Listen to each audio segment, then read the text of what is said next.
of my mic.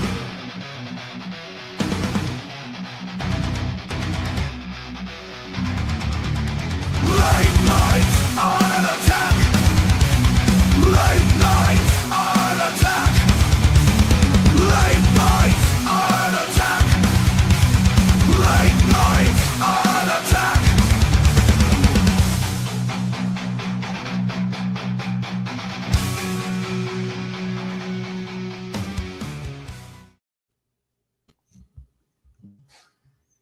We are live. Sweet, we are live. We have Well, made it. my voice is live, not my drawings. I think it's the virtual camera button that you may want to press, but on OBS on the right. Uh-oh. I'm not. Are you I'm not going to trying compare. hold up. Are you trying to add a screen? Like share a screen? What are you trying to do? I'm trying to share my screen because I have my iPad connected to my screen. Okay, so down below at the very bottom, there's a thing that says present. Click on that. It'll open a window that lets you add it lets you add, like, it'll say extra camera, share screen. It'll have a bunch of things, and you hit the share screen, and then it's going to open another window, and you got to pick the screen you want to share. There you go. I see it.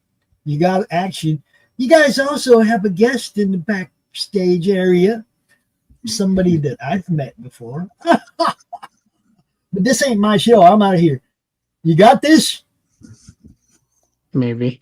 I'm not convinced. I need you to stick around, Pops.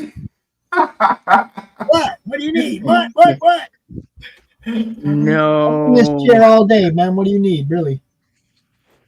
We got the share screen. It's right there. When you want to go up the other way, I showed you how all this stuff works earlier. Remember? Yeah. Okay. It's all in Jerry. your layout, right? And your guest backstage. I'm just gonna bring her in since you guys are like, Oh, bring you her have a in. guest. What's up? Oh, yes. Hi, how are you Rock and doing roll. tonight? Oh my Great. gosh, I'm so excited to be here. Thank you so much for letting me show up just sort of out of the blue. I It's the appreciate you debut guys. episode. And I look like 10 miles of bad road. Y'all just need to look the other way. We're right in the middle of a storm right now, and I have a loved one actually at the hospital in NICU. So pray for my my grandson. Just got born, and he's doing okay. But it's sort of been a kind of a hectic week. But I was like, you know what, I want to do this for you guys. I love you, and I'm so excited to be here with you. And when I got the opportunity, I was like, man, I got to make it. And so thank you so much for letting me just hop in here and try to be like real in the middle of the night. So thank you.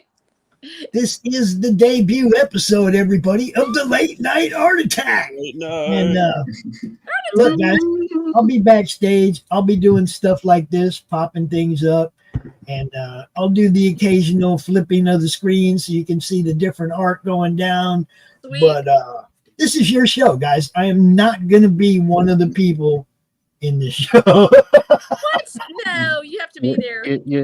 You're part of I do so every many show. of these. I do so many shows. It's like I'm trying to do less shows and bring more other shows in. You know, that's why we're doing this one, right?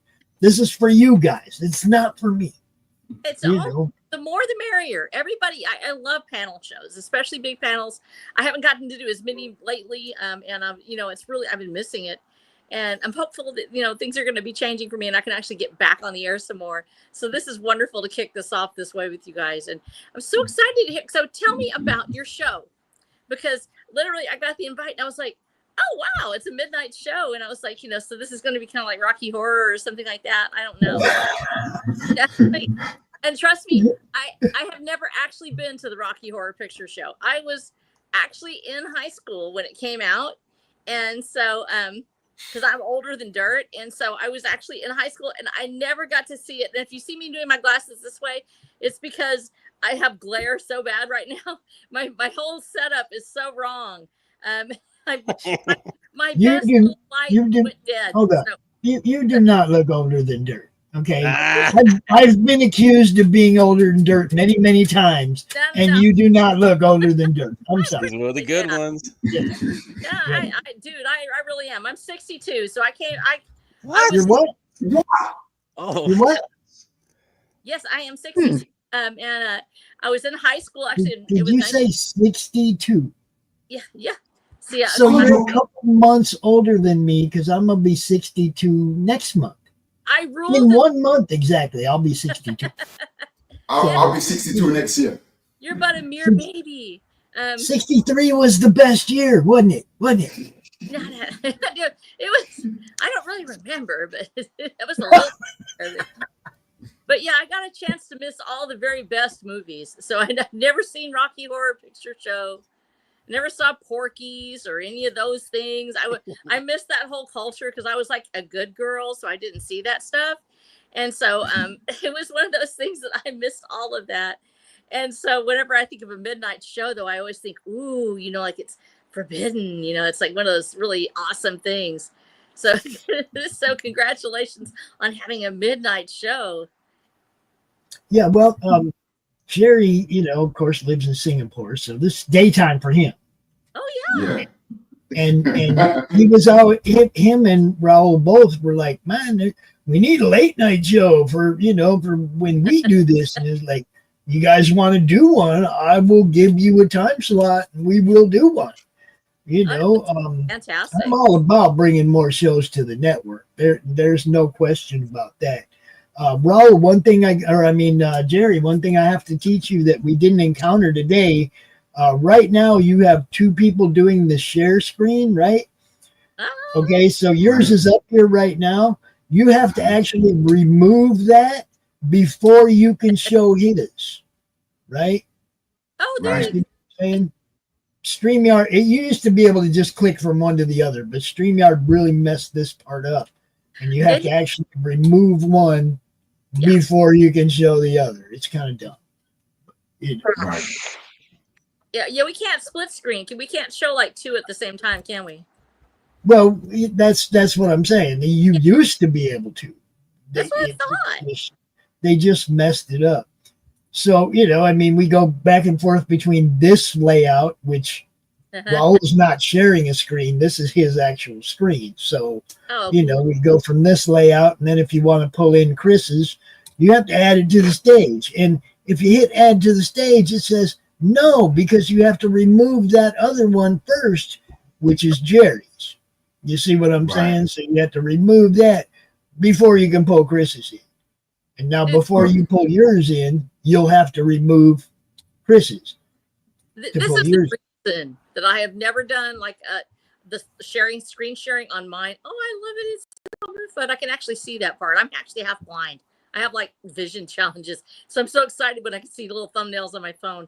Yeah. So I've never done the whole StreamYard thing, done my live streaming. I haven't ever hosted because I've heard so many crazy things about trying to host it, yourself. It's so much more fun to let you guys handle that sort of tech magic. And I just sit back in the back and smile and wave. Hey. Well, their StreamYard's kind of dumb because they switch stuff up all the time. They don't beta test stuff with a select group and then tell us about it and then drop it on us. They just change stuff, and then we come in and we go, what the hell happened? And we have to try and figure it out, right? But I gave Jerry like a 15, 20-minute crash course earlier today on how to come in here, how to set up, and be ready, how to use all the media assets and whatnot. Just a crash course. I've taught so many people how to use StreamYard over the last 5 years. It's crazy. There's some shows out there that wouldn't exist. It wasn't for me. No, I'm kidding. You are the man. But, this is what I do. It's just like, a couple days ago, a friend of mine was like, he showed me a comic book that he's trying to sell. And he's like, I'm having a little trouble selling this. Can you help me out? I made a couple posts and talked about it for a couple days. And today it sold. And dude hits me in the DMs, and he's like, "Pops, you have no idea how much you helped me today." Well, it was first time I ever brokered a 5-digit comic book deal. Did you real? Oh yeah. I sold him. I helped a dude sell an AF-15 today. First appearance of Spider-Man, baby. Yeah. I was jacked. I helped dude make $10,000 freaking dollars, man. It's like, yeah, you know, you got a big book you want to sell? Come on over to Pops. That's the truth. No, it is true. I didn't really know that my network had gotten to the point where I had that kind of a reach, but it was somebody who was a friend on Facebook who knew somebody else who, you know, he's like, man, hit this dude up. He's going to want it. Now, sure enough, you know, it all just fell into place. But it's that friend of a friend thing that I try to tell people about sharing and stuff like that.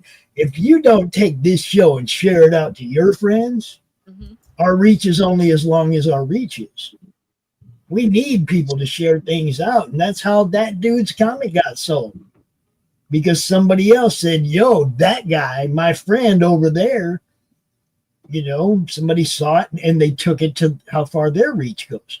That's the same way with networking, crowdfunding, all that. You got to just share each other's stuff out. But this is where you're actually shining. You're actually doing this thing that so many indie. Now I'm an author. I don't have a comic, and I would love to have it go as a comic or a graphic novel. I'm actually looking at doing that when I get the series finished.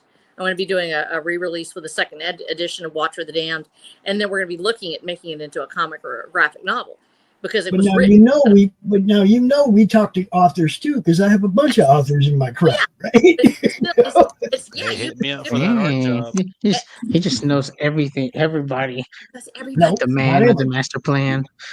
I do have a plan. Yes, I do. But no, I don't know everybody yet. Like today, Dees Casillas, one of our guys, the guy that runs a social hour, he's at NXT in Texas, and he showed a picture earlier with Jim Lee, and I'm like, dude, ask him for an interview. And he's like, I wish. And I was like, no, that's not how you approach this. You show your creds as a showrunner in the Madness group. You tell dude, look, I want to get an interview. What's he going to say? No.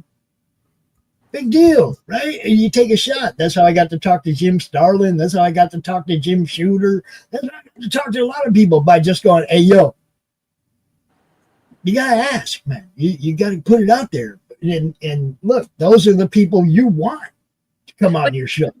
That's what I'm trying to actually have the gift. And so many of the authors in the indie sphere are really antsy about marketing, and they don't have, most of them don't have art. I have art. It's not nearly as great as y'all. You already know that. I'm an illustrator. I'm an author illustrator. That means I can get away with a lot. But at that kind of art level, when you have your art speak for you, it is so much easier to put out a illustration and somebody looks at it and they go, oh, that's what the story's about. It helps with the marketing, but it can only go so far. You guys are doing what so many indie authors are afraid of, and it's come up over and over again in the last few days, how to market, because this is the big break point between publishing and the traditional publishing industry and what authors are having to sort of take on now. Even at Trad Pub, they're having to market their own stuff. Now we're trying to do it as indie authors, and a lot of us are really scared of the marketing part. This is where you are making the difference, because you have that gift of gab. You're able to put these shows together. You have these great artists that come on, because like, oh, y'all just being so cute and everything with your little art. And the fact that you're able to do it in such a natural way, and you know how to make those connections, that is a gift unto itself. And not everybody has that power. So when you put these shows together, it's funny that you say that, because if you guys remember 4 or 5 years ago, the summer of COVID, there were hundreds of shows. Yeah. Everybody was promoting, other comic book creators. Everybody had a show. Everybody was doing it. And then it fell off. It's like one of the first people that I talked to about doing CromCon way back in the beginning told me flat out, he's like, if you stop, they'll forget all about you. Yeah. If you quit doing it for 2 months, Nobody's going to know. Nobody's going to care. They will have moved on. You have to provide constant, consistent content if you want this thing to work. And all I've done is try to build that exact promotional network that you're talking about, right? Yeah. It's like you guys don't have a conglomerate with a huge marketing department that's talking about all the indies. I try to be that for you guys. I try to be that guy that goes out there and talks about all of them, you know. And we have to consider that as content. You actually are a content creator. I've said to a lot of people, it's curation. You're getting these people together and you're putting together sort of like a little mini publishing house. When you put these shows together, you say, okay, here comes this artist. We're going to showcase their work. We're going to do this. I have free airtime. People that were born when I was born, you know how to know this. We didn't have that. Literally, you had to get on like closed circuit TV or UHF or something to even get a show. I can now go on here. I can talk about my stuff, but it's because of you guys and people like you that actually do the streaming. If I tried to do to do my own show every night as a content creator like you're doing, I wouldn't have time to write. I'm on book 9 right now, headed for book 12. And so I don't have time to do that and still write and still be who I am. When you guys, I do want you to know, though, there's a couple of authors in the network that are talking about putting together a writership. Really? Really? Yes, we are. We want everybody represented, you know? I mean, you got to have that. I want everybody to be able to feel like they come out here and do their thing and promote what they're doing and promote the people they want to promote. And the more people we're promoting, the bigger this network gets. No, I love that idea. I think it's fantastic. I feel like I'm talking too much, but this came up so much this week in the indie circles about marketing and how to do it. And I think so many of us feel like we have to do it all. And we need to start looking to our content creators that are out there curating these works, that are doing this fantastic job of marketing and getting the word out and using their own networks to help us connect. And I think that we're still in this opening phase, this opening salvo of the indie movements. And you guys on the comics end of it, you know absolutely how hard this has been because you are fighting an uphill battle against MCU and DC and everything else. And I love comics. Don't get me wrong. I love the DC and Marvel universes. But we've all been there. We've all been through the cancel culture already of the destruction of IPs, of the changing of these worlds to things that we loved, that suddenly they're unrecognizable because somebody else has had a hold of them. And when we start creating our own worlds, a lot of times there's pushback from traditional pub, and people don't realize that out in there. It's not just about us marketing. We're pushing back against a movement that literally tries to silence us. Will, push the algorithm down where your book may never show up because of you guys doing what you're doing, because of the platforms that are being given to us to put our marketing out there with Fund My Comic and other things, that we now have the ability to get our work out on there and show it without being afraid of having somebody deplatform us. It makes all the difference in the world.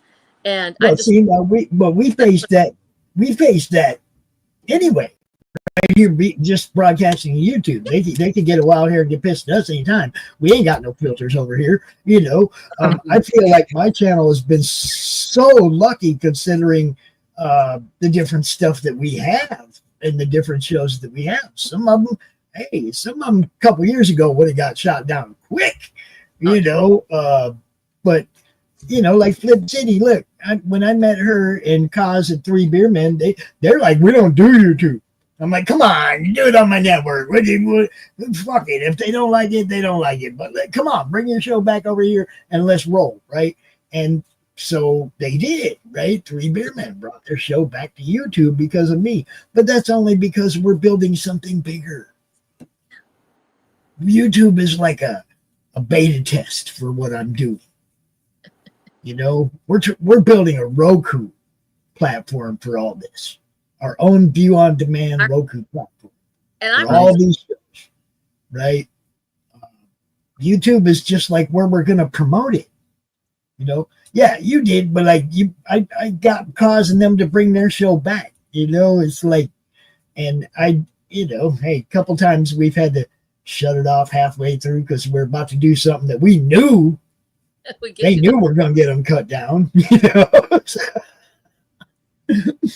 But see, we're doing exactly what I didn't want to do, and that's talking about me. But I will hook you up. I will hook you up with Chris and them and those guys that are talking about doing the writing show. You know, I will hook you up with them so you can join them if you want to. Lori also is a writer. She's not an artist, Path of the Pale writer. You know, she's a writer. No, I would love to do it. If you think I'm halfway decent for it, I feel like I'm, you know, like I said, I don't know why anybody want to listen to me, but yet here we are, you know. It's just like this. When I started doing this, nobody knew who I was. I had absolutely zero footprint in comics or anything. She has a following. We had a little tiny Facebook group, like 400 people, and all we did was showed off the stuff that we scored recently. That was it. Real. That was it. Look what I got today.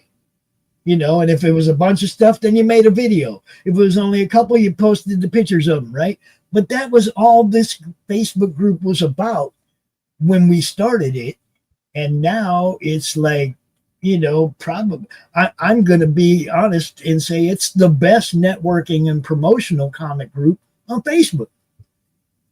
Well, also, go ahead. I'm hearing you talking. No, just, you know, that's all.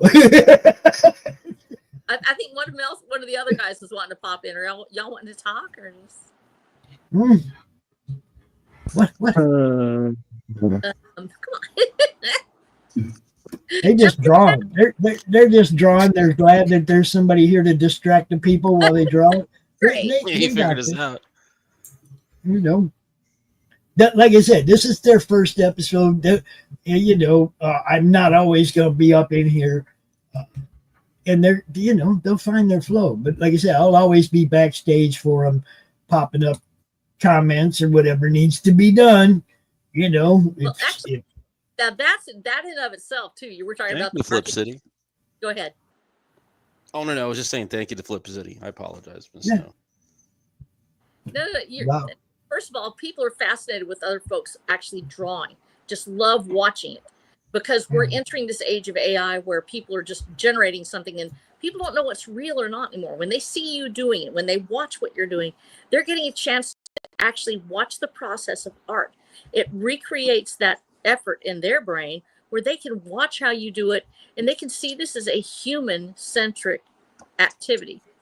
And yes. So people want to watch and that. That's another thing. I'm so anti-AI that I do not mind it all coming out here and proving that my people don't do that shit. It's going to be a big deal. It's going to be, and I'm saying this honestly because I know a lot of writers that use AI for their art because they don't know how to visual or they don't know how to draw and they get nervous and they want to use it and they think of it as a fun thing and it's fun. But we're going to have to designate that this is AI assisted and this is a human-centric work. It's human crafted. And let's talk about, for instance, now we're having these conversations. When I started to lose my eyesight, I switched over from doing from almost always I would use, I said it was the 3 Ps. It was paper, a pink pearl eraser, and a pencil. That was all I used. It was anything. When I started losing my eyesight, I moved to Procreate. And so and some of you are using Procreate as well, I believe, tonight. Is that correct? Yes. Okay. And so I have this question. So here I am. I'm losing my eyesight. I do all of my own drawing. I do all of that stuff. But I use the brushes. So I have some of the brushes, which are like the little, leaves or whatever like that. I'll use the texture brushes and things. And I start to think, well, is this AI? And if I'm using the brushes, is that AI? Or is it because the drawings are mine? And having worked in old school art ads and comics, which back in the days, we actually had, believe it or not, rubber cement and paper, and we would make these big layouts, and they had what we call the dots, and you would actually rub the dots onto the page to make the textures. Yeah. I don't know if y'all remember that or not. You'd have like a sheet. It was like a transfer paper, and you would rub it onto it and made the comic dots. And so that's how we did a lot of it. And so I asked myself, so I'm going to ask you now, is that AI if I'm drawing the picture myself, but I use the brush to make the texture behind it? Can I, as a non-artist, answer this for you? Please. If you're not typing words into a prompt, then you're fine. I was about to When say we're that too talking about because AI art, we're talking about people that are trying to create an art piece with words Oh yeah. in an app. so yeah, so like technically, if you're looking at how we're drawing, right? So Yeah. we're drawing the image, and it's coming either from our brain to our hand to the digital device that we're drawing on. We're not typing, oh, I want this girl to be standing here with her hands on her hips and her Yeah. eyes like, you're typing something when it comes to the digital, as to where we're drawing it almost physically, but it's on a screen, if that Yeah. makes sense. Yes. No. And that's like look, Kitty's like, oh yeah, texture brushes are AI. No, that's not what, when we're talking about the AI that we're against, we're talking about the people that don't do any art at all. They just go type words into a prompt. Those are the people we're saying that's just don't fly here. We're not doing that. There has to be some actual artistic talent involved. Okay, typing, I want this blonde girl with blue eyes sitting on a park bench. That in typing those words is not art. I'm sorry. That's Yeah, writing. For me, I have a cutoff. If it's a texture or a pattern piece, I'll use it in the background. Because like I said, one of the things that's been the hardest for me, first of all, Procreate opened a whole new door for me. I'd actually started losing my eyesight enough that I could tell the difference when I got to Lone Star Libre as my 6th book. And I drew everything by hand. I have 135 illustrations. Some of them are great. Some of them probably aren't. But my editor thought that was okay. He said, put them in here, an illustrator, and that'll let your people know what it looks like. And so I had all those pencil drawings. So the texture is different.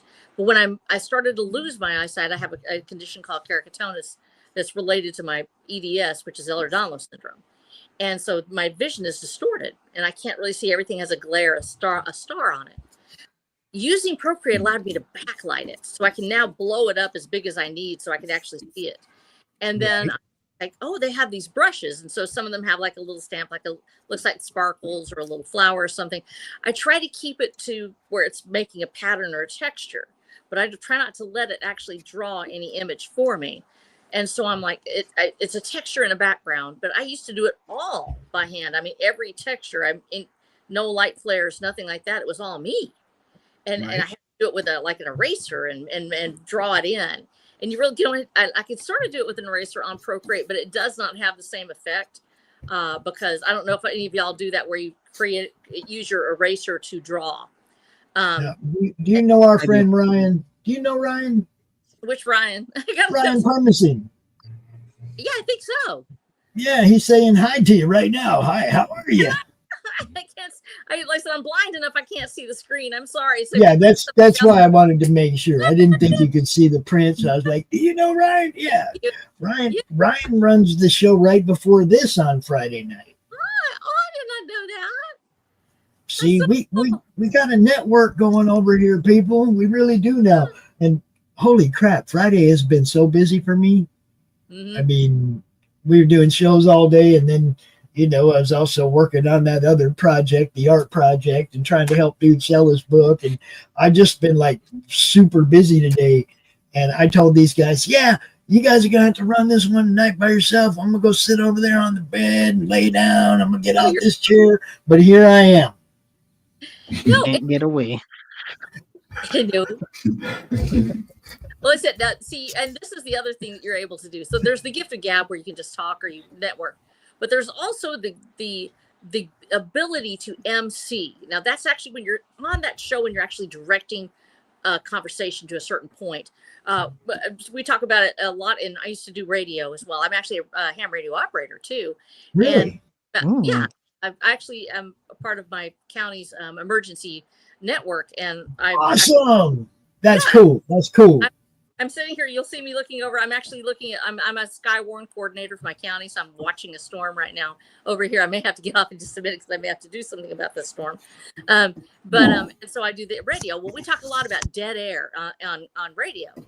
There's a way to keep pattern flowing. There's a way to keep things moving. But you just heard me say I think I'm talking too much because one of the things I do is I like to MC, and I used to do it a lot. And of course, when you're working in radio, when we do an emergency net, you come back in, you have a pattern, and then you bring in your other radio operators, and they come in one at a time.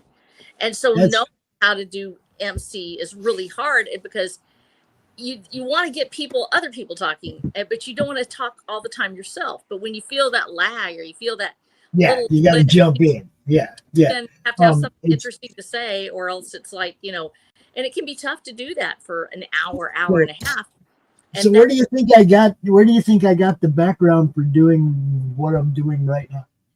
probably radio or TV. Yeah, there you go. Yeah.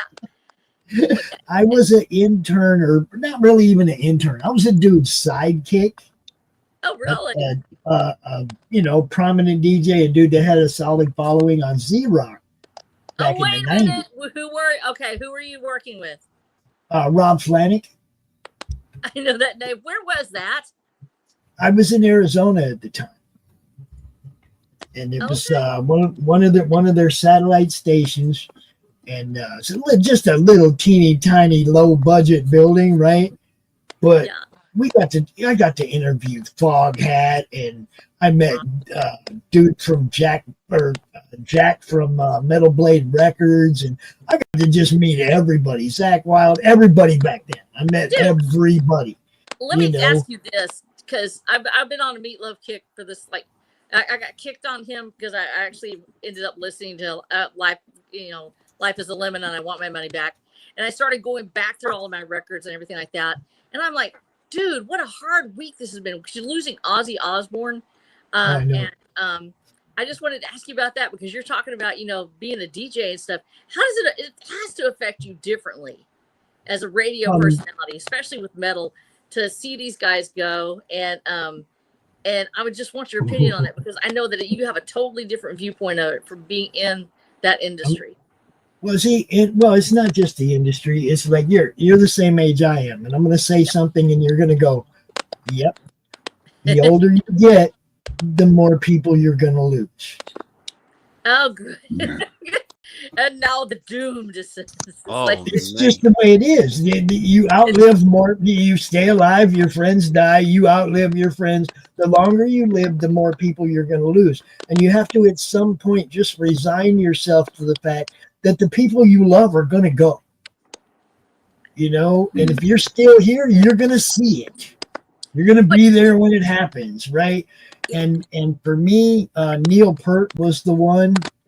That was like, Rush was my band, and when Neil died and my boys were done, I was like, man, because I don't want them to go try to replace Neil. No, they can't. I don't want that. So my boys are done, okay, and they're done because one of them passed away, and it's just like, you saw Ozzy a couple weeks ago, and we all knew he was going.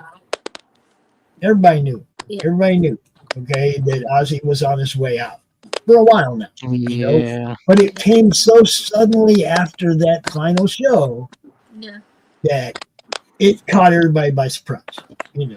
Well, the thing I want you to focus on, because when I asked you about that, and I think you're right about it, is you lose more people as you go. You can look at it in a more gothic way. There's a reason why goth was actually there to begin with. When we talk about the originality of it, people mourned death so much more back in the days. You didn't get to, to say, oh, I'm going to be alive because I'm in my 20s or 30s. Nobody knew if you were going to make it that far. So death was a commonality in life. So you have this darkness sort of all over everything, and yet they embraced it. Like, we're going to be in mourning. We're going to wear really cool clothes. It was the original emo movement, basically. And you got to mourn, and you got to feel like there was a kinship with those in mourning. There was a need to reach out and almost touch death and portray it. And Ozzy actually sort of embodies that when he was taking on this dark tone. He was actually very Christian. He would say God bless you at the end of his stuff. To see him, he did. I'm going to say, I'm just going to say something. Okay, look, it did touch me. Okay, Ozzy's passing. Look, he started the metal movement. Him and Tommy and Geese and Bill, they did the thing way back when I was a teenager, guys. Oh, yeah. They did the thing, okay? I was moved. The tears will come soon. Yes. But they're going to come on something I'm doing, not something I'm mourning. You'll understand. It's You'll a understand. creative process. You'll understand. Yeah. I think the guys here know what I'm talking about, and you'll know soon enough. Okay. Cool.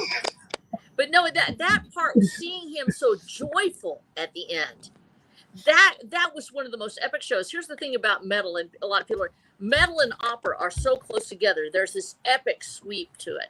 The great metal shows so frequently have this operatic background. The grandeur of it, the extraordinary scenery and props and everything else, and just the absolute ability to shred on these riffs that they had. And when we look at those originators of it, and we say, oh, you know, part of it was the aura, the ambiance. So Ozzy's coming out there. I'm thinking, how's he going to do this? Is it going to be like the Rolling Bones? You know, we've seen so many shows lately where people are just barely hanging on. You know, just wheezing. Right. They put Ozzy in this fantastic chair.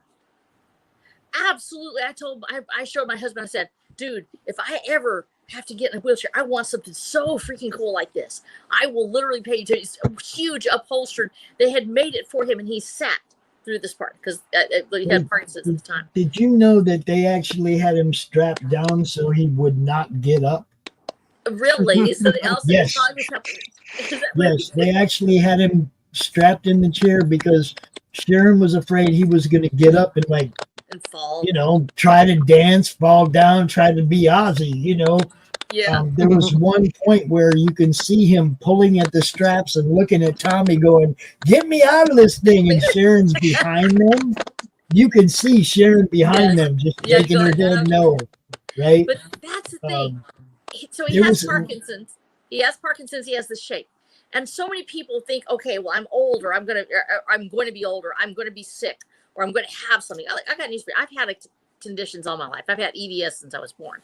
Didn't have a diagnosis until a couple of years ago. We already knew what we had. Ehlers-Danlos syndrome. We know that there's a limited lifespan with it. There's a lot of things that go with it.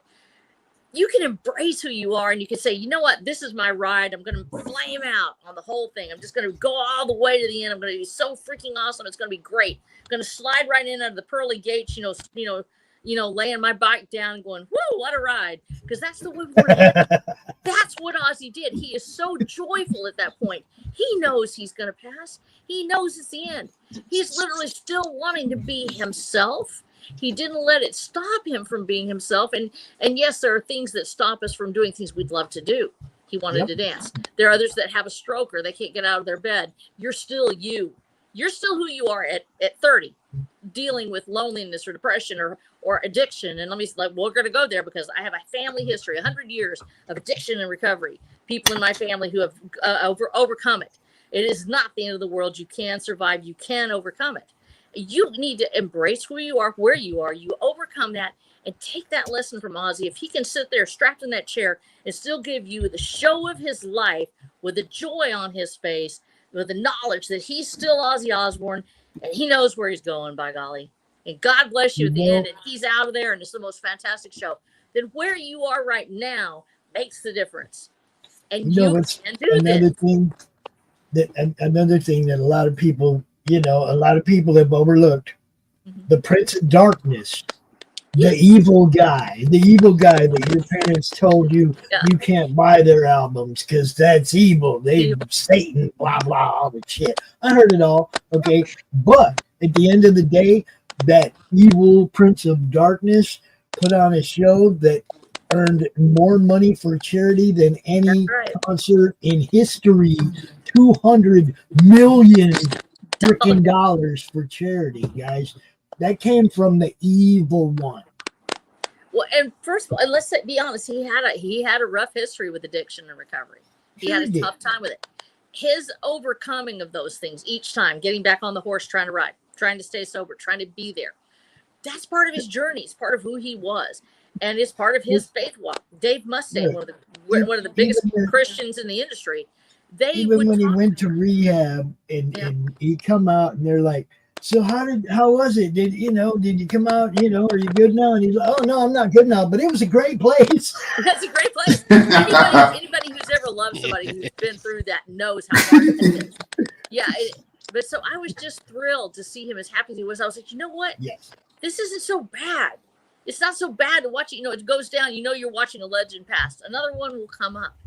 Another one will rise. That's the whole point of this whole cycle of life and death, is that we get to watch the new people come up.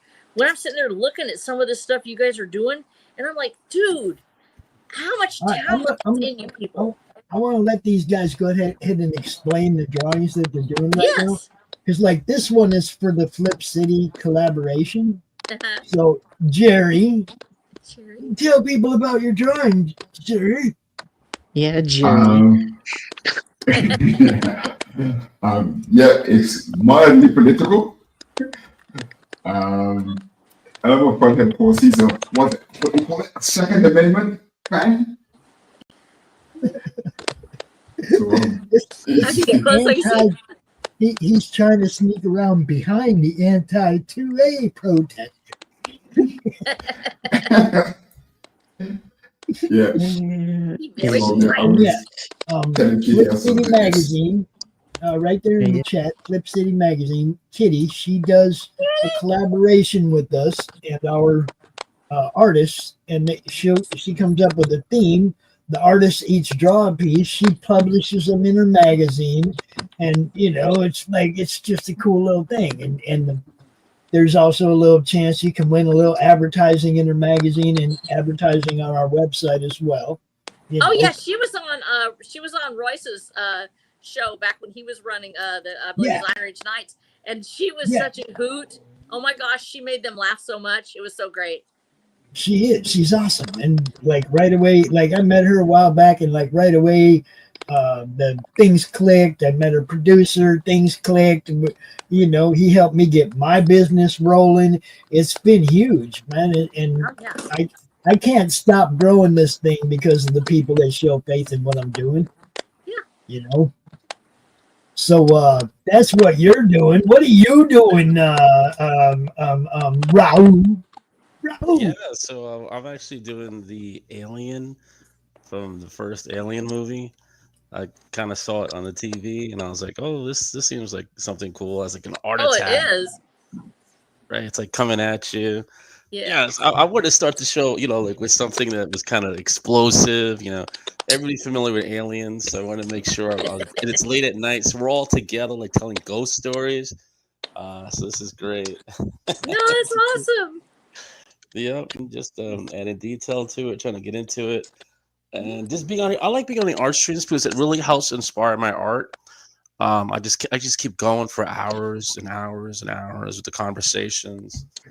Yeah, and the fact that you can do this and talk at the same time, when I'm drawing, I have to stop what I'm doing everywhere else and concentrate so hard. If I talk, I can't focus on it. You guys absolutely blow me away with the fact that you're able to draw like this and be on stream and do this. Exactly. Yeah, you got to be able to manipulate the screen at the same time. I know. And then like come up with the idea. No, it takes a lot of practice, though. I admit it. It didn't happen overnight, and you know, it should become second nature. You don't even think about it. It's so natural, the process. To me, it doesn't even seem digital. Because when I first started out, I actually started out traditional. So, you know, I was all paper. Because, you know, as a child, they give you paper. They're not going to give you like an iPad. Yeah. So pencils, they do now. Yeah, they do now. Okay, I didn't know that. Yes, he did. Yeah, so a lot of everything I've learned, I've also just brought it back into digital. So I used to sit there drawing, painting, all that, sculpting, and it stayed with me. So it just helps to have those good fundamentals. And then you bring it over to the traditional stuff. I don't think it's really cheating if you're using the brush, like you said, us about like AI brush. I don't know. It does oils. It does whatever you want. But think about how much money you're saving when it comes to digital. Like you don't have to buy the inks. You don't have to buy the oils, the palettes. Inks are actually what's so expensive right now. For the good ink pens, though, they're fantastic. I need to go back and I need to use the traditional mediums, especially when I'm between runs. I usually do my illustrations at the end after I write. So I'll go in and I'll just illustrate the book, and I'll have a whole month that all I do is I do a drawing a day, because I usually try to have somewhere between 20 and 30 illustrations with every book. And so I'll just roll out one a day. Well, when I was doing it with paper and pencil, I would actually have a process. And there's something about feeling the graphite on the paper. And some of you are ink people, some of you are. I usually do freehand. I just go ahead and start. And I start drawing from a line in the middle, and then I work my way out. I usually don't have a layout or anything. And so I just start going from that point, and I let it be what it is. Well, feeling that graphite drag on the paper, there is something so satisfying with it. And it connects the brain in ways that I don't quite get that from Procreate. Procreate is a different process for me. It seems to use a different center of the brain. And I don't know why. I think it's because I'm missing the feel of the paper. I think there's not that connection there. Does that make sense? Like I've tried using the cover, what is it? The paper, the layover that you put on the screen that you can use that feels more like paper, and it seemed to help. But I miss physical media so much.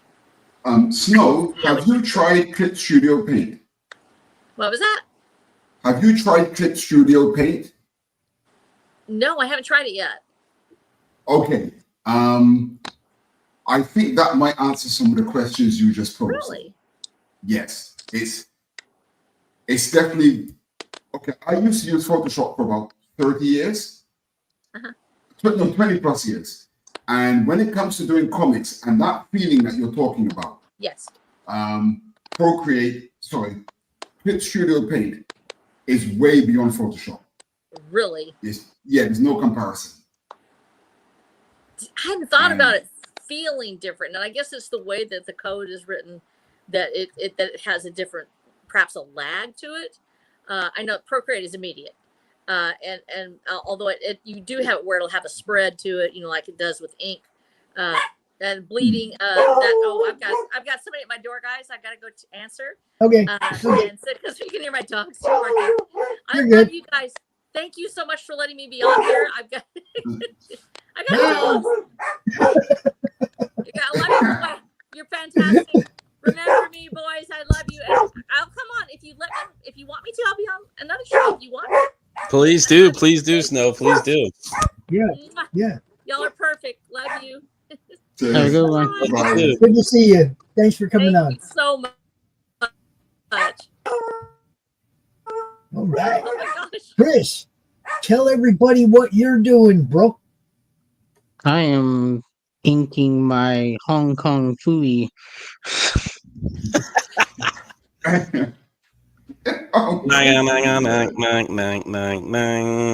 Right. I was gonna explain to her about the whole paper to inking, because I actually have it to where I have the original pencil on this image, because this is the original pencil, and I just put it on here, and I'm gonna re-ink it to make it look different, because I wanted to make it into a print, because I do a lot of caricatures of people. I turn them into anime characters. So a lot of conventions that I go to, I draw people on the spot. Right. So I do like those quick drawings like Jim Lee does of the superheroes. Yeah. But instead of doing that, I draw the people. Yeah, I've seen Boof, him and Tammy at conventions on his Facebook page. His table is huge. He's got all his artwork on there. I didn't know that. So he's very professional when it comes to that. Well, when it comes to earning money, I think drawing caricatures is the best way of making money as an artist. But it is in Singapore. We make more money doing that than anything else. Yeah, they have the whole thing around here in Orlando, in Florida, at the Disney. When I first came down here, I was going into a caricature class, and you're right, they must be making a lot of those caricatures, just kids, families walking in there. And you got to be really good too, at the caricatures. It's not really that easy, drawing, the Kung Fu choppy, man. You got to make them funny all the time. You got to be in that mode, the funny mode. Right. Yeah. So if you're used to drawing like serious people, like Jerry, Jerry with the Trump comic book, I like that. That's real serious. And you know, and what Chris is doing. But I mean, and imagine me, like I'm drawing like an alien, and they want me to draw like strawberry shortcake, you know, like as a character. So that was my conflict. So I'd be like, oh man, I'm like, what? I like Disney. I love it. Oh, wait, oh. The Pineapple Gus says, "I love it, Chris." I wonder who this Pineapple Gus Who is the Pineapple Gus? is. This mysterious Pineapple Gus? Ah, Thanks, man. Yeah, it's one of my buddies. Like you said, I've shared. So I shared it to a lot of people. yeah. Oh, wow, Definitely. you got people in here. Hi, Sherry. Yeah, we got lovely Sherry in the chat. What's up? That's what we do, guys. You share it out. More people see it. The reach grows. More people see it. They share it out. More people see it. The whole thing is getting you guys seen, letting people see the talent you do. Look, who don't want one of these on the cover of a comic? Oh, well, not necessarily this, but this kind of talent. You see what I'm saying? These guys are all awesome, and you got to give them a platform to be seen. Not everybody knows where to find Jerry. Not everybody knows where to find Chris or Raul. And it's like, if you put them out here somewhere where people can find them, that's what's happening. And even the Twitch people that are trying, even the Twitch bots, we even love them, right? Not. Darn you, Twitch bots. Darn you. Yeah. Thank you, Sherry. Yes, these guys rock. They all do. And there you go. In the pilled, all those people. I think aren't we being broadcast like all over the place now? Yes, we're on Rumble, we're on Pilled, we're on Facebook, we are on X, we're on Twitch, we're on YouTube. We're every freaking where, man. That's and it ain't that long. We're gonna be up on Rumble too. So, you know, look at that. Look at that. Deepak's not a bot. I want to introduce you guys all to the lady that developed our website and maintains our website. She's the one that I sent all them bios to and updated the website and everything. Yes, Deepak is awesome. You know, look, we got a good crew, man. A lot of people that look out for each other. So, you know, it just makes sense. Be part of what's happening here. And there, we got our tennis, one of Gus's friends. For you new guys coming in here, we have a network of weekly shows. We have other shows like this, draw streams. We have gaming streams, RPGs. We just got everything, man. Movie reactions, music reaction shows. We subscribe to the network. You might see one or two shows that you don't care for, but I promise you'll see 5, 6, 7 that you like. And we got like 35 weekly shows to choose from. So there is tons of stuff here to, you know, listen to while you're working or watch when you're got nothing else to do. You know, I know you got lives, but when you ain't got nothing to do, tune into the madness. You're likely to find something you'll be entertained by. 1 million. Actually, I'm going to have to answer this with a photo, if y'all don't mind. A photo? Oh, let me see. I'm going to have to answer this question with a photo. I have to find the photo. You guys drinking tequila. I have to find the photo. What photo? What photo could this be? I like it. Jerry's already there. He's got the Pops bottle near him. It's Pops near Elmer Fudd. Where is my photo? I even like did like a late night attack non-AI song for this show as well. And in that video, there's a bottle. So there's this pattern, this is trend that's going on here.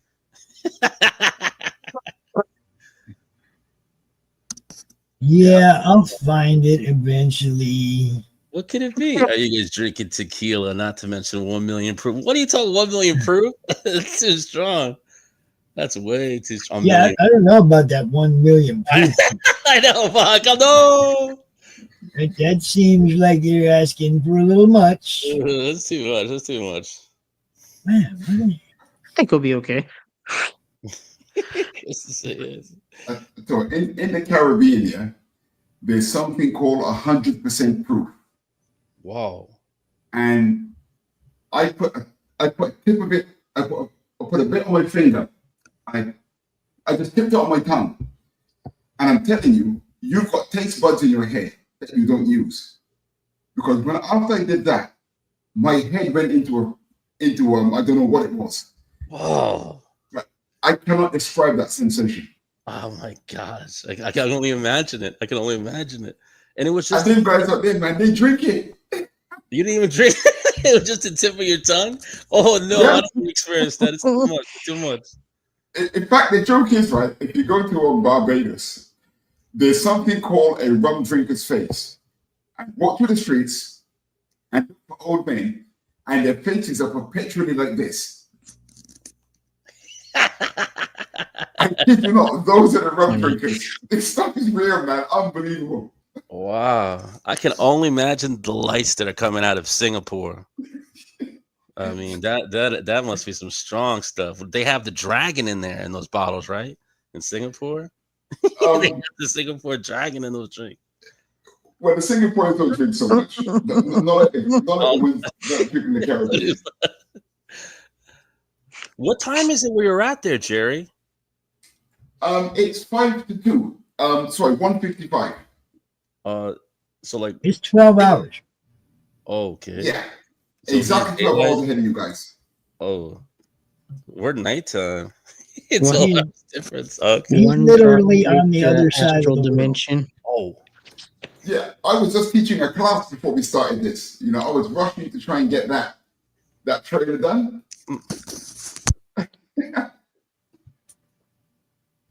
That's funny. So Well, There you that work? there you go. That's the only tequila anybody should ever drink. It's the best. It's the highlight. Kaboo! I'm buying that. Dude, that's the shit right there. You don't need no chaser, nothing. But if you're one of them people that likes to flavor it, if you bite into an orange wedge after the shot, you will love me forever. None of that lime and salt bullshit. Bite into an orange wedge after a tequila shot. Tequila shot. I'm writing it down. End of story. I'm writing this down.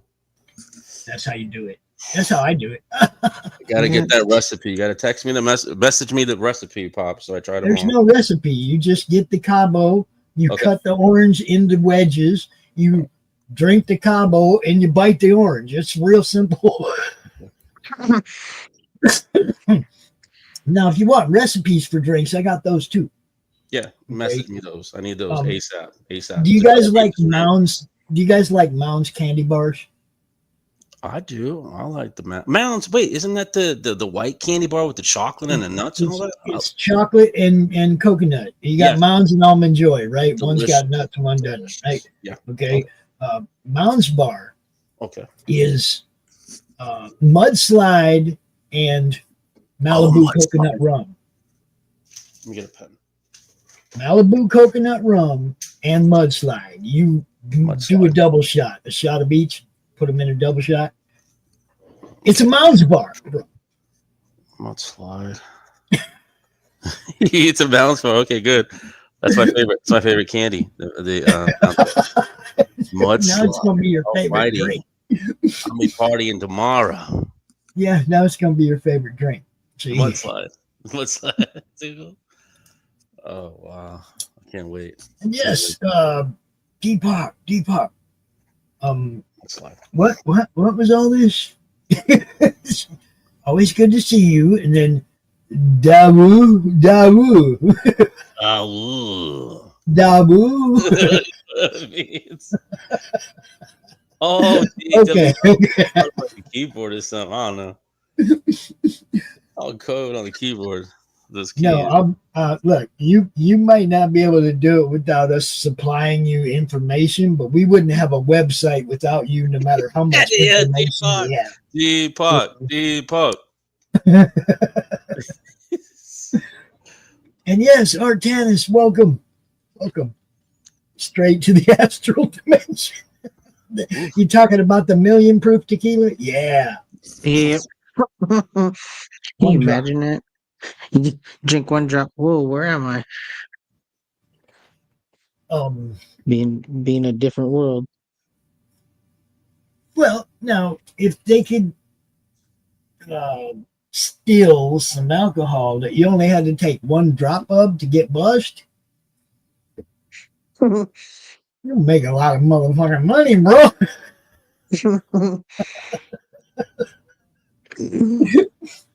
Come on, $5 a drop. You're good for the night. My whole screen turned black. Liquor stores would go out of business because there wouldn't be no drinking it and tasting it anymore. It'd just be one drop. It'd come in little dropper bottles, like eyedropper bottles, right? Don't take too many drops. Don't take too many drops, guys. I can use a drink right now. That'd be awesome. Maybe I should go get one. Go to it. Bitch. Look, Jerry's got right one on the desk. Yeah. That's soda water. Circulating our voice. Yeah, he's got his students watching him. Yeah, that's soda water. No, see, he can always blame that on Pops. And when they go, oh, yeah, sure, who's Pops? And he just shows them, that guy right there is blaming on him. Tell him. It's okay. I'm like Rupert Murdoch. I'll take the heat for the network. Pops, do you play any musical instruments? Say what? Do you play any musical instruments? Like guitar or anything? I was a frontman for a band back in the old garage band days, and I messed around with the bass a little bit just for helping with lyric writing. But no, I don't I don't know.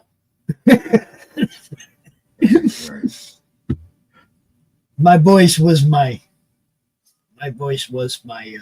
instrument, basically.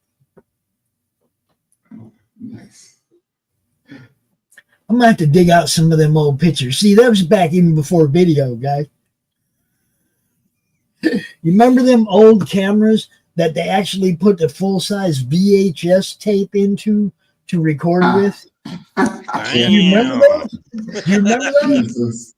There's somewhere out there. There is a VHS tape. I'm sure. Just put the I'm TV. sure it's gone by now. At it. My God. But somebody actually recorded our band jamming at a party with one of those, and the tape disappeared that night. Nobody had any idea what happened to the tape, who got the tape, where to go. It's like nobody ever saw it again or heard about it again. It's like, what the fuck? Whoa.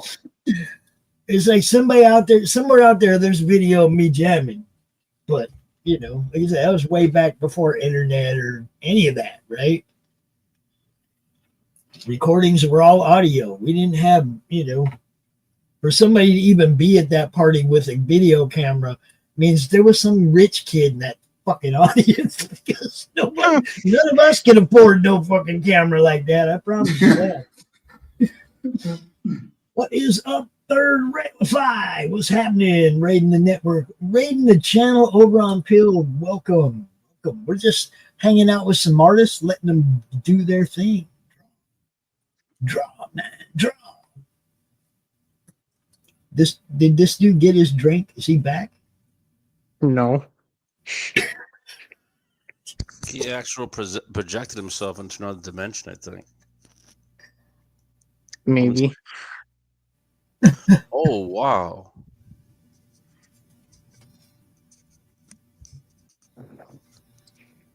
I'm being good. I'm drinking water.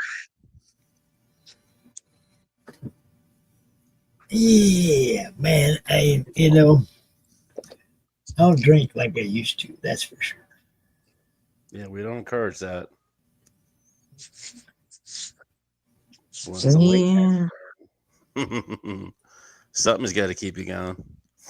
No, I mean, I used to, have fun with the alcohol and everything, right? But now I live in the same house that I have 4 grandkids. So it's a very toned down version of Pops. You know, I mean, when I go somewhere else, if I go somewhere else for the weekend, I smoke cigarettes, I drink, I act a fool. But when I come home, I'm grandpa again. You know? So most of the time I'm here. You guys know most of the time I'm here. So when I do, I mean, even when I do go away for the weekend, I take the whole system with me. I still run the network and do the shows from Pete's house. It's just over there. I don't have a bunch of kids running around, and I can be an adult. You know? How many shows do you manage now, Pops? I was about to just ask that. How many shows does he do? Pop, send him the link. Get the link from Pop, and you'll see. Oh yeah. Okay. It can't be over 100. No. We got like 34, 35 weekly shows right now. I mean, some of them are bi-weekly, some of them, you know, not all of them are weekly shows, but we got like 40 on there or something. When's 6 the on Roku Sunday, 6 on Monday, 5 on Tuesday, 6 on Wednesday. You know what I mean? It's like every day we got a full slate of shows. Every day. So, you know, we're pushing 35, 40 shows now. When's Roku coming, Pops? Roku's coming when Max gets it ready. Oh, Y'all know Max had a stroke and got out of the hospital and then had another stroke. And he just got back out of the hospital again, but you just give him a minute. We'll get this thing together, guys. He's the one putting together the Roku site, you know, and hey, you can't, I do not want to rush him back to going back to work. I don't want to fucking rush him back into another stroke or anything. I don't want him to feel like he's under the pressure, has to get this done right fucking now. He knows what we're doing. And you know, it'll get done. Get done. I'm hoping that, you know, when we first talked about doing DitcoCon at the end of September, all I wanted was Roku to be ready to go by then or be up by then. If we could launch the Roku network the day before DitcoCon or the day of DitcoCon, that'd be sweet, right? So I'm still 2 months away from my targeted date, but if we get it ready before that, we launch before that. You know. But launching it for DitcoCon. You know, because I sometimes see the Pale Rider, Path of Pale Rider, you know, the writer of that. I sometimes see, you can now see this on Roku being advertised on Tuesdays. Yeah, that's because she made an ad. We wanted to. Oh, she made an ad. Okay. Yeah, and you guys will be making an ad too. Right? Oh yeah. Oh man. You see what I'm saying?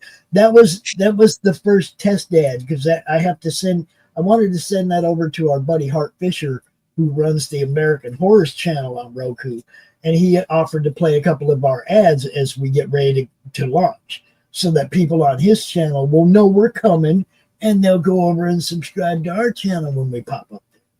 You see what I'm saying? So even already have a foot in the door to help promote once we get there on Roku, which is kind of what you want to do. You want to promote on the platform you're at, right? So to already be able to cross promote with a couple of existing networks over there is just a bonus. We put some time into this. We took our time and built bridges to make sure this works. We're not going to fuck it up now, right before we get there, because we're in too much of a hurry. You know, it's going to be solid, guys. I'm more excited now than I have been in a long time. And you know how sometimes, like for me, life has always gone in cycles of good luck. I go through cycles where I can't miss. Everything comes up roses, right? And then I go through cycles where fucking nothing works, dude. You know, and it's just the way it is. I've been a gambler all my life. I've never lost a lot. because I know the rules. I know how to walk away. I know when my cycle of luck ain't working, I don't gamble. When things start working for me, oh, you know, I might find my way back to a table here and there, make a little money because I know I can. I'm good at it. Right now, I feel like we're in a good cycle of luck this last year. Meeting Christy, meeting Kaz, meeting Deepak, and getting the network solidified, the foundation of the network solidified, and the legal aspect all taken care of, and all the stuff that we've been doing behind the scenes for the last year, right? Getting everything ready.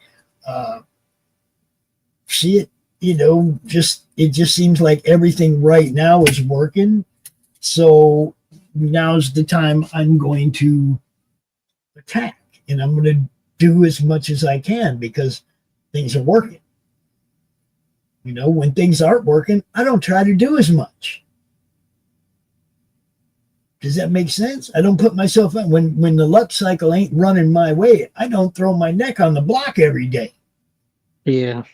You see, but when the luck cycle's running my way and things are working, I take chances and I try new stuff.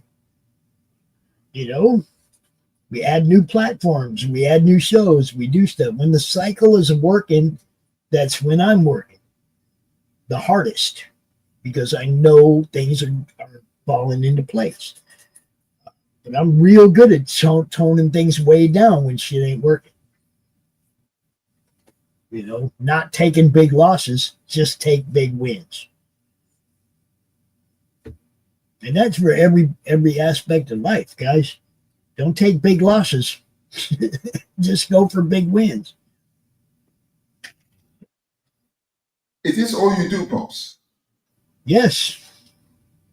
You think I got time? You saw that schedule. Do you really think I got time for anything else?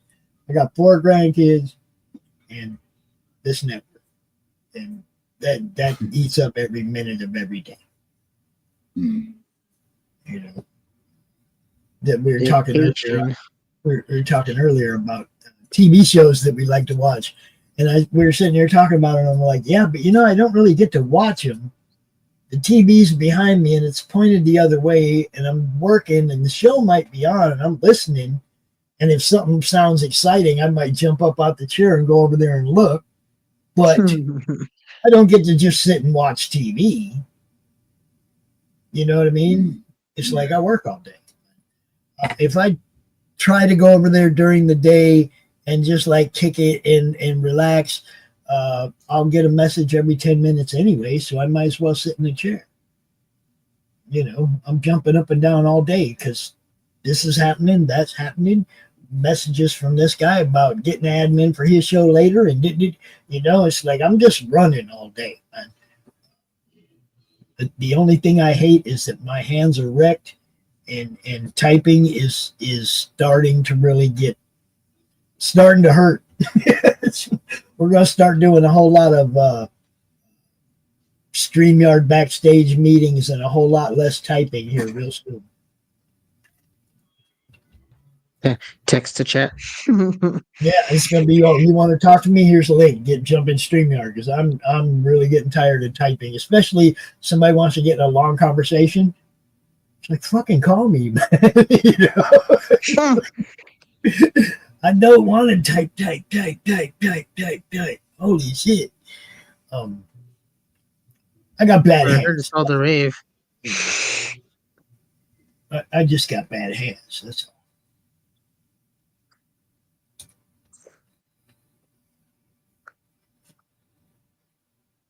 So, is our plan for this to be every weekend or every other weekend?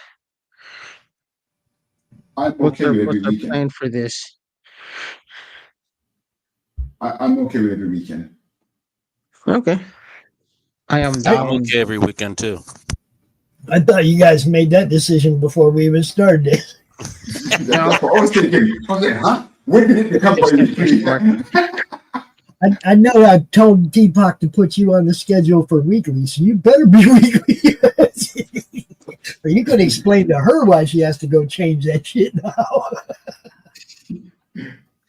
What had happened was Hey, it's cool because it's like I send her stuff and she gets it right up on the website, man. Um, if you go look at that, hey, what's up, Edwin? You got Buzz up in the chat. What's happening? If you go look at that website, the meg.tv, on the first page, you have to scroll down a little bit, but you'll see the whole schedule for the whole week of Madness Entertainment. And like I said, there might be some shows that you've seen before and you didn't like, and hey, you don't have to watch those, but look at all that other stuff. Like, don't unsubscribe because one guy said something that pissed you off on one show, because you might miss out on 20 other shows that you would have liked. You know, I mean, just don't watch that one show anymore. No big deal. But do you watch everything on any network that you tune into? Do you watch every show on any network that you tune into? No. There's some shows you like on NBC. There's some shows you like on ABC or whatever. You know what I mean? There's shows you like on different networks. Okay, I don't expect everybody to like everything on our network, but I guarantee you there's a few things you're going to like, so give it a chance. You know? Because if you like art streams like this, we got tons of those. Hell, we got more of those and we know what to do with.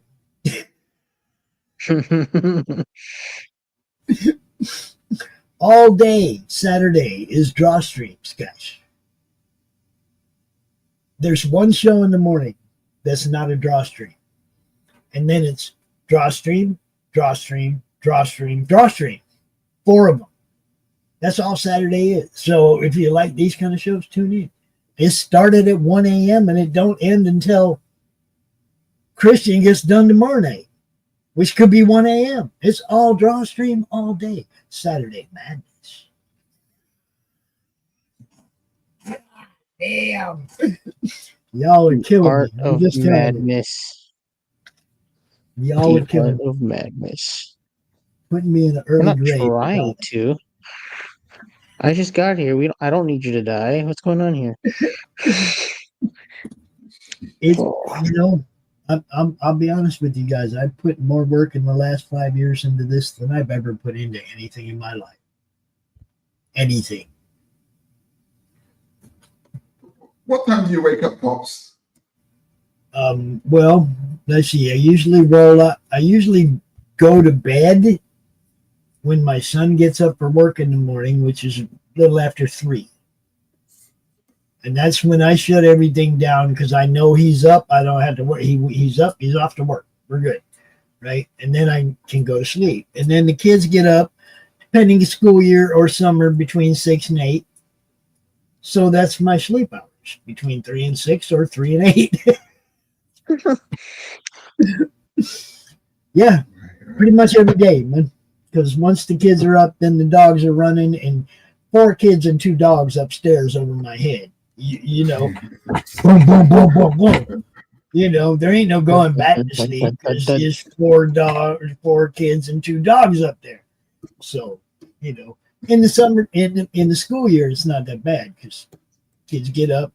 You know, once they're off to school, then I can try to get a couple more hours sleep if possible. But summertime ain't none. Boom, boom, boom. You never know what their schedule is going to be. They come down here the other night. We're staying up till 8 a.m. I'm like, wonderful. I'm not getting any sleep tonight. You know? So I was like, okay, I'm down, I think. Well, I mean, it's just like they're just letting me know, Grandpa, we're going to be up all night. So you're going to be up all night too. You know? Okay. Like Chris, right do you now, have any children? the boys are down at the lake fishing. Okay, it's 2:20 in the morning. The boys are down to lake fishing. They'll be trompsing in here in a little while, making a whole shitload of noise. Like 5 minutes after I fall asleep, you watch. I'm totally used to where I live, and I love the kids. Don't get me wrong. I adapt to my situation. You know. Chris, do you have any children, Chris? Yes. What? Who? What? Do you have children as well? Kids. Munchkins. Do you own any? Oh no. No. Okay. How about you, Raul? No Papa Smurfs. See? I don't even know, Chris, Y'all don't even know. Chris, I got the nephews joy. and nieces. So Was that? not growing up now though. But before it was like a handful.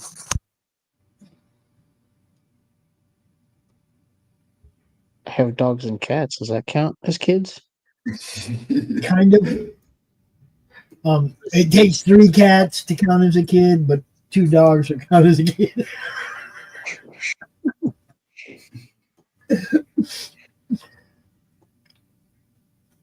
I don't know. I mean, man, the animals, I love them just as much as the grandkids. I ain't gonna lie. I love the dogs.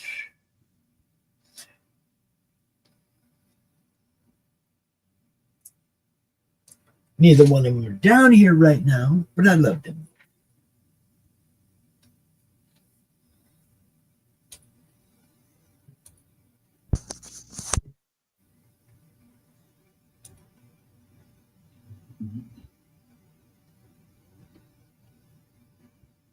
Might get Zaffo to come on in. Addicts, King Addicts. You said Zaffo? There's someone named Zaffo in the chat right now. Yeah, he might. He's gonna try. I'm trying to get him to come in.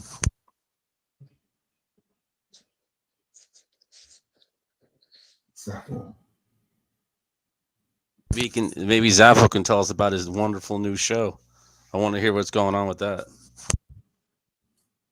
He did say something about possibly popping in here tonight. I remember that.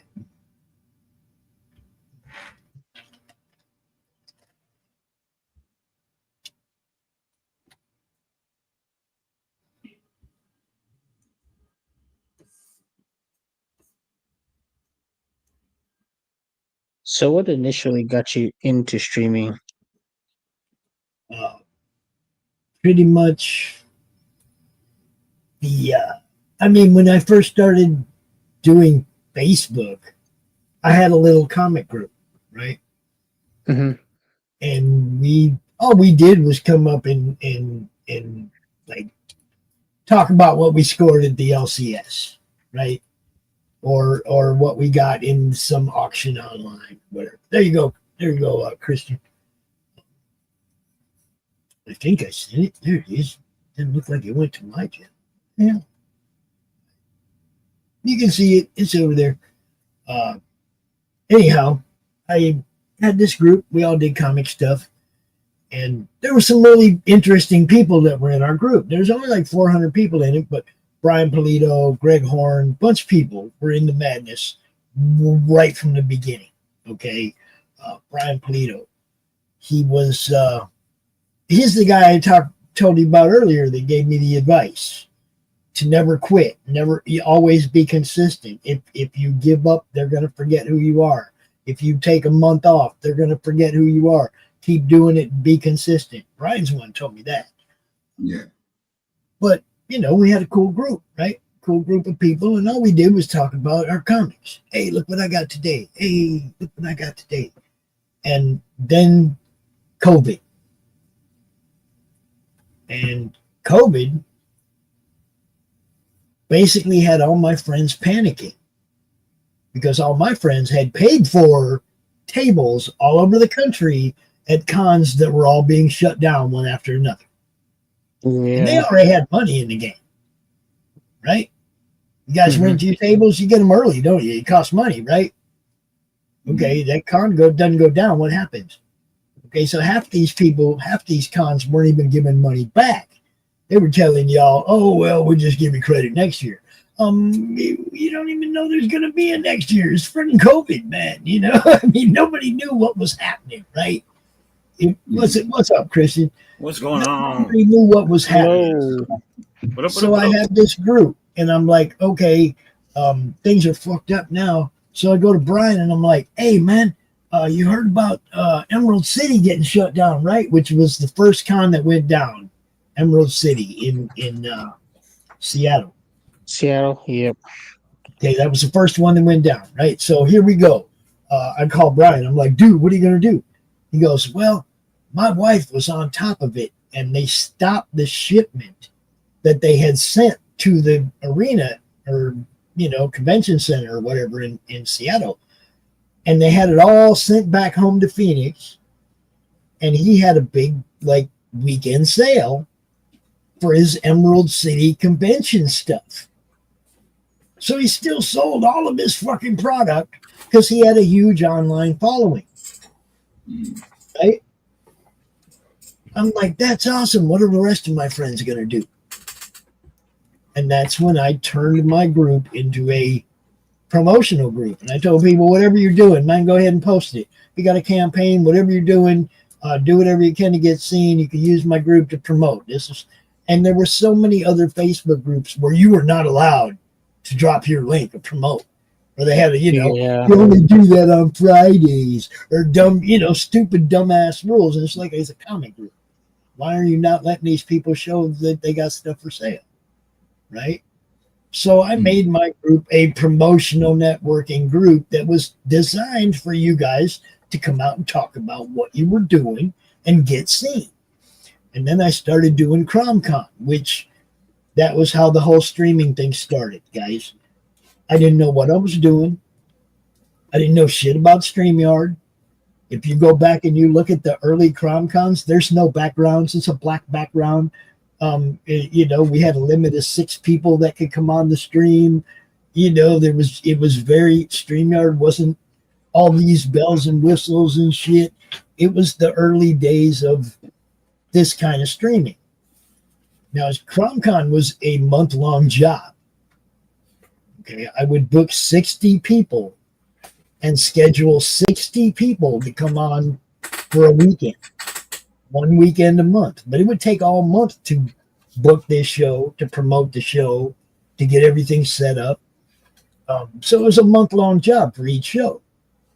And then it started to grow. We started doing a few other things because there was always a couple people that didn't get a spot in the ChromCon and they wanted to come on the next day. So we started doing what we was calling Monday Madness, which is the longest running show in the network. We've been doing it for 5 freaking years. Right? That's our long show. Tabitha, I think I know who that is. Right? Yeah, I knew it. I knew it. You see that? You see that? Oh, wow. Thank you, John. You see that? That's got to be the T. Yeah, that's got to be the T right there. That's got to be the T. Yep. Wasn't me. That's definitely the T. Yeah, there you go. All right, so that's kind of how I got started, was just because COVID shut everything down and my friends needed a place to sell books, man. And it was just a little group back then. We were on YouTube. We were, it was just a little Facebook group, man. And now we're like everywhere. And, some of these places, we got thousands of people watching, or not watching, but, subscribe to and following. And, we're getting there, guys. We're getting there. Matter of fact, I'm going to say this right now. My birthday is 1 month from today. I'm hoping that we will have the YouTube channel reach 1 million views by my birthday. That's what I'm hoping for. That'd be pretty awesome. Well, it's slightly unrealistic, but within reach. Going by our average count right now, we're come up just a little bit short. But if we if we push hard and a lot of people share out the stuff we're doing, we could easily do it. It's just, again, extending the reach. And that's up to everybody, That's something that everybody's got to be part of for it to work. So, Christian, What's up? what's happening, my friend? Chilling. It's good to see you. It's good to see all of you, all your lovely faces. What do we got going on here, bro? Oh, we got some new stuff going on. I'm doing a. I read a bunch of Kenneth Rockefeller stuff this past couple of days, Right. and it inspired me to try and incorporate a little bit of his style into my style, and so I'm doing actual cover designs for a book that's pretty far out, but this is one that I finished. I just got to do the blacks on it. The Nice. See, when I say talent, I ain't bullshit. Then I got this one's almost done. I just got to finish the lovely lady sitting down. Sick. And then this is the next one I'm doing, which is going to be the two of them flipping off to everybody. Figure you throw a little flip off there. And yes, there is a big dildo spaceship back there. I didn't realize what it looked like until after I was done with it. Yay! One of those things. And then this is something I just started. I was working on this for like the last 2 hours. It just wasn't working for me, and it finally it's starting to look like it's going to come together. But I was going to come on much earlier, and then, like I said, 2 hours just disappeared without even knowing it. That Let's do does that happen. again. Oh, look at that! That looks like me when I farted. It looks like what? Looks like me when I farted. Huh? I bet it sounds like you too. Look at all those cool unwoke people in the background.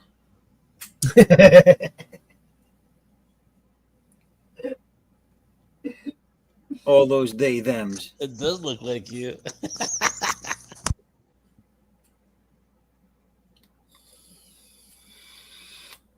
Oh, that's horrible. I got feelings too, you know. No, I'm only kidding. I'm only kidding. That's all right. So am I. I Sorry. ain't got feelings. Sorry. I ain't got no feelings. Everybody, go buy my book. Feelings, nothing more than feelings. Speaking of Zaffo, so Zaffo, sir, what's going on with this other stream that you're doing? Oh, the one I'm trying to put together. All right. So Yeah. I'm looking. I think we're there. I think I have just enough to get a panel of people that'll dedicate to doing it weekly. But it's so how do you describe it? It's a panel of creators. It could be writers, artists, but for comics. It is a dedicated comic stream for comic book creators. You can even be a colorist. Like, you know, no one really talks about that, but there's colorists out there that have created characters and stories and stuff that work with other people to get their stuff done. So it would be a panel of 4 right now. But if we could get it up to 6, that'd be even better. But a panel of 4 that come on every week. And then we can have guest artists and creators come on as well to have an even bigger panel. But those would be the main core group. And what the idea was is it's just like an informative just hangout. Like, you know, anybody could maybe pick a topic that we'd go into each week, but then we can expand from there and go on to whatever. But just to have a focal point to start the show. But basically we could talk about tips on how to or insight or stories about books that and campaigns that people have had or run, people that self-published. Artists could give tips on how to do certain things. Like, you know, a lot of people might be pencilers that want to get into coloring or want to start ink, or inkers that want to start doing penciling or don't know how to do sequential storytelling, whatever. So we could do stuff like that. But also that would be 50% of the show. While that's all going on, the artists on stream will have a different thing to draw each week. So basically there'll be a draw theme for that stream. So like, you know, we're going to draw women with Ozempic face this week, or we're going to draw, you know, horrible car accidents, or, you know, we're going to draw a chinchilla going after a fucking pterodactyl, you know, stuff like that. And that would be the stream. The idea is to make it like a 2-hour show set time, and just have fun. Again, like I do with my stream, that one would be a drama-free stream. So anyone that would, if anyone was to come on and start being like bad mouthing someone else, they'd be kicked out of the show.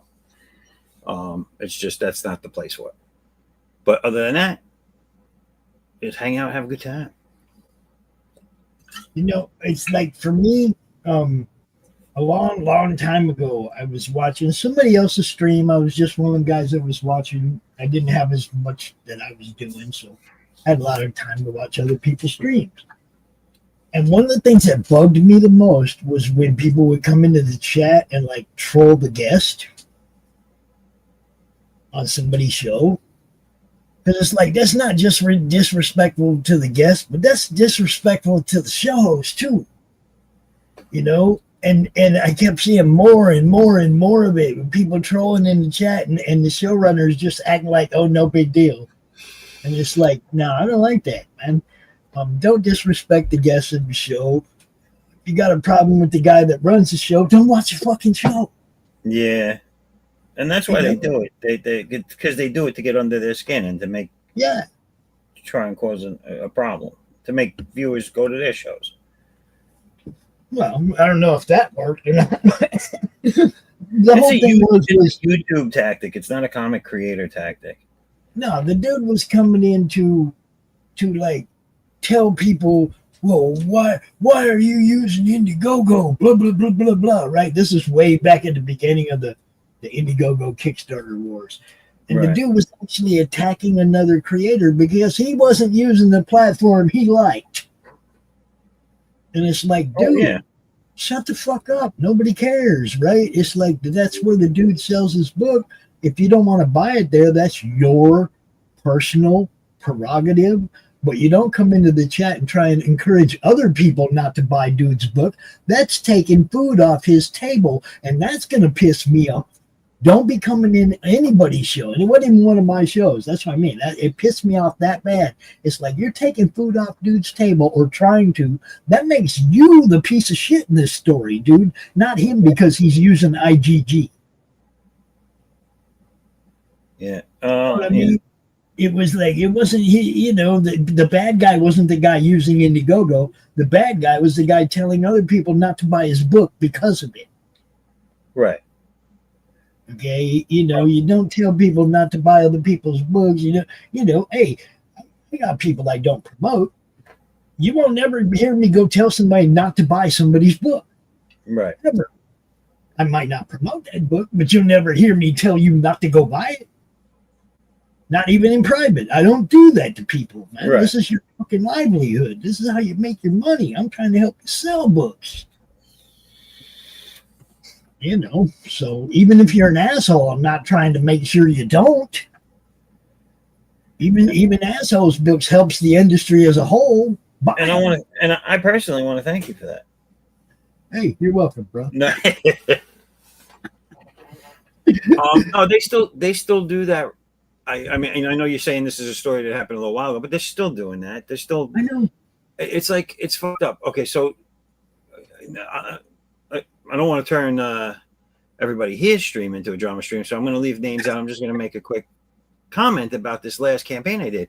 I had been getting so much crap feedback off of my first two campaigns that I didn't put it up on Indiegogo as well, or only, or whatever, and that X, Y, and Z people would have had me on their show had I done it, or if I do it in the future, they would have promoted it had I done it, or if I do it in the future. And I did it. I reached out to all these people numerous times. Silent. Birds, dude. Birds. That's because those people don't want you to succeed, bro. They want you to not succeed. That's why they tell you, don't do it there. Don't do it there. You might succeed over there. Do your stuff wherever you can. You just do it an easy cop out. If you're not on Indiegogo, they say, "Oh, we can't back you because you're not on Indiegogo." But then as soon as you go over there, they're like, "Yeah, I can't say anything now." But they will back them same other people that are not just on Indiegogo. Yeah, it's just like it's just like the cheerleaders. You know what I'm saying? They got their clicks, and Even mean, if you're you a know, better cheerleader than them, they won't support you. I have a problem with the ones that let the mob rule email fucking programs get people canceled. Kickstarter knows what I'm talking about. I have a problem with the ones that shadow ban campaigns so that people can't even find them. Indiegogo knows what I'm talking about. So far, I don't have a problem with Fund My Comics, so I suggest and recommend y'all use that one first, and then, you know, like, use the big corporate ones that don't give a shit about you later. That's my personal opinion. Right. You know. And hey, you know, Fund My Comic ain't big as those yet, and it might take a little while to get there, but it's still treating you better as comic creators than either of the other two do. The fees less, everything, right? They treat you better. You get to talk to humans. A whole bunch of reasons why Fund My Comic is a better platform. Will it sustain that kind of customer service quality? Who knows? I mean, someday Luke might go corporate. You never know, right? I mean, but for right now, that's the only one I recommend, because it's the only one I know right now won't screw you as a creator. Yeah. And that's true, and that's good. But the only bad thing about it is that there's not enough eyes to make the funding. It's just not that big yet. I know, and that's up to us. So it's just like I'm saying. It's you got to share, you got to promote, you got to talk about each other's shit, and that means even the guys that are on the platforms you're not on, you got to promote each other, man. The whole networking thing. It's, you know, it sounds like I'm beating a dead horse all the time on this subject, but that's the only way we've grown as a network. Yeah. That's the only way we've grown, is to expand, bring more people in, collaborate with more people, work with more people, and try to, you know, make sure that everybody understands that the share button is probably the most important part of the network. Well, what you call it? Oh, I'm up on the screen. I wasn't looking. Oh, there I am. Yeah, I'm the one playing screen. Hi, everybody. Listen, this right here. This is some of the best image artwork that you've never bought yet. Go back my book. That's promotion. That's marketing, baby. Late night promotion. But really, all these kind of shows, the network, all this stuff. Look, like I said, I started with 400 people in a Facebook group. I curate the hell out of that Facebook group, and it's over 3,000 people now. But I don't just let anybody in that group. You got to be somebody with some comic stuff on your profile, either as a fan or a creator. If I go look at your profile and all I see is the same 3D images that I saw on that last guy's profile, ain't neither one of you getting in. You're not just going to come in here and try to scam my friends with your fake 3D image operation. You know, I don't play that game. You guys know I protect my people from the scammers. There's a lot that I do that other people that have groups don't give a shit about. You know, we don't play that shit in the madness, man. This is about helping people succeed, not helping people get ripped off. Right. There's a bunch of shows that I will, if I catch you putting out a link to it or something, I will share it up on my stuff. The only thing is on my socials, I try to keep it comic related. Yeah. So I'll do like a Laurie's, I'll post hers. If Doc's on, I'll post his. If it's one of the draw streams, I'll post them. The only things I won't share out, at least on my socials that are for comic books, or for my comic, is like when you do like the video game stuff, or not the video game, the role playing RPGs, movie stuff, you know, stuff like that. Hey, it's a different audience. I get it. Like you say, I just want to make sure that when you're sharing something, it's because you know you got friends that are going to like this. Right. You know what I mean? It's like, it's plain and simple. It's like, and comics crosses over into so much other shit that it's almost, you know, at some points it's hard to say, oh, I can't share that because it's not comic related, because then you go find out, oh shit, it was based on a comic. You know? It's like, Yeah. Everything. What's up? And then you got these guys, the geek men, the masters of the Thunder Nerds, action figures, movie reviews, interviews with comic creators. What up, geek man? What's his name? Dan? Is that his name? Dan? Dustin. Sorry. And I got the D right. Dustin plays in those role-playing games, and he runs 3 shows of his own on the network. Look, he didn't even interview you, Christian. See, he says, you got a friend in me, bud. Oh, how's that song? You got a friend in me. Yeah, that's the one. You got a friend in me. Raul's like, man, I got friends. Shit. Yeah, it's true. I'm like shocked. If I ever see Raul in person and he's not a gremlin, I don't know everybody. Tabitha, oh my gosh, it's too much. It's funny because when I was selling that book for that dude, I had, you always get the trolls, right? And this one guy's like, yeah, you're one of them people that if somebody sees you, you probably clam right up. And I'm like, you ain't never seen none of my con videos, have you? Dude, yeah, I'm me here. I'm me at the con. I'm me in the golf course. This is who I am. Okay. He was like trying to act like he's gonna be Mr. Tough Guy, and I was just like, dude, you can come find me at any of the shows I go to. I'm not hard to find. I talk about every one months in advance. So show up at any of them and come say hi. I don't know why everybody thinks that other people are gonna melt because they're talking tough guy shit online. I go to the cons. I don't avoid the cons because there might be somebody there that doesn't like me. I don't care. I might even interview people that don't like me. I don't care.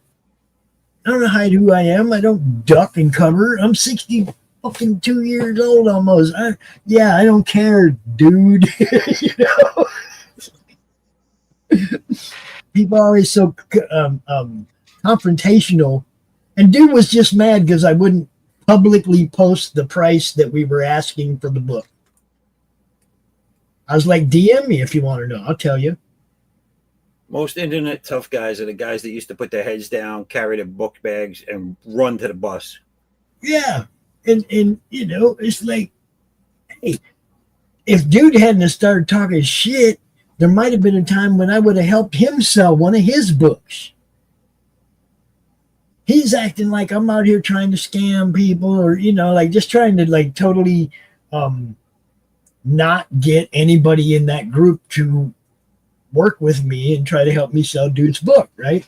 Just trying to make me look like this and that. So I'm posting the link to the network and I'm like, yeah, dude, you're not going to get the scammer result that you're looking for when people go look to see who I am.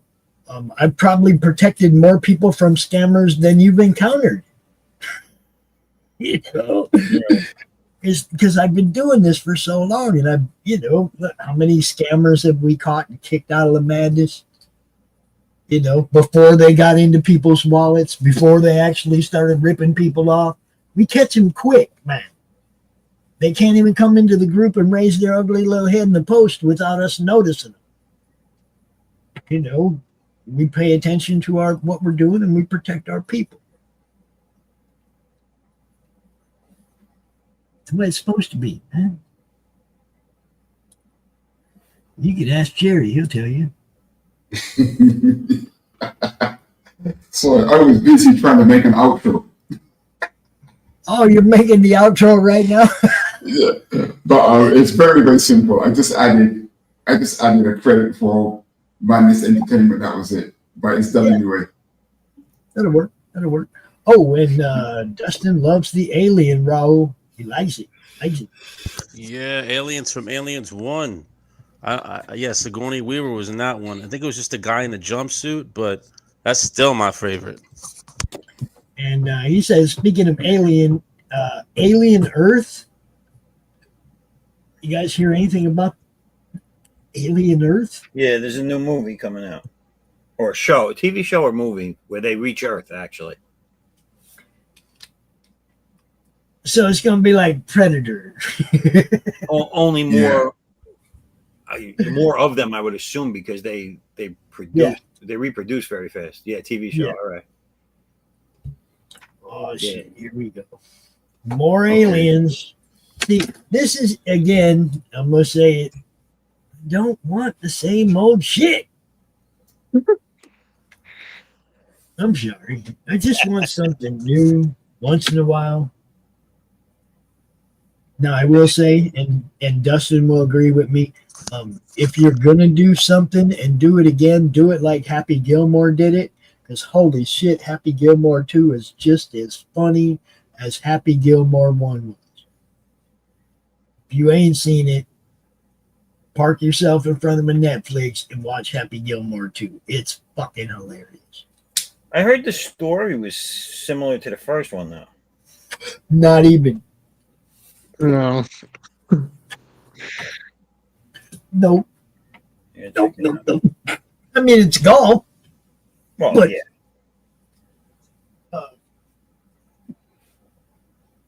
I don't want to give away spoilers, but I'll tell you right now, it's if you haven't watched it, you're about 20 minutes in, you're gonna be like, fuck. And then you're gonna ride with him through the lows and the highs, right? It's like it's kind of a trippy movie, man. It definitely had some it pulled at your heartstrings a little bit, and a lot of funny people in it, new people, old people that were in the first one. A lot of tie-ins back to the first one, which you're going to have. It's a part two, you know, a part two of a comedy. It's not like a part two of a franchise where you can just change everything. Alien, oh, they're on Earth today. It's Happy Gilmore. It's going to be on a golf course. You see, you got, you know what I mean? There's no other scenario you can make for it. Now, the creativity was who they're playing against, who he's golfing against. That's the part that's a big twist. And his support team's a little different. You know, you guys know who Bad Bunny is? Yeah. He's a The musician. rapper dude, Bad Bunny. He's Happy's caddy for this one. Oh, I heard what's his name's in it too. Eminem. Momentarily, yeah, he has a bit part. Becky Lynch from WWE, MJF from AEW. There's a bunch of new people that show up in this, and then, like I said, a bunch of the old people from the original movie also make appearances. Then you got Jack Nicklaus and Lee Trevino and Freddie Couples, all the old school actual golfers back in the day. A couple of the new guys, Bryson Shambo, whatever that dude, the long drive dude. Yeah. I mean, it is funny, dude. We laughed. We laughed. What's his name's back, right? The guy he played against in the first one. Yeah, Shooter's back too. Yeah, dude, it's good. It's a great movie. It really is. Just like everything, you go in thinking, oh, number 2 is going to be, I hope they don't screw it up. But yeah, this one, yeah, there you go. The premise is different. A ship, the presence for the aliens, a ship carrying 5 different deadly species crashes on Earth. The alien broke out, and this group has to hunt them down. It's different enough. Okay. Yeah, all right. Do they get into the other alien species? It says a ship carrying 5 different species crashes on Earth. An alien broke out, and this group has to hunt them down. So I just want to know if they show you what the other species are, because there was another alien in one of the newer ones. They showed a different species from another movie in it somewhere. I can't remember what it was.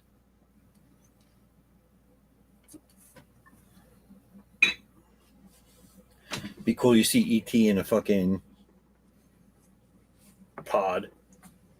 I don't know. See, I've seen the first Alien with Sigourney, and it was like, it's all right.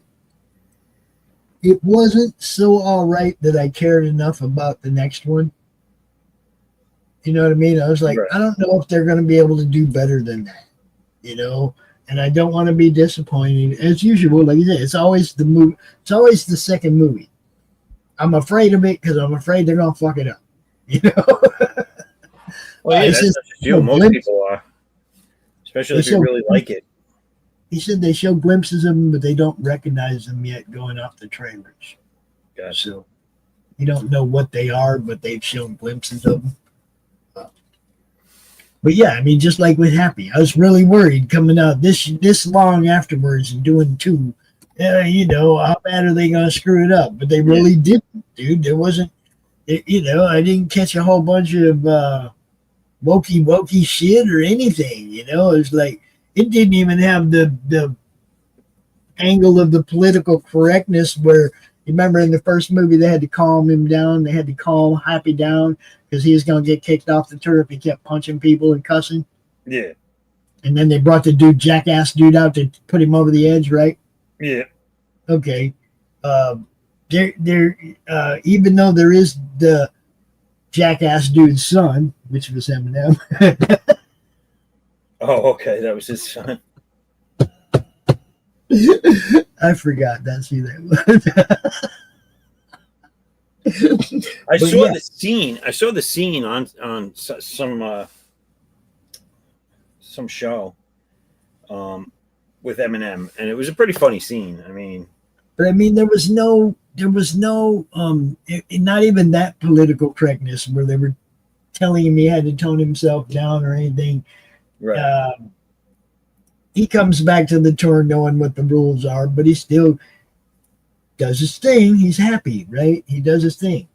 So you get the whole shtick, but you get a lot of new stuff, like the John Daly stuff is hilarious.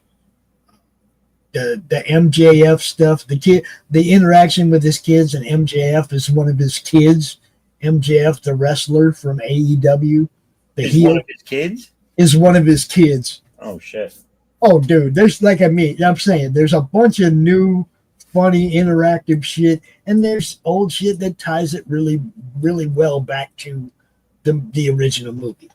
You know, That's pretty So- fucked up that MJF is old enough to be his kid. You think about that. The first one, he was a young dude. well, I mean it's how long's it been, bro? Yeah, man. 30 years since Happy Gilmore. What up, Tank? What you doing? So yeah, guys, it's all about, you know, having a good time, networking. That's what Geek Man, you know, that's how I met them guys, man. It's like they weren't comic guys, but comic guys introduced me to them. The Silverline guys, Roland and them, they're like, hey man, you know, you got to check out these guys. And okay, action figures, movies, all the kind of stuff I'm trying to expand the network into at the time, right? Other stuff, not just comics, so that we are able to cross over in the places where movies and comics cross over. Okay, well then there's action figures where also comics cross over. So basically it was like, yeah, we need to just open this network up to all forms of pop culture shit because it all crosses over each other somewhere anyway. The gaming, all of it, it all crosses over somewhere anyway. So you might as well, you know, this was my thinking then, you might as well just incorporate all this stuff into the network and let the network grow and see what people like, what people want to watch, and just keep on doing it. Okay, that's what we're doing. I like what Dustin does. The ADHD theater, you know, him and Windari and Palmyra, I loved watching it. Now I'm kind of part of it because we're showing the movies on Pilled before we do the ADHD theater show. We're actually showing the movies, doing a watch along. People can watch along with us, and then we do our rating on Friday when we do the show. You know what I mean? But you can actually hang out with us and watch the movie. So it added an aspect to that. Ed Davis brought his first impressions over. which is him and Dash, and they'll listen to an album for the first time. It could be something old, it could be something new, but it's the first time they listen to it. And then they do a show called First Impressions, right? Okay, well, I want you to bring the show over to the network, but let's add a twist. Let's play the actual album unpilled right before you go live on your show talking about the album so everybody else can listen to it too. And then when people are interacting with the chat in the First Impression show, they freshly just heard that music too. So they can interact with the chat and interact with the panel way more because they know what these guys are talking about. They just listen to the music. You know, so I'm trying to incorporate this, not just the reaction shows, but show you what they're reacting to right before the reaction show. Yeah. Does it make sense? I guess not. What he's talking. Yes, Yeah, yes, it makes sense. Makes lots of sense.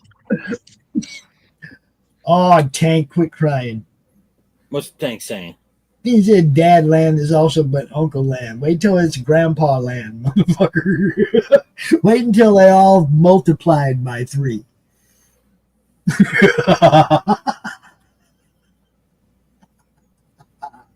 What is up? We're being raided. We're being raided over here by Third Railify. What's up? We got Jonah Finn, Raising Kane, Nas Pudnut 1, Drooby Dooby Doo Show, Stuck in New York, The Human Shit Show, and Just Gino. What's happening, everybody? Welcome, welcome, welcome. What up, shit show? Cool name. We're doing some art stream over here. Oh, Handy News up in there too. We got a few different artists up in here, and I'm just flipping between the screens so that you can get a good look at everybody. This is one of the hosts of the show, Raul. He's drawing y'all an alien. It's the first movie. It's creepy. It's the OG. It's the OG alien. Not one of them weak, right? Not one of them weak noobs that just anybody can kill. This is the one that it took Sigourney to take out. Like 20 of them, 20 people couldn't beat him. That one alien in the jumpsuit. And this here is like, this is Mr. Zaffo. And he does a stream here tomorrow night at this time too. Well, maybe a little earlier than this, but Christian has stream tomorrow night. Also drawstream. He hangs out, does all this too. Look, Tank's acting like he's gonna look. 1 minute is I'm exhausted. Next minute is time to go to work. My work week begins in earnest. Every day the work is in earnest, bro. Every single day. It's all I got. I used to watch Ernest. Yeah. You were all. Uh-oh. Wow. What's going on here, Jerry?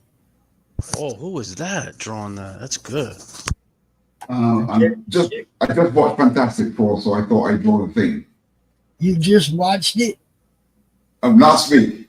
No spoilers. I don't want to know. Okay, all right. I won't say anything.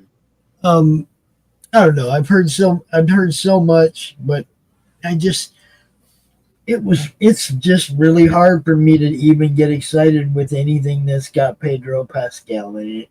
I'm with you. I'm with you. His face causes me pain.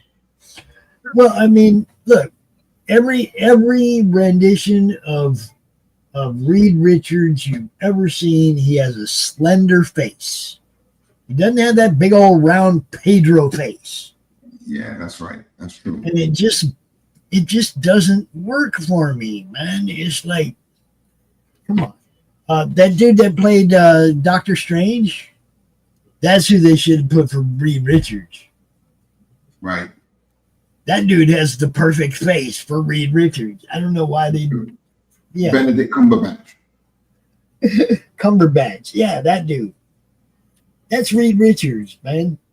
And I'll tell you something about the Fantastic Four that Jack Kirby did. That Reed Richards is taller than the Thing. Yeah. Right? And they can't seem to understand that. Yeah. The thing is big, but he's not. He's like Mike Tyson. He's not that tall. No, he's just massive. Yes. And Yeah, he's and not Kirby tall, he's always got that right. The only person, actually, yeah, I think the only person he was originally taller than was Sue. Yes. But I think even Johnny was a little bigger than him, or the same size. Yeah. That's right. And that's very important. That's why I can't accept Hugh Jackman as the Wolverine. I don't care how popular he is. He's too big. He's too tall. You know, I understand it's success for the average person watches him. Yeah, fair enough. But for me as a comic geek, I can never accept him as Wolverine. Well, what's his name would have been perfect if he didn't go on a killing spree and then kill himself. Chris Benoit, the wrestler. Oh yeah. Oh, right. He used to call himself the Rabid Wolverine, and he friggin' looked like him. Well, he is huge. Yeah. Yeah. And instead of going to Hollywood, he went to WWE. Yeah.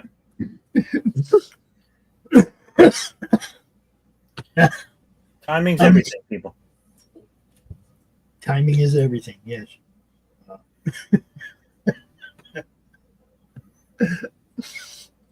I'm afraid I'm not going to be able to hang out much longer, guys. So, Jerry, are you confident that you can end the stream? I just put the plug from the wall. Huh? No, you got the outro loaded. You're good. You see the button up.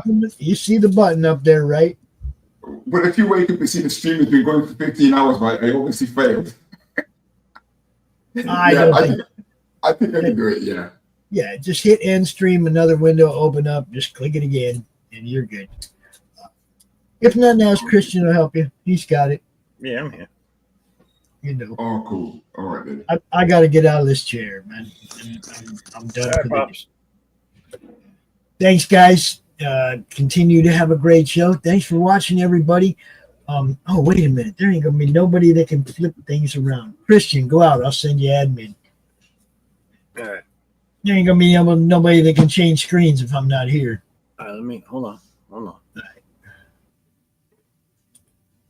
I'm going to have to send him admin. Do that. Let's see. Who can we take it from? Dustin, I'm going to take admin from you. I'll give it back to you in the morning.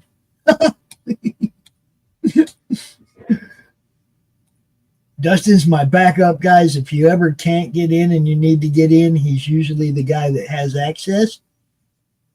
Geekman. So just letting you know, that's the guy you holler to if you need. He's usually my backup. Usually the guy that's got access to get people in and out of here. Where the heck is that? Where is that thing? Foresight 11111. Foresight 111. There it is. Okay.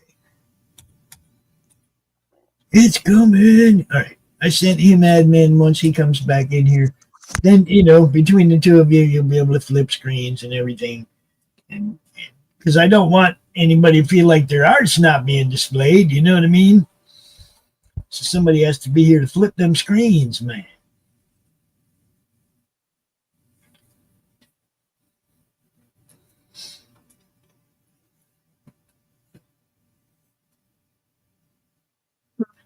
And for the next few weeks, this is about as much as you get out of me till about 3. That's about it, because that's my normal checkout time. Foresight 11111. Yes, it's Jerry's world. He goes on forever. Well, I mean, he can go as long as he wants. That's totally fine. I mean, you guys can draw as long as you want. I'm done. Okay. Well, I've been up since 4 o'clock, 4 a.m., so I'm going to run out of steam soon. Say what? I was up since 4 a.m. to meet you at 5:30. Right. So I'm going to run out of steam in about the next 20 minutes, I think. All right. Well, I mean, if you're gonna call it at 3:30, then that's cool. Then just like you said, just make sure you guys are flipping the screen back and forth, and make sure everybody gets represented. Like that guy.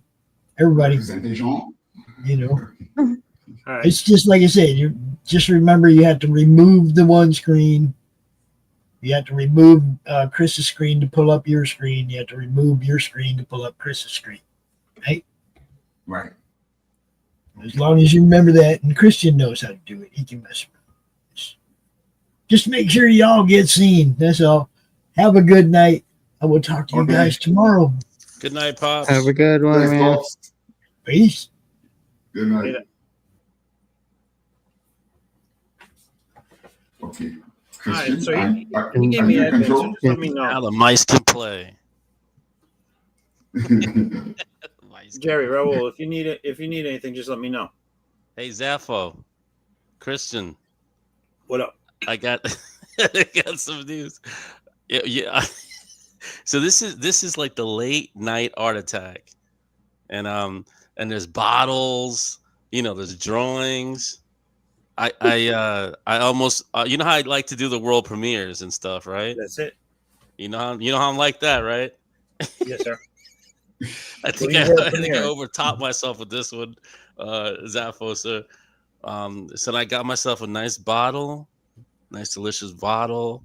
I plugged up the guitar and I did my own late night art tribute song.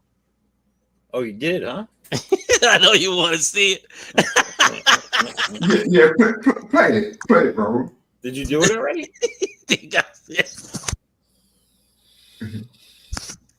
Yeah, man. It was crazy. I was so hyped. I was so motivated. I mean, it was Jerry's bringing out the intro song. He got like intro song and everything. And I was like, oh no, I got to get my own song. Plug that bad boy up. And I was thinking of Zaff. I was trying to do the freestyle. Boom, came out with. I was like, late night art attack. Did you record it? Recorded it. I was trying to get it to put it in the intro and a back tro, forward tro. Didn't even put it in. How much We of were that so bottle? pushed for time, we almost didn't finish the other intro. How much of that bottle have you had? Jesus, man. I wanted Zaffo to see it, Christian to see it, man. You should have had it in the intro. I was looking. I was like, "Oh yeah, you didn't get Noctis Veil." Oh, Jerry, we should have had Noctis Veil in the outro at least. My comic book character. Is that on your Instagram? I think I sent you a YouTube link about Noctis Veil. So wait a minute. I just heard all this about this song you did, and I'm not going to hear it. It's only a couple of words. It's me in a bottle, and I'm like near the amp. But Jerry got me hyped. He was doing this death metal night attack, all this stuff. I was like, oh man. Nice. This guy. And I thought about you, Zaff. I thought you about the concert, and I pictured you. You were like, come on, man, you get that song out. Get that song out. And I was like, yeah. And I started jamming on the guitar, screaming it. Yeah. I was hoping Jerry would add like some reverb to it, some nice lighting, because he likes to take this stuff and he really makes it very professional. Like he might add like a cool effect, like the filter effects in Photoshop. I was like, man, he might be able to add something cool to it. I was trying to see how he would interpret it, but it's kind of man. I can try that during the week. We were just so tight for time this time, but now we got a whole week. I'll have a look at it and see what I can add in. Right. See, it's not AI. It's me with the bottle, with the amp, the mic. Late night art attack. Wait a minute. I don't know. Maybe I could. I don't think I have it saved on my phone anymore. But I should be in the chat. Nah, I don't want to broadcast. It probably sounds bad. Broadcast. Maybe you can hear it. I'll let you hear it, Zaffo. Yeah, man. Come on. A second.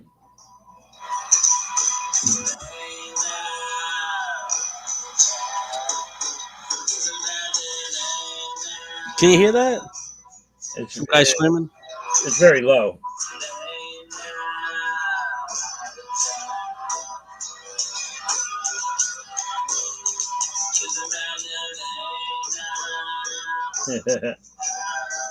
There you go, baby. There you go.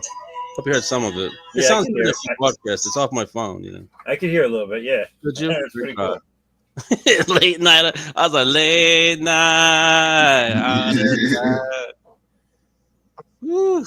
That's funny too, because that's like one of those intro songs. You know what I'm saying? Like, Yeah, there's no AI there, man. I was, you know. that's cool. Yeah, but they were saying about, hey, you know, don't do this, don't do that. I was like, oh my gosh. Nah, but Jerry's right. Who's got that kind of money? Ain't nobody got that. No one's got that kind of money to put out a song that good, you know. Absolutely not. He was like, he's like, I'm sorry, we can get it out and all this stuff. We don't use AI. You know what I'm talking about. But mine, I was like, no, it's like so raw. It's like a garage band. How you like the concerts. Jerry inspired me. So hopefully you'll be able to see it online. Hopefully Jerry will be able to, you know, clean it up a little bit. That's some of that good, you know, AI video, not even what the hell is called, vocal touch-ups on it. I can't wait. Oh man, I can't wait, man. That was my premiere. I might premiere it on your show. It was very nice world premiere. Yeah. Oh man, what a night. When it comes to all this sort of stuff, this production and everything, right? I'm an absolute noob, man. I'm too old school, you know. I'm having to learn all this quick video cuts and everything. Oh, I'm with you on that, man. It's all learning as I go. I have no idea what I'm doing. Because he does like the hosting, and he's in Singapore. He's got the comedy stand-ups. I like all that. I like the awesome. comic books, the Trump books. I like the way he draws the Trump. Yeah, the Trump books are fucking awesome, dude. Yeah, we're not lying to you, Jerry. That's really good detail. I'm trying to watch your hand when you draw like the thing. I'm trying to understand it. So my issue is that Jerry, when I draw, I don't understand how to be professional the way you are and Zaffo, but a lot of guys, they leave like this white area open, and I keep adding like these lines, and then I look at your artwork, it's just so clean.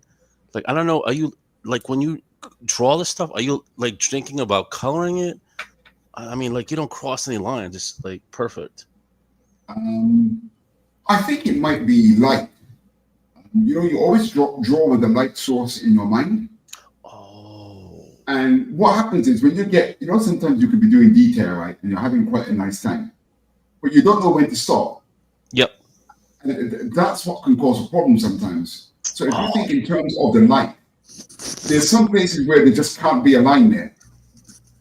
I found that was a mistake I was making early on in my drawing. I was putting in detail that I thought was cool, but it didn't serve any purpose because in reality, it didn't follow a light source. Right. That explains it.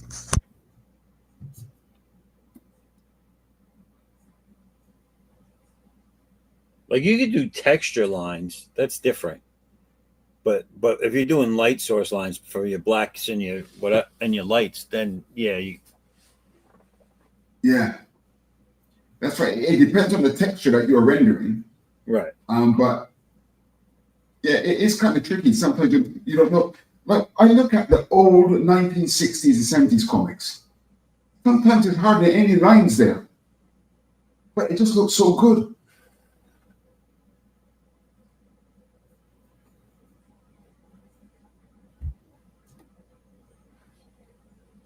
That's what kind of put me off Todd McFarlane. I've always had the impression that Todd McFarlane blinded people with detail.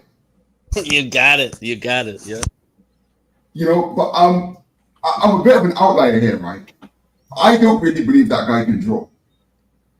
Because for me, the number one thing in drawing are fundamental shapes. If your shapes are off, the inner detail can never be quite right. And Todd McFarlane, his shapes are very, very dodgy. I don't believe that guy can draw. But he's a genius in that what he interprets gets you. But in terms of actually knowing how to draw, I'm not convinced. Which guy is this? Todd McFarlane. Oh yeah, he can't draw. he's what a lot of people were. He's a stylized artist from the 90s.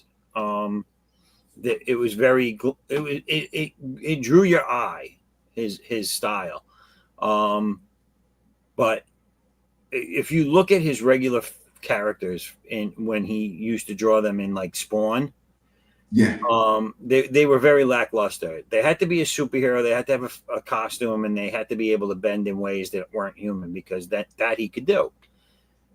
Yes. Yeah. Oh, you guys have a guest in the back. You want me to let him in? Yeah. Yes. And Who's this is this? the tax man. This looks like Captain Tank is coming in. He Hey, looks right. nice. What up, Oh, Tank? Hail to all of you waifu, I magnificent missed you, bastards and waifu. bastards. That's right. This is gonna like you. Look, Chris, it's Yeah. waifu. Well, it's Waifu. Right. He's finished with It's the Waifu. Daytona 500. That's right. The Daytona 500. I love that.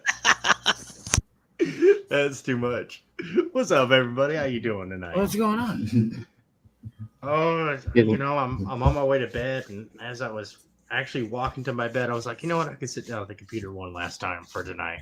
Come in and be sociable for at least a couple of minutes. So how's everything going? Oh, good. Just busy. It's just been busy. But you know, to be fair, my work week is really Friday through Monday, and then the rest of the time I'm in Dadland. So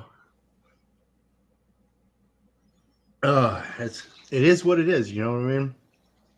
I hear you, man. Yeah, I've got my responsibilities and my obligations, and I keep to them. But I'm really excited. I'm working on a secret project with Chris Brown, Laughing Rogue. I got something cool for that. Something a little bit outside of my regular. Speaking of shapes, right?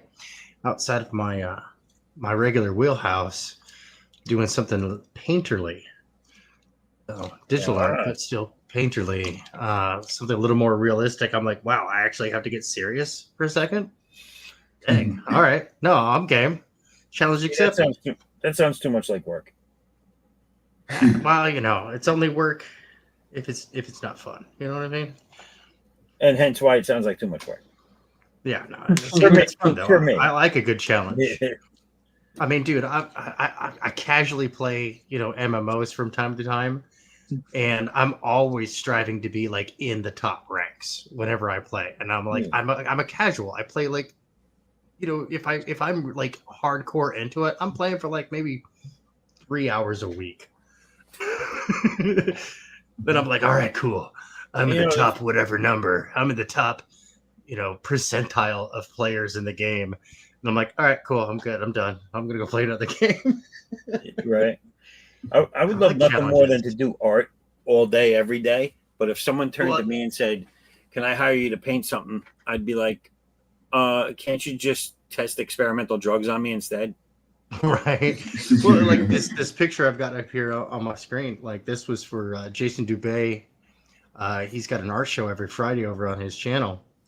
And the subject for this last week was Caitlin from the comic book Charms.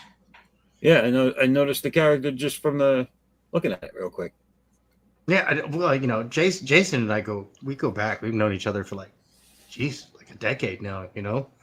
And he's an absolute sweetheart, absolutely wonderful guy, and I just love that positive. And that's really where my work week begins is with his show, because it's like it's got such a positive energy, and I love it. It motivates the hell out of me.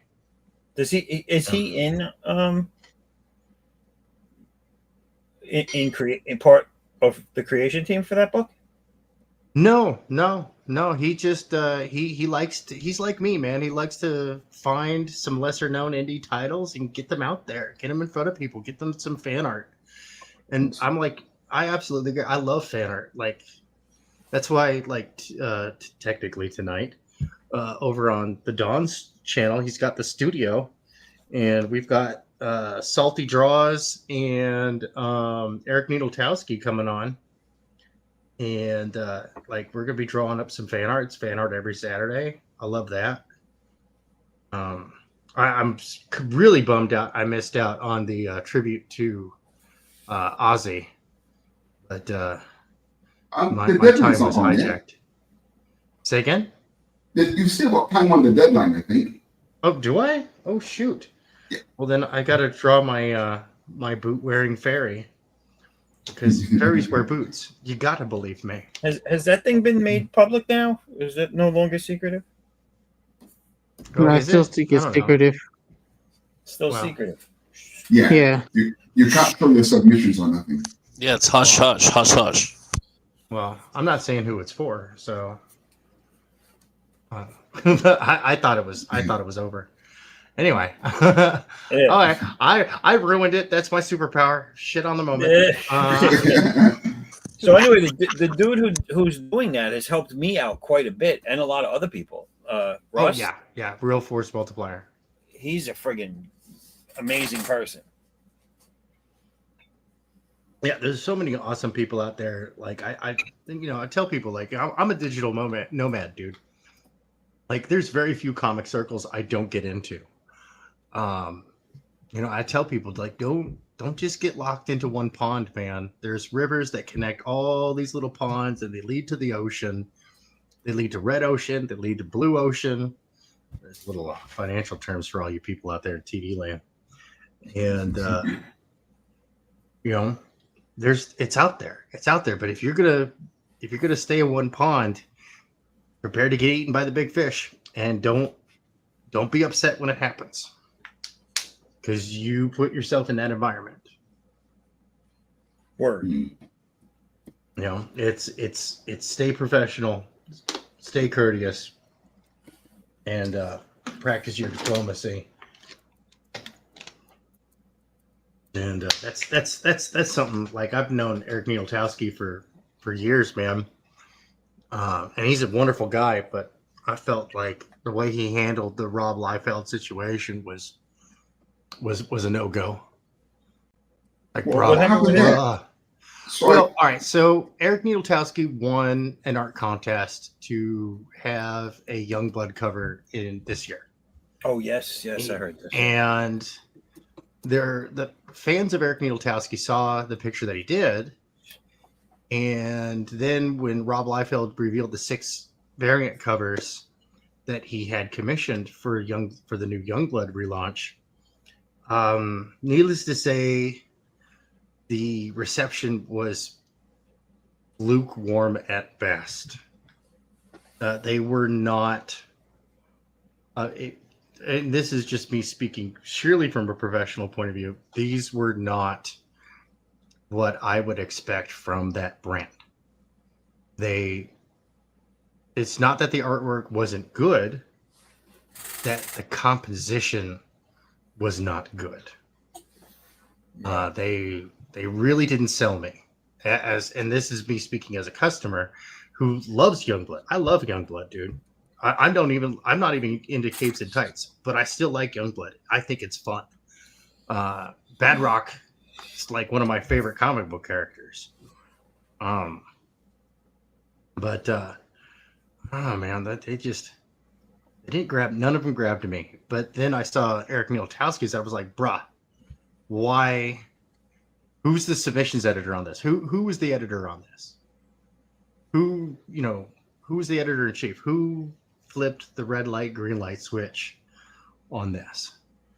Because that one, like, it screams Youngblood. It hits all the right buttons. The composition is fantastic. The artwork is classic Image. Yeah. Oh, it's a fantastic cover. I've seen the art. It's amazing. It's what I will say though is I read the back and forth between Rob and him that has been posted here, there, and everywhere. Yeah. Rob, it was stated that he would use it for a cover of the new Youngblood, but it did not say it would be on the first one. And yeah. And in doing books myself, I know that I've already commissioned covers from other artists for 2-3 books out, a whole nother story arc with different characters, right? Like, just so I don't have to do it all at once. And I think Rob did have a plan for it, but because of the way everything blew up, he turned into a real jerk. And I think his biggest fault in this whole thing, like he simply could have came out and said, "Listen, people, I said I'll cover. It will be not #1 though." He should have just said it. Yeah, Because he didn't really say that. He kind of got defensive. Yeah, it's as Rob does. Right. If he had he's just very said, thin-skinned. if he had just said, yes, it is going to be used, it's just not being used on issue 1, everybody settled down, I think that would have been it. But he got defensive, whatever. And then when the guy asked, he goes, "Listen, I just wanted to know if it was being used on any cover." And he goes, "Nope." So it's like he let a bunch of other people make him screw over this dude. Yeah, no, because and he can't get negative feedback. It's like his therapist told him he can't ever hear negative feedback. Oh, dude, anybody who's ever been in the Spinner Rack group over on Facebook and said anything that wasn't praising Rob, even mild critiques from professional editors, boom, blocked, banned. You're done. Yeah, he's done with you. His time with Image really jaded him, dude. Well, honestly, here's what I think the issue truly is. He's never worked an honest day in his life. And by honest day, I mean he's never done any blue-collar work where you get blisters on your hands. Oh, no, he's never chipped a nail. He's never had a puncture wound. He has, like, my hands are covered in work scars, dude. I'm a blue-collar through and through. Well, if he chipped for 5 years. He'd be pissed. Yeah, no, this is one of the things, like, and this is just something that, you know, I've worked in Hollywood, I've worked in the entertainment industry, and I've worked with all different types of people. And the folks that have the blue collar experience, they have a tendency to be able to take it on the chin. I still work in electrical construction. I've been doing that for years. Yeah, you have a real job. And I've worked multiple jobs my entire life. And yeah, no, see, that's the good stuff. And that's what everybody should do. Is like, you know, this is why I'm like, look, you know, when you are young, get a job that physically and mentally taxes you, and hold it for at least 2 years, right? Before you even go to college, right? Go join the workforce, go do something with your hands, go do something laborious.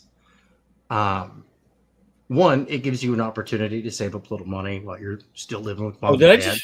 I'm sorry to cut you off. Did I just flip off everybody? I'm sorry. I'm trying to see how the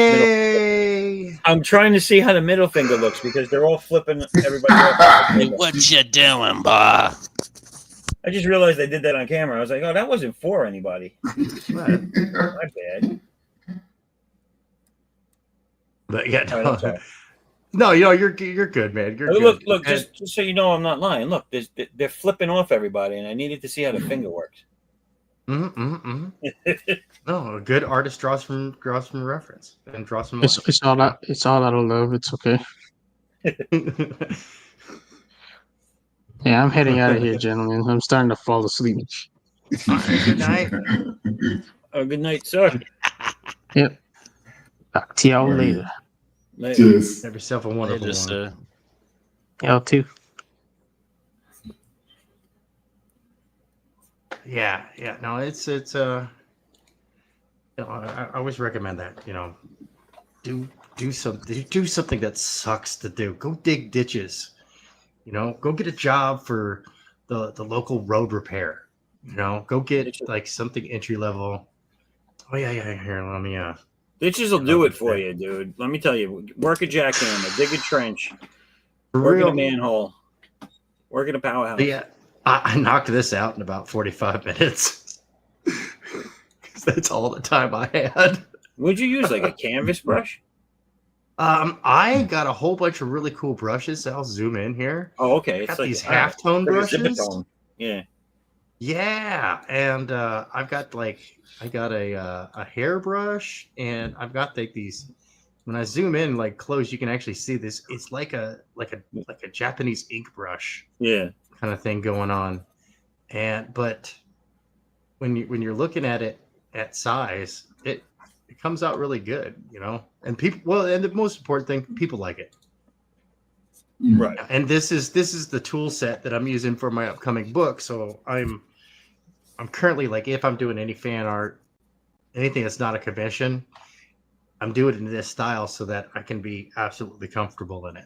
So, because, gosh, we spent months developing the style for the two upcoming books that I'm working on. So, yeah, because they're kind of dark, they're gritty. This is looking great. Jerry's thing Love is this looking thing. sick, dude. Hell yeah. One of my favorite characters. I wanted to try this pencil texture on this character for a long time, but I never actually had a chance to try it. Oh, yeah. It's not perfect, but it's good for a practice run. I like it this because you're is- throwing the classic thing. Like Yeah. I'm very silver and Bronze Age. Yeah, well, I used to when I was younger, I had I was only missing 3 issues from 1972 to 1994. Wow. I was a huge Fantastic Four fan. Yeah, same here. So, okay, let me say something to you. Yeah. Don't you think that Rich Buckler is the most underrated artist in history? Yeah, no, dude, he does not get enough love. No one ever talks about him. Mm-mm. It's very sad, man. No, I think that he and like Ed Hannigan don't get enough love. Yeah. Ed Hannigan is probably his most famous work is the Stiltman cover for Spider-Man. Right. Which that was a game changer when he did that cover. Yeah, that was a good cover, man. Dude, even Gil Kane started upping his game. And when you challenge Gil Kane to up his game at the height of his career, bruh. Jesus. Gil Kane, man. You know, Gil Kane made me collect comics that I didn't even want to read. Oh, dude. Yeah. No, I grew up knowing I grew up knowing Julius Schwartz, Gil Kane, and Murphy Anderson. I used to joke that they were the terrible trio of DC Comics, and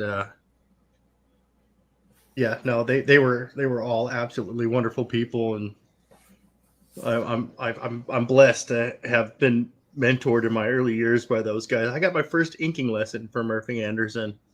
Really? Yeah, Jesus. he was inking up.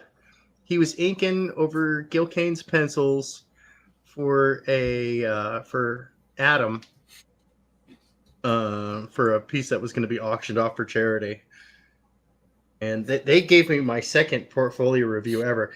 Julie wanted it to be my first portfolio review, but I was an obstinate teenager and decided to go hit up the DC submissions line at the convention. Man, Right. Julie was pissed. He was pissed, but I was an obstinate teenager. What can I say? So, teenager's gonna teenage. Wow.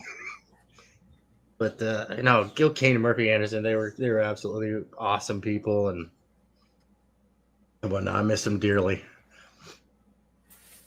Yeah. So learning from Gil Kane. So how old are you? Like 382 years old? Close, 383. Oh, all right. Yeah, no, I'm 48, man. Oh shit, you're younger than me. You're still very young. Yep. Well, you must have been in the right place at the right time. I was. Well, my mother was Julius Schwartz's personal assistant for a few Right. years. And so whenever he whenever he had to do like conventions and stuff like that, she was the one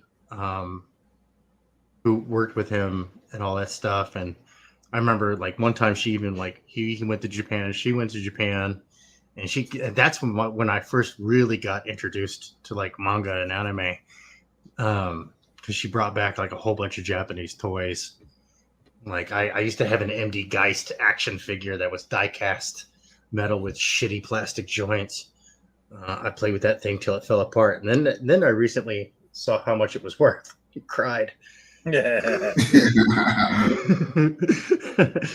was like, son of a bitch, really? I had a Mengizer Z. Dude, I had all 3 Voltrons. That's right. There are 3 Voltrons. But only 2 made it here to the US.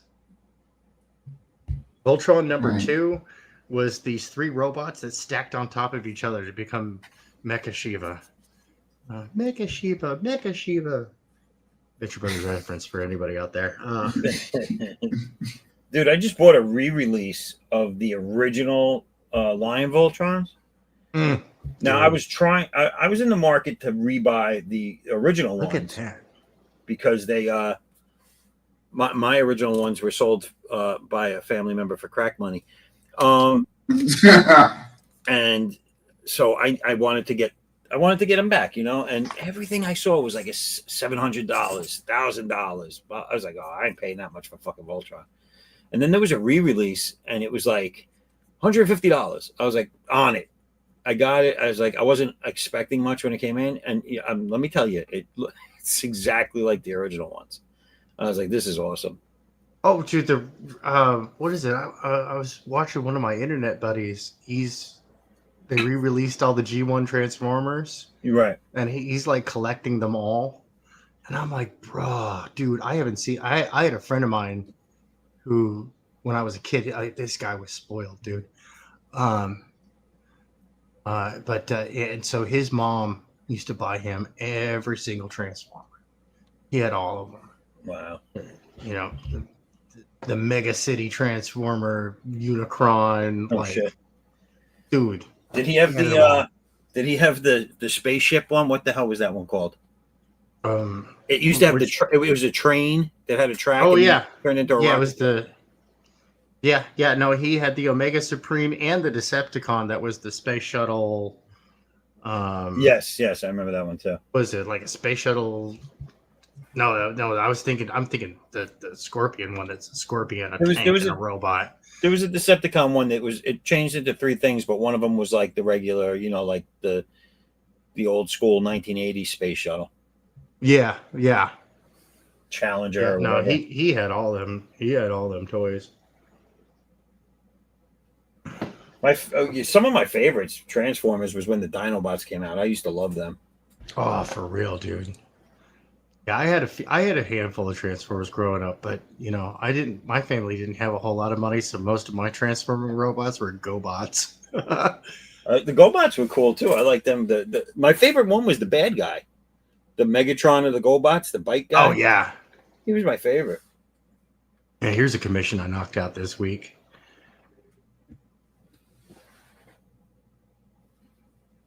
That one finished up. Oh wait, hold on. Let me see it. Client is happy. That makes me happy. Oh, nice. Yeah. What's the name of that character? This is Midnight from Momentum Comics. Yes. All right. Yeah, I recognized. I just didn't know the name, but I recognized the character. Yeah, I've got another one, but we're on hold for it right now. I'm looking for it. Where am I hiding this stuff from? That reminds me a lot of my female Western character that I have in the Addicts book. Let's see here. Oh, this one's loading. It's a big file. It's a really big file. That's what she said. Good night, folks.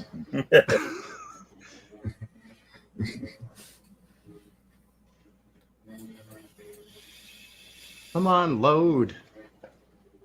That's what she said too. Here we go. This is another midnight piece I did. This is use all the pencils.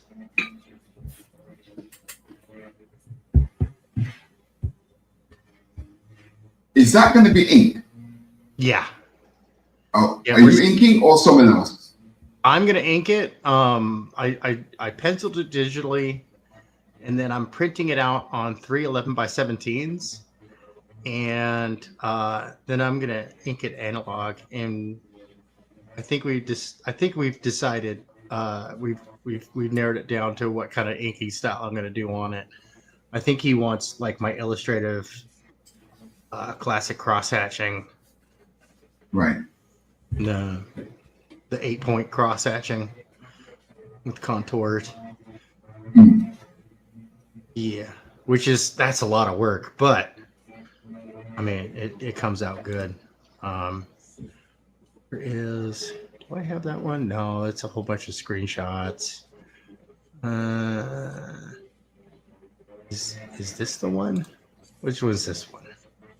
I don't think this is the one. No, this is a different one altogether.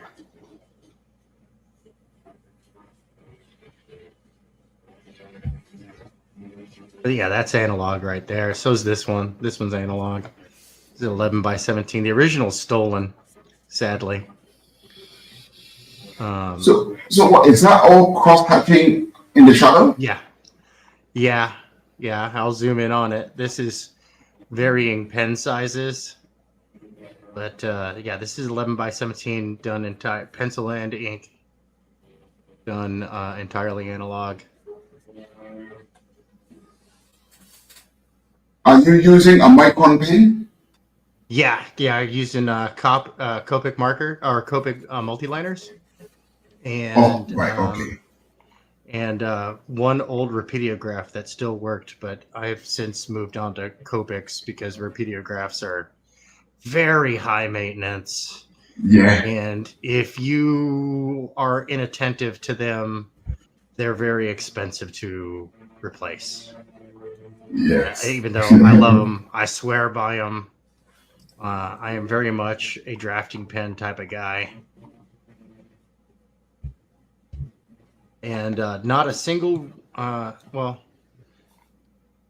a single ruler was harmed in the making of this picture. It's all freehand. Well, I mean, the pencils, I used a ruler, but with the inks, I didn't. Because I didn't have a good ruler for inking that wouldn't, like, smear ink. So I didn't want to risk it. Man, I'm so bummed out that the original was stolen. But hey, you know what? I hope they choke on it. I mean, enjoy it. Where did they steal it from? Was it a Comic Con? What's that? Was it at a Comic Con? Actually, it was when I was done with the comic book convention. I was on my way back on Greyhound, and it was definitely an inside job. It was stolen out from underneath the bus. In total inside job. And that's why, and then Greyhound refused to honor my insurance claim. And so Greyhound can do horrible things with my chocolate starfish. Wow. But could you imagine what it's like to be claims officer? I'm a comic book artist and someone stole my original inks. Oh, dude, I had a 3D printer stolen. Is this the one? No, that's not it. Hang on. I'm looking for, where did I hide this from myself? Oh, I think I know where I hid this from myself. Here, where is, here's another analog piece loaded up. Did this one recently.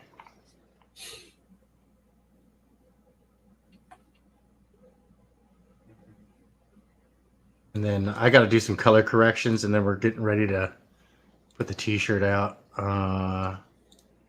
Let's see here. Where is that? There it is. But you use Clip Studio Paint when you're digital? Well, I colored it digitally, but the line art is analog. So that's traditional. And then this is the colored version. We're going to be selling some t-shirts in the good old UK here shortly. This is for World War Hell. The accurate way to describe it is this is the colored piece, not the piece, or the piece of color. That's what it is. Yeah. No, it's World War Hell. It's World War II, and all hell breaks loose. Portals to hell open up in the capitals around the world.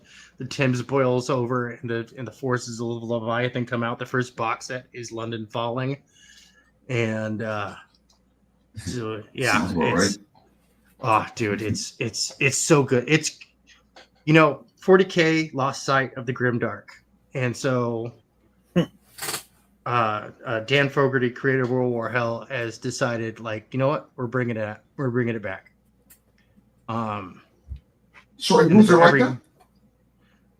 the creator is Dan Fogarty, also Right. known as World War Hell Dan. And yeah, no, I had fun with this one. Like, this is all cross hatching tools for the colors and stuff,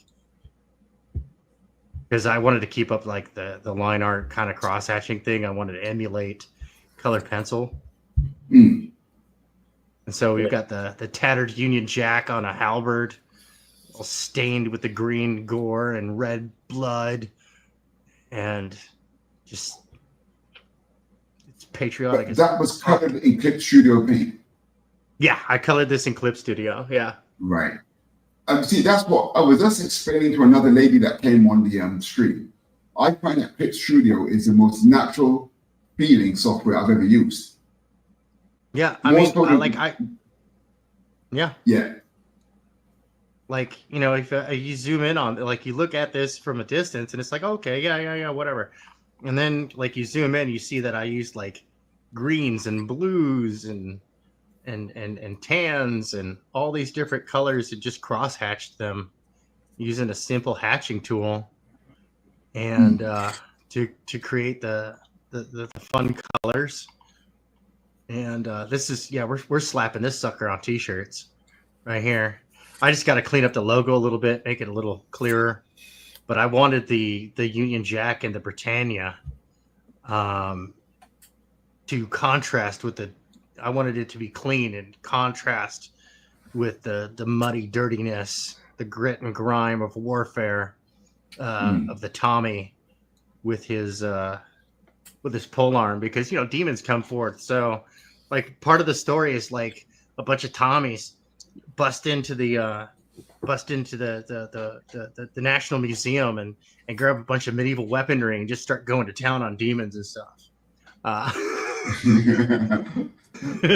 So, and it's a tabletop strategy game, much like Warhammer 40K, and we've got a couple of comic books coming out as well for it. And so we want it to be fun. We wanted to bring fun back to tabletop gaming, and Games Workshop has decided they don't like their fans. Oh, that's a sad story, that is. Yeah. It really is. It's like, no, you are there to spend money on them. That is your only purpose to exist. And it's like, dude, you guys would not have survived the 90s without your fans. You wouldn't have survived the early 2000s. Like, you would be nowhere, Games Workshop, without your fans. And now you're trashing them. We're not okay with that. Yeah. And so we've got Paul Roper. He heads up the UK division of our company, Omniverse Incursion Entertainment. We've got UK and US operations. So we're going to be printing and distributing to the US and UK, domestic shipping for those respective areas included in the price. Yeah.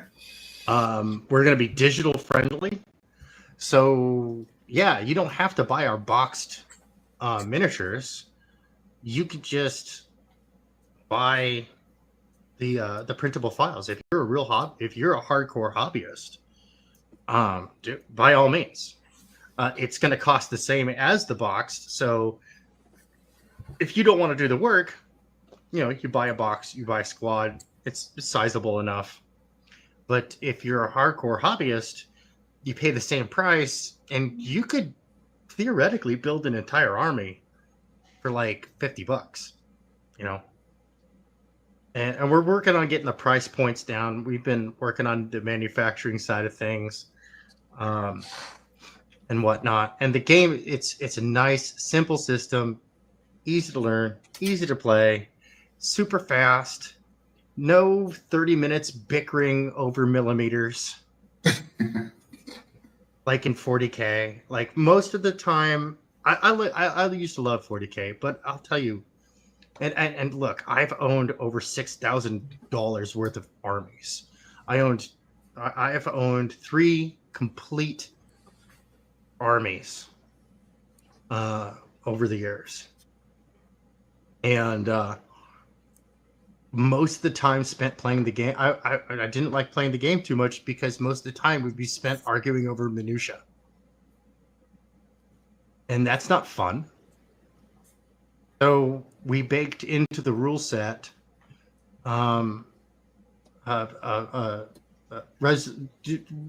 resolving disputes. It's baked into the rules. Just like Risk, right? There's no arguing in Risk. The rules are simple. You can read the rules, right? But with like games like Warzone, which is Mutant Chronicles, or Warhammer 40K, you get the rules are muddy, and so that wiggle room, it creates disputes. So we try to minimize that as much as possible and keep turns running with a clear and simple order of operations, removing needless additional rolling. Like, to resolve one action in 40K, you got to roll this and roll that and roll this and roll that and roll this. No, ours is roll, counter roll. There, you're done. You know, roll to cause an effect, and the defender gets to roll to mitigate. And that's it. Move on. They were Kid Rock fans. They like to keep rolling. You know what I'm saying? Yeah, right? It's like Shadowrun 2nd Edition. Oh, hold on. I've got a really cool character. Let me get my bucket of dice. I'm going to roll to do something. Oh, let me tell you, like what you were just saying with disputes and too much bullshit before you can actually play a fucking game. Yeah. I used to think Shadowrun would have been the perfect game for me to get into. I liked all the aspects about it. I liked the characters, the world, everything like that. And every time I tried to get into a game, it took 9 hours to get started. And I was like, you know what? Fuck this. I was like, fuck this. It's not fun. I'm never going to play this again. No, for real. It gets ridiculous. It gets ridiculous. Yeah. Played the shit out of the video game because there was no bullshit in that, but right. Let's see here. What do I got going on here? So grab this one, this one, this one. And yeah, that's okay. I'll grab those. So boop. Bring up some Neon Revenant for coming up from Rock Hard Comics. So I'm going to be the interior artist. We got Renee, a Mike McMahon, and Corey Barton for the covers for this book, and I'm on interiors. And you can see, like, you know, there's different styles that this is drawn in, because we were trying to figure out, you know, which style we were going to go with. But, you know, we had a lot of fun, and it's a great story. Mom and whole family gets red rummed by a bunch of mobsters. She comes back from the dead with superpowers.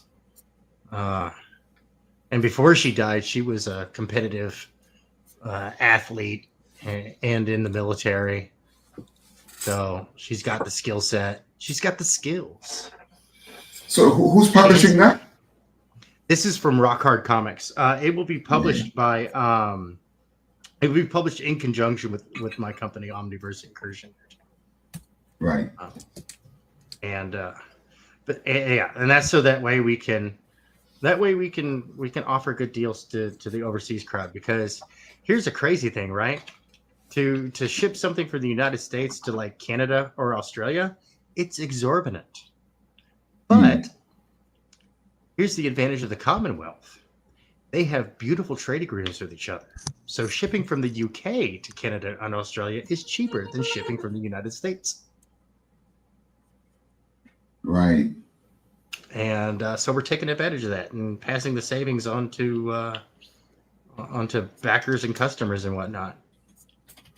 We're still working on opening up operations in Australia, because that ultimately would be the most cost-effective measure. But, dude, Australia doesn't like money. They really don't. They're not business friendly. They're kind of turds. It's a very socialist kind of country, so it wouldn't surprise me. Yeah, I think their proximity to China is kind of ruining things. All right. I mean, West Taiwan. Oh, look at this guy. Look at that guy. Look at that guy. And if you like the looks of that guy, I just dropped a link in the chat where you can go check out my book and back it on Indiegogo. Active now. Heck yeah. Yeah, I remember when you first did that. I was like, "Oh, this is pretty freaking cool." I think I can't remember if it was you or Omer to post theirs first. I think it was you. I don't know. I knocked it out real fast because Omer was like, "We're drawing this guy," and I was like, "Okay." I was like, "Dude, I like this character." So yeah, I was like, "Wow, that's cool, dude." It was cool to see fan art of your character, you know, for the first time. Right? Oh, I love doing fan art. I really do. I love doing fan art. Like I knocked out this one for Omer. And I'm still bugging him about ink it. I want him to ink it. It's his character. He knows all the details. I gave him enough to work with.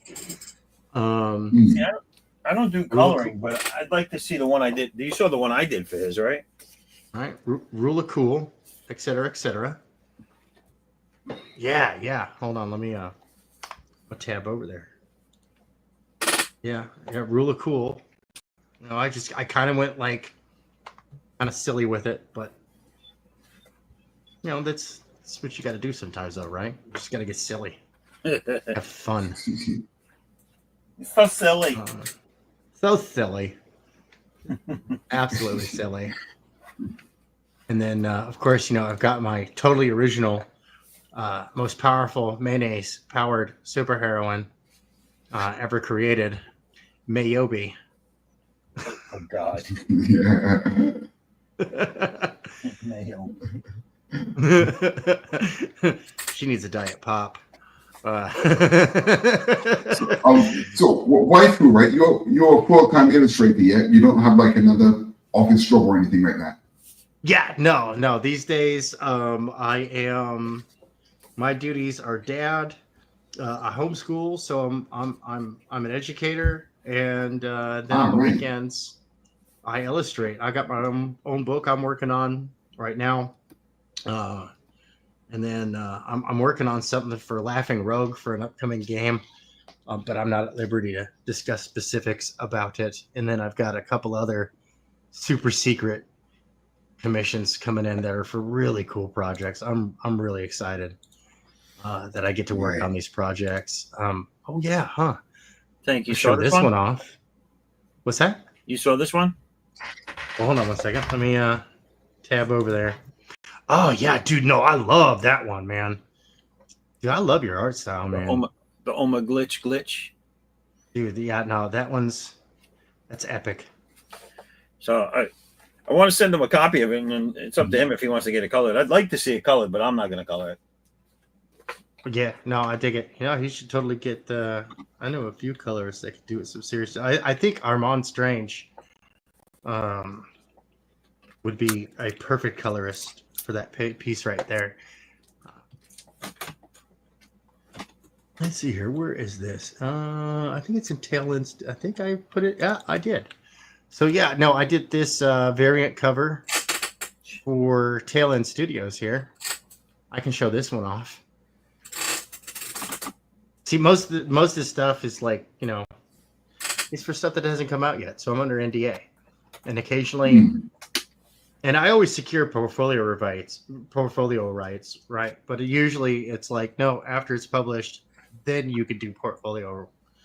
You can put in your portfolio. It's like, okay, no, I understand. I worked in Hollywood, dude. I understand. Shut the hell up. I'm just, but yeah, no, I did this one for him. And this one's all digital. I'd be drawing right now, but I'm just, dude, I'm cooked. Okay, can you zoom in? Oh yeah. Give me a second here.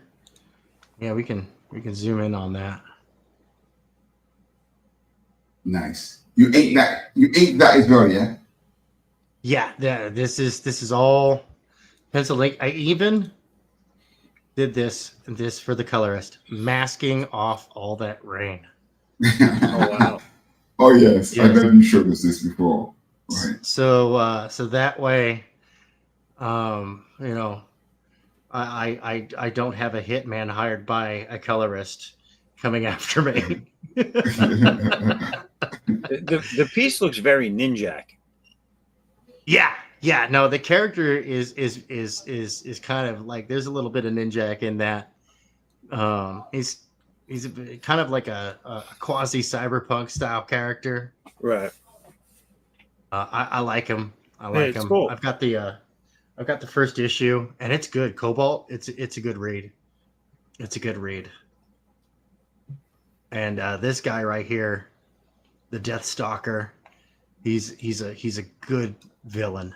Yeah, that's Mufasa. We used to do coffee on weekends. Then he just got a real attitude.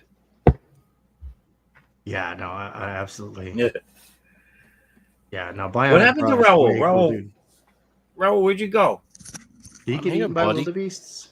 I've been listening the whole time. Come on, man. It's your show. I'm going to bed. Well, I'm glad everybody showed, though. Yeah.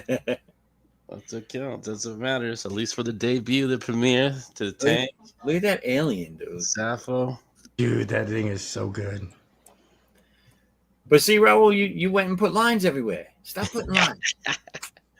I like to do that. I'm just saying, I'm looking at Jerry's art and it's super clean, but I get into the moment, you know. I get into that moment. I just keep going. I just keep going with it. But I'm gonna learn. I'm gonna learn how to break it up. It looks good, but it looks like the spaceship's been soaking in water. Get funky with the cheese whiz. That's What the you gotta slime do. coming off the walls. What is it? That mhm. battery acid? If you slice them up a little bit by accident, start dripping acid. And this alien's And kind of they- hungry. He's like looking for food. Yeah, and they excrete that resin everywhere. Yeah, All yeah, that. that's true. That's true. They build hives and nests and shit. You know the eggies, right? The eggs, those little the face huggers, right? Lord. The face huggers. Now, I like the way they make them out to be smarter than humans, but they still haven't been able to create a napkin yet. I still got to turn this into a t-shirt. Mhm. Be ableist. Kick rocks. Got another one too. Oh, that's the wrong one. There we go. Be ableist. Touch grass. Oh God. I may have been in a mood.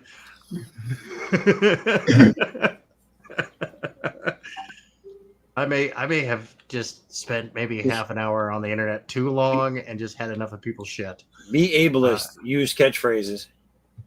Right. No, that's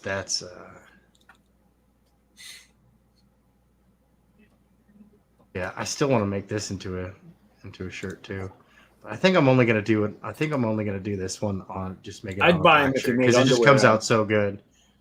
You know, uninspired. I'd buy him if he made underwear. See, there you go. Yeah, see. I don't know if they. Let's see here.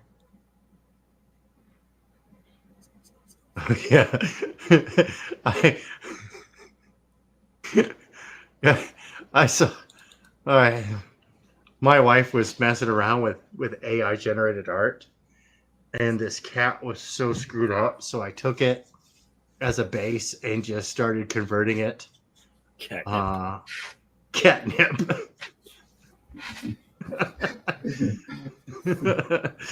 And just started I started playing with it.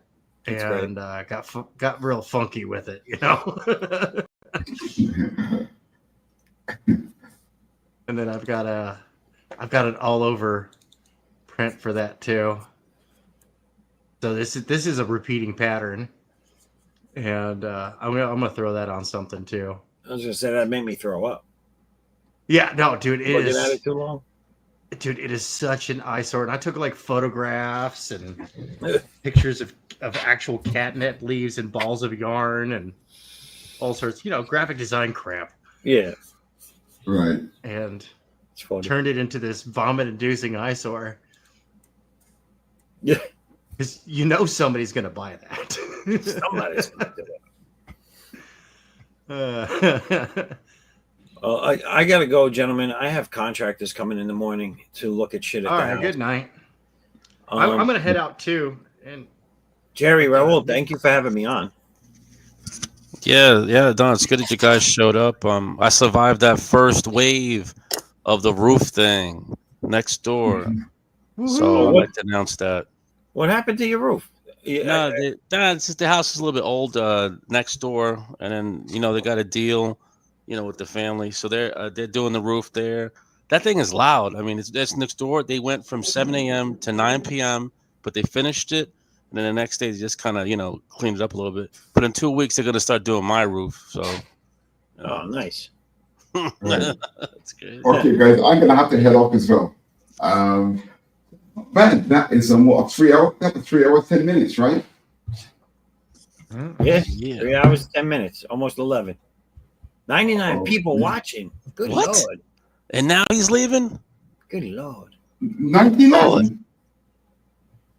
It must be the Nah, people. he's kidding. 99 people where? It Where? says 99. You see where it says up at the top corner of the screen there, where it says live 3 hours and 11 minutes? And then you see the eyeball. Yeah, he should be able to see it. I'm gonna look on YouTube. So as an admin, you see him. I think I might not have that control. If you go into the admin screen on StreamYard, you'll see it. It's right on the what people. Oh see. yes. Oh Yeah. sorry, yes, I see So it. put your cursor over the eye. Now it's at 100. What the hell? Okay. All right, I'm gonna stay here till I finish this thing then. I have one leg left. If you put your cursor over the eye, it'll tell you where they're all coming from. I gotta see this. So the Madness Comic Network has the most with 75. Critical Blast Yeah. has 22. That's pretty much the most of it. You got a couple in some other areas. Megan, Madness Entertainment. Right. Oh my god. Okay. 100 Okay. people. I've got one leg left. Yeah, one leg to finish. One leg to finish. Well, Yeah. gentlemen, good luck. You got this, right? I'm out. good night. Okay. All right. Cheers, guys. So, All right. Later, gentlemen. Thank you. Good night. Thanks for coming on. And I would like to thank you for having me on. I gotta hit the sack. I gotta be up in like 3 hours. All right. I'm such Good stuff nonsense. there. Yeah. Thank you very much. You're always good to hang out. Always good to see you guys. And hope to hang out soon. Again. Cheers. Good Are night. you gonna do this every Friday? Yeah. It's Oh, every week cool. now. every 1 week. a.m. Beautiful. 1 a.m. UK. 1 a.m. your side. Sorry, Oh, okay. 1 a.m. Eastern time. He's in Singapore. Okay, 1 a.m. US. All right, cool. Groovy. I'm a little special right now because I'm so tired. Thank you, everybody. Have a great, dude. I'm loving that thing, man. I can't wait. I really want to see this when it's done. He's one of my favorite characters. All right. And Cheers, man. this is on brand. You know what I mean? And He's good. it's on brand. This is solid. This is solid, dude. I like it. Thanks. All right. Good night, everybody. All right. Good night. Good night, sir. Thanks for coming on. So that's just me and you. No, hang on. Is Christian still here? Christian Zaffo, where are you, buddy? No. I went to Chris. He's part of our crew. He's supposed to stay to closing. Oh, sorry. No, it's just me and you, yeah? I think so. But you meant, I don't know. He's talking about like 99 people somewhere. It's 102 now. I don't quite believe that. Yeah. I mean, once he said that, I was like, what? We can't leave now. You got to finish that leg. 99, 100 people. I never had 100 people. Yeah, he says somehow it's in the admin. You could see it in the admin, I think. I was like, what? In the admin? Where? Some kind of eyeball. Oh yeah, he said it's next to the time, and then like there's an eyeball, and then you could see a number. That's what I heard. But Yeah, that's right. yeah, your artwork's very inspirational, very inspirational. So like as you mentioned, no, I do take that influence, from those image guys. Yeah, but once you see the way yours is set up, it's like you're right. There's like this space it has. All the new guys, like there's no lines coming on there. It's like this white space that shines. I don't know if you're doing it for color, but it's very neat and clean, and it makes the Trump book look really good. Manga Man. Yeah, that was just a pure labor of love. That. Oh wow! I'm telling you, we need a Tiffany. We need a Tiffany Trump book. That's what we need. Start drawing some of that stuff up. I don't know. I don't even know how you came up with the idea, the concept, like the story. What is a Magna? Yeah, what's Trump doing in the comic book? Is he fighting somebody? Yeah. What happens is it takes place after he gets shot. Oh my gosh. Okay. Right. So then, what happens is Elon Musk kind of sees what happens, and this organization I've got called the Right Foundation. They basically build him a suit for his own protection, a bit like Iron Man. You know, Iron Man was his own bodyguard. Yeah, his bodyguard. Okay. Yeah, that kind of thing. So then it gets in. That's how the story kind of then carries on from there. But it happens before the election. It's set before the election. Really? Oh yeah, the assassination attempt was. Yeah. Oh, what power! What power! I like that he got the suit, and it's in color, right? Because I saw black and white pages, but I think the book's in color. Yeah. Okay, let's have to put up a few pages here to show you. Yeah. Like, because I did the drawing for Tiffany, so I'll like to send them the book to see how they show some interest in it. Like you were saying, put it in front of their eyes. Not too many Trump books out there, but I like that. I like that you're doing that. Well, I think I took it quite seriously. From what I can tell, a lot were like just parodies and that kind of stuff. Oh yeah. Right. Yours was not a parody. It's not a parody. It's actually quite serious. Exactly. I mean, I could tell by the artwork. You're right. Everything else was like just like a parody, joking around. Yeah. I was taken aback. I was like, I haven't seen anything like that in a long time. I think you should have done much more better with the numbers and the goal and all that for selling it. I think you've done a lot better. I was like, what? Everybody likes a lot of people liked him, like Trump. It's controversial. I like that. Chris said he voted for him, so that's good. We got the good Trump crew going now. That's what matters. Right? Good Trump crew. Yeah, it's very funny. Well, I'm trying to open the file, but the file is very big, so it might take. Oh yeah, I know. I believe you. I know from my experience doing any kind of drawings. Yeah, but you got pages. You got actual pages. And I bet you have them layered. Probably like backgrounds, foregrounds. Oh no. Yeah. Definitely slow it down. Oh, I see something. Yeah. What inspired you? You just decided to do it one day? I think like a lot of people, after he got shot, that was a bit of a wake-up call. Oh, I see. Oh man, I can't believe that. My computer's lagging a lot today, man. Yeah, because you're doing a lot of things. You're running the admin. Yeah. I think okay, so working on the outro. Okay, so this is the front cover, yeah? Yeah, I saw him. Yeah, he was standing. Yeah.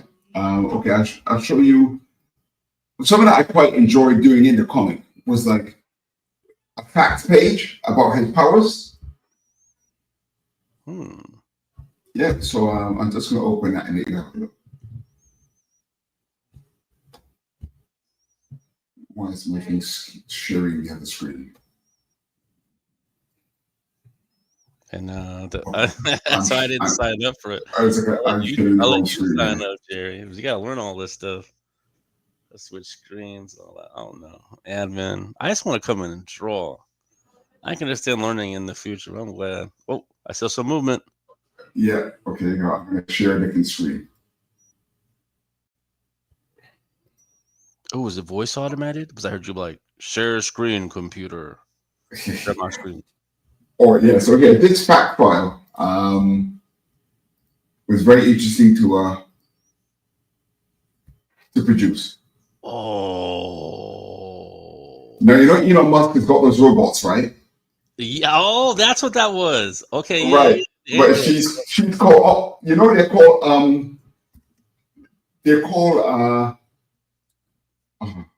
mine is called Optima, but his has got a different name.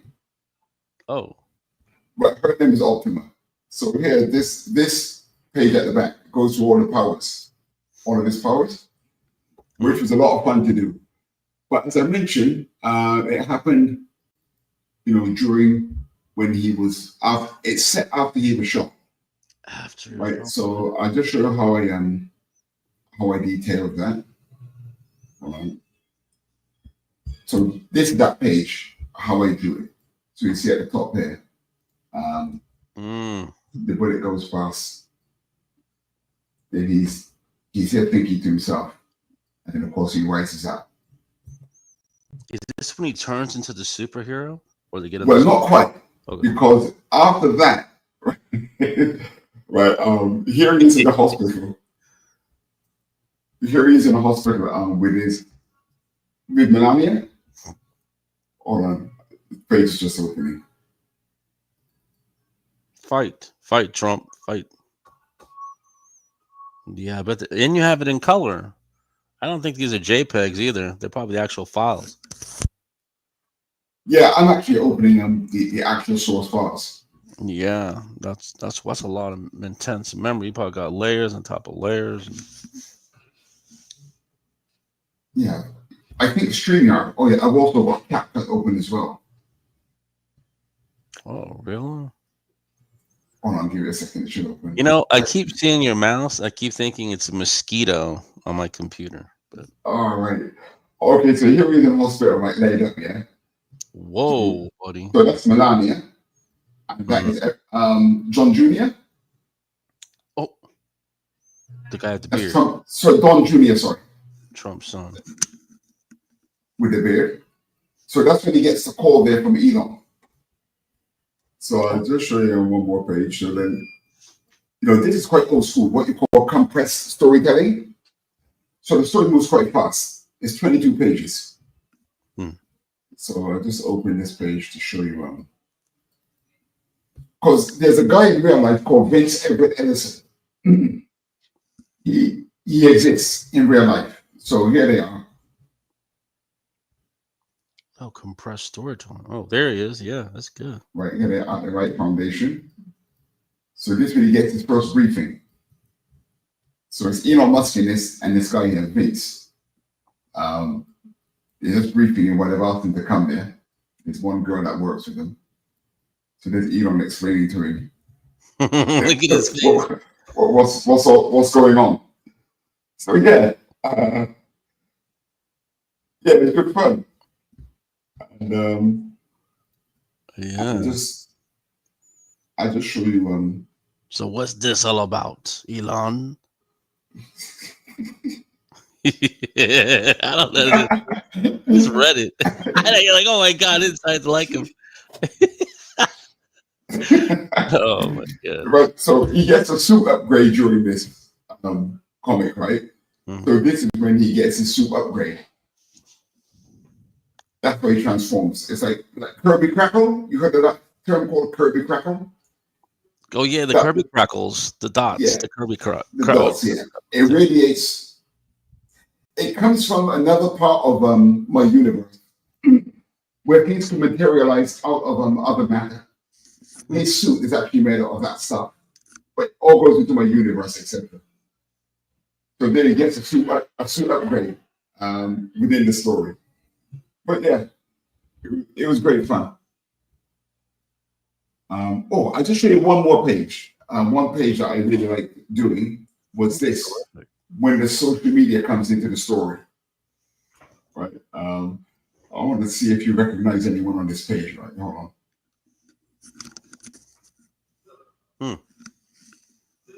It's just opening. Okay. Do you recognize any of these streamers? Oh, the streamers. Okay, Right. cool. Okay. Do you recognize anyone up here? Oh man, buddy. Do you know who Matt Walsh is? No. No? All right. Okay. So you probably different YouTubers to me. Okay. That's the guy down here called Steven Crowder. He's quite big on the conservative space as well. Oh, you could do that. So those are streamers. Okay, good. Yes, these are streamers. So Don Jr. was showing him on the phone what's been going on, what people have been saying about him. Yeah. Oh, that's terrific, man. I like how simple like it looks, and it like makes it looks like good. Because I would have added all these highlights, and I don't know. I gotta understand. I gotta color, like just understand how to color it. You know, too many highlights, too many clothes. Very simple, but it looks great. What is it about your artwork that you're not happy about? Well, once I see yours, then I go, "What am I doing?"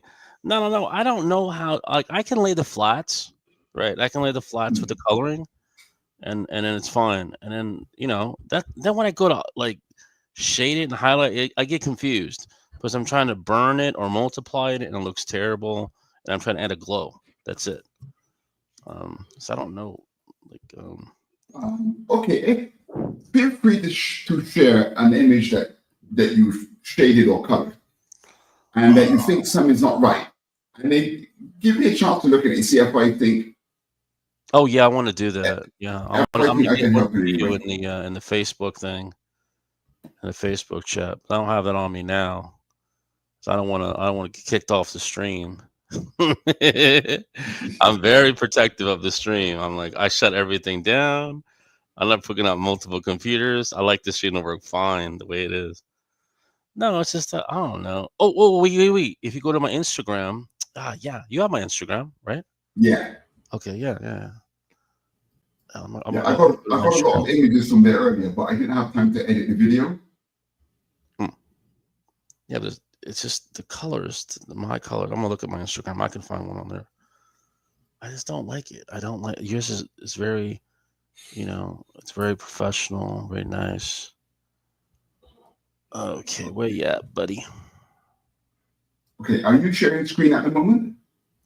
No. I was saying I have some stuff on Instagram that has some colored work, like the Trump piece that I did. That's a fun example of where I get upset on my Instagram. Oh, I've got a copy of your Trump image. I get upset by that. When I look at yours, I get upset. So that's not that I said you. You have good art. So this is where I get confused. So if you're able to see my Trump image, the way I color it, it's just not good. It's like these highlights. It looks blurry. I don't know. That's where I get confused. I'm not shading it properly the way you are. And then I try to add brushwork to it, to Trump, and it's like these lines are coming out of place. I gotta understand. Right, yeah. I'm looking at it. Now. Mm-hmm. Like if you hold that Trump image compared to aside to next to yours, then I started seeing the flaws in mine. Mm-hmm.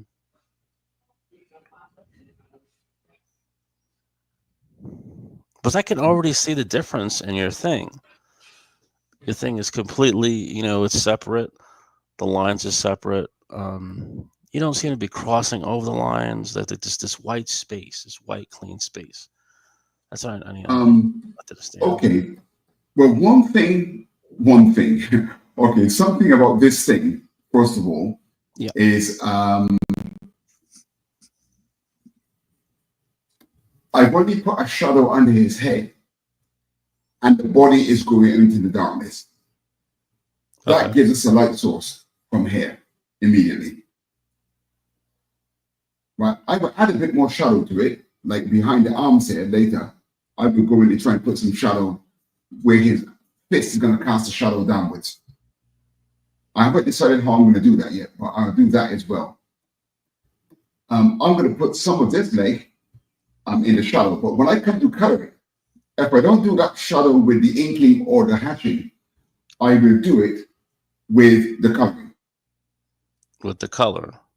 Yeah, okay, look, for example, I just did the Elmo FUD, yeah?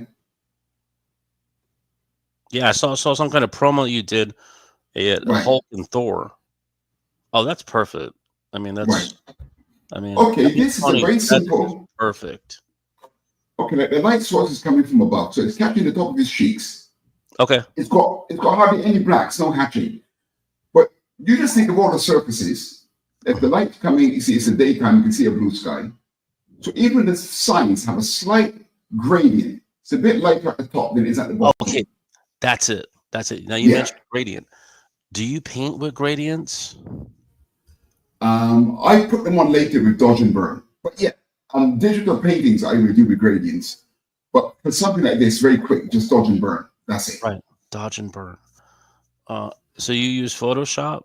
I have Clip Studio, so that's why. I use Clip Studio. I used to use You do? Photoshop. Yeah, Okay. I used to use Photoshop. But Clip Studio is by far superior for this kind of stuff. And The do you inking brushes, etc. No do you comparison. do a whole gray? I find it easier to do like a fillet gray and then just like kind of shade it and then put a color on top of it. But Okay, those sort of complex coloring styles, I've never fully understood those. I don't do anything like that. okay. Not really. But is his clothes, does that originate from one flat fill brown color? Is that- Yes. Okay, so Yeah, one yeah. Do second. you have the flats? No. Right. that Hold on, was- right? I need to Okay, understand the one second. transition from a flat to Right. that. Okay. Can you see my layers? Can you see my layers over here on the right? Oh no, you can't see my layers, can you? Oh, No, I see the girl. Sorry, I'm gonna try to share the complete window. Hold on. Yeah, that's it. The flat to it's perfection. I mean, the painting on Elmer Fudd is just Let me no try to share. unnecessary anything. It's just perfection. The shading is phenomenal. Where I would love to see the flats and just look at that, how you able to even go. So you just use, wait a minute, you're saying you just use multiply, like dodge and multiply? Like, Yeah, it's very quick. wow. Very, very fast method. Okay, hold on, right? So that's kind of like the old Photoshop then. Dodge and multiply. Yeah. Oh, Yeah. okay. I'm gonna write that. Oh, I tell you what, for some reason, when I share screen, Yeah. it's not showing my it's maybe not you showing my tools. Capture it. No, it's not showing my tools. Yeah, when I zoom in, you're just seeing my window. Hold on, let me see if I can pull the palette. Hold on. I think it's in the other tab. I think it looks like you seem to be using something with tabs, but because one of my friends used to do that in the city. He'd work for an advertising company. Oh, I see. You dealt with advertising. Yeah, I spent many years in that. Yeah, because he would go to that kind of level, but I just didn't understand like what he was doing, and he was telling me the same thing. But it was Photoshop. But that's what you're doing. That's what I understand. I like that. Oh, sorry, man, Raul. I can't. Hold on. I'm gonna have to take a screenshot and show you it. Hold on. Yeah. But in my brain, I'm not seeing. My beginnings are always the flats, and I cannot reach that level. That's right. I don't know if it's a dodge, if it's a multiply, a goal, a glow. So you're just using dodge and multiply in Clip Studio. I have Clip Studio. That's good to know that. Just all right. Okay. So here's a screenshot. Yeah. Okay. I see it. You see it, yeah? Mhm. Right. So here's. Thank you, Jerry. Right. You see, there's a base layer, and then I make. This is Elmer Fudd's body. Okay. there's a base color, and then the one above is where I put the shading. So there's always a flat color. You see, every color has a duplicate layer. Why does it have a duplicate? Why did? Because you should always keep the flat version underneath. And only the top one, the flat right? version. Okay. So if I go back to the original, right? I'm gonna switch off my effects layer. There's the flat. That's it, sir. Right? That's what I want to understand. Right. There's the flats on the red. Yeah, I can get here. That's it. That's me right there. I can. Okay. So let me give you. I'll show you quickly how I would shade Animal Far's face, right? Yeah. So I don't want any shading to go on the finger. So I'm going to magic one just the skin of the face. The hand is not selected. Okay, because I don't want the shadow to go over there. Right. Okay. I'm fine with masking and the so they don't smudge anything. I just don't understand the right tools. Okay. So I'm going to I've got color burn, right? My brush, it's got a density of 20, so it's not very sensitive. So the light's coming from above. So I'm going to put a shadow on his lower jaw. Oh down my there. gosh. You can see that already, right? Yeah. Then just an accent lower, so it's a bit darker there. Then the lower nose, smaller brush. I put a shadow under there and under the nose. That's the concept. So what is that? Is that multiply? Is that dodge? Is it screen? This is burn. Burn. Yeah. This is the burn function. The opposite of dodge. Okay. And are you using the same color as the flat color to do that? Or yes. Using darker? The same color? No, same color, but about 60% black in the color picker. That I don't understand. So did you make it darker 60%? Or without hold on, let me see if I can show you. I'm so close to understanding the concept now. All right, okay. Here's the screen grab. Yeah. You see the color picker here? Yeah. Right. Where you want to put it, when you're burning, to keep it simple, you want to put your color picker about here. To burn. To burn. But the base color, make sure you got the base color selected, which will be about here for the Animal Fun clothing. Okay. Then to burn, you put it there. Oh, I never knew that. I never. Right, but as you experiment, if you put it down here, it's going to be even darker, but it might be too potent. If you put it up here, it might be too weak. And if you put it over here on different colors, the color effect is extraordinary. If you mess around with the color dial, like say if you're shading on gold, but you put it over here, you can put a blue tinge in the shading of your gold without mixing colors. Blue on gold, though. How would you get a blue on gold? Okay, I'll go back to the Animal Fun, right? Now let's just say, for example, there was a light source. Right there. Let's say there was a light source coming from the left. Let's say an ambulance was on the left. Yep. Okay. I'm going to dodge this with a bit of blue. Right, so look at his arm. Imagine his arm, okay, and there's an ambulance off screen. Yes. Are these the classes you teach? Yeah, I teach this sort of stuff as well. You do? Okay. Perfect. Right. Now, can you see that lighting is coming in here? But so Jerry, so this is a dodge. This is not a glow. This is No. not a glow. This is just dodge. Wow. Right. If you're coloring comics, conventional matte painting, of course, is very good. But comics are deadlines. This is 100 times faster. That's it. That's right. And if you're advertising, you have deadlines. You need this complete. Excellent. Right. And then I just make a smaller brush and I highlight the area, and then that's really refracting a light off the back of his arm. Is this a airbrush that you're using, or is it the regular pencil tool? Is it it's the normal airbrush, soft airbrush? Okay. Soft airbrush. Right. So you carry it up here. Soft. And the more it gets into the darkness, it really has an effect. Then I give another highlight here. Whereas I was considering coloring this image with that much, with that degree of shading, but I decided not to. No. Yeah, you're right. You're right. That's something I would like to do. You don't have to do that. I'm not saying you did perfect. I mean, I do prefer. I like when things are shiny. You know, I like. There was a company many years ago, a company called Liquid, used to shade Image Comics, and they did a lot of this. You know, they come in here, for example, you get something like that.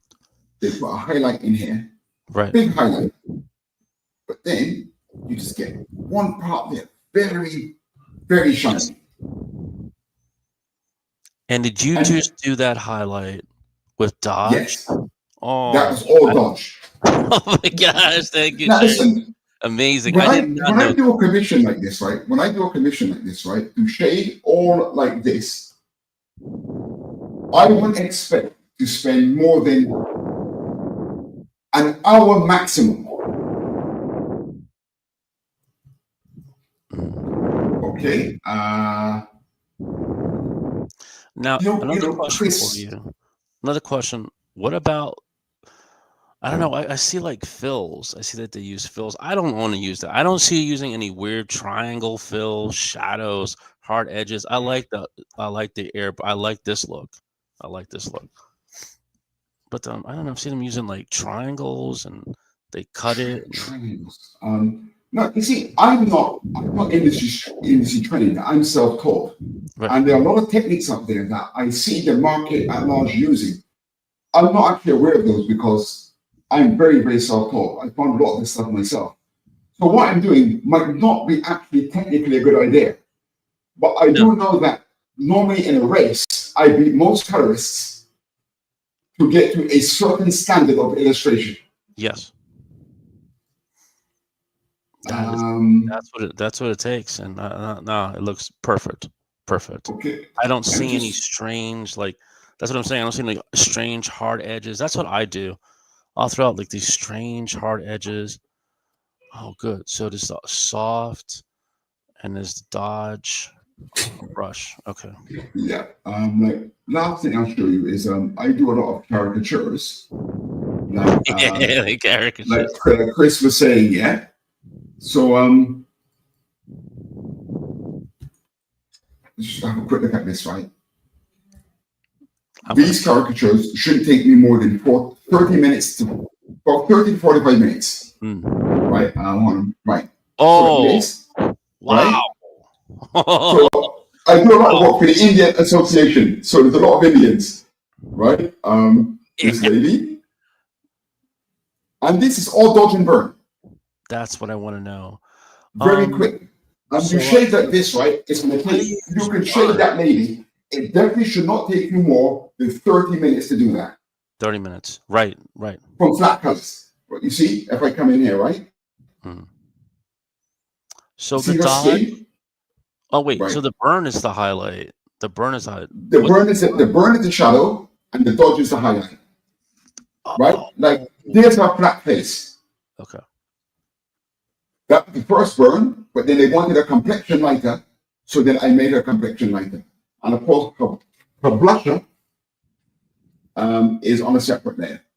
There, that's her blusher. But yes, these are good sources of income because they're very quick. But it's all dodge and burn. There's no mixing of any shading or nothing. Yeah, are you blurring? Are you blurring at all? No, just a soft airbrush.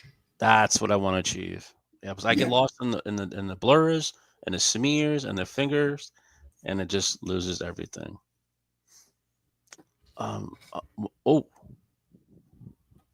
Perfection. That's absolute perfection. That's what I'm trying to understand. I'm trying to grasp that. And another question though, like on the black and white drawings, I'm not sure, but sometimes not your artwork. Would they use a dodge to or a burn, like to lighten up the white to clean up the art? You mean if it's like gray tone art? No, kind of like not gray tone, but more like to just make it more whiter. I'm not sure if there's techniques like that where they just There is something called okay, you're talking about making the inking lighter or the gray tones lighter. No, I meant like when you ink it and it's looking very sloppy, so possibly you may be able to go in there with a glow brush and just neaten it up. And then okay, cleanup tools you mean, yeah? Yeah. Right. I've got no excuse of I've got no experience of cleanup tools. Okay. I'm a bit of a neat Nazi, right? Now I know. Now I know. I scold my students like crazy, right? I tell them to get a brush, you put the stabilization up to 90, and if I'm going to ink this, right? I take my opacity down, and I expect my students to come in here with a single brush and ink like this.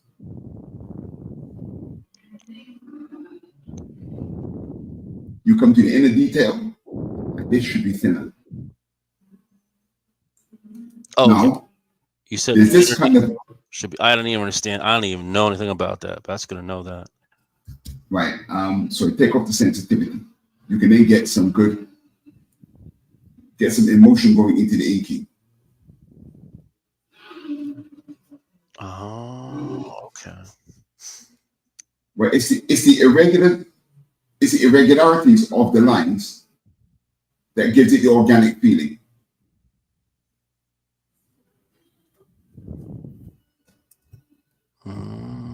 Yeah, but I do like stabilization as well for doing things like this.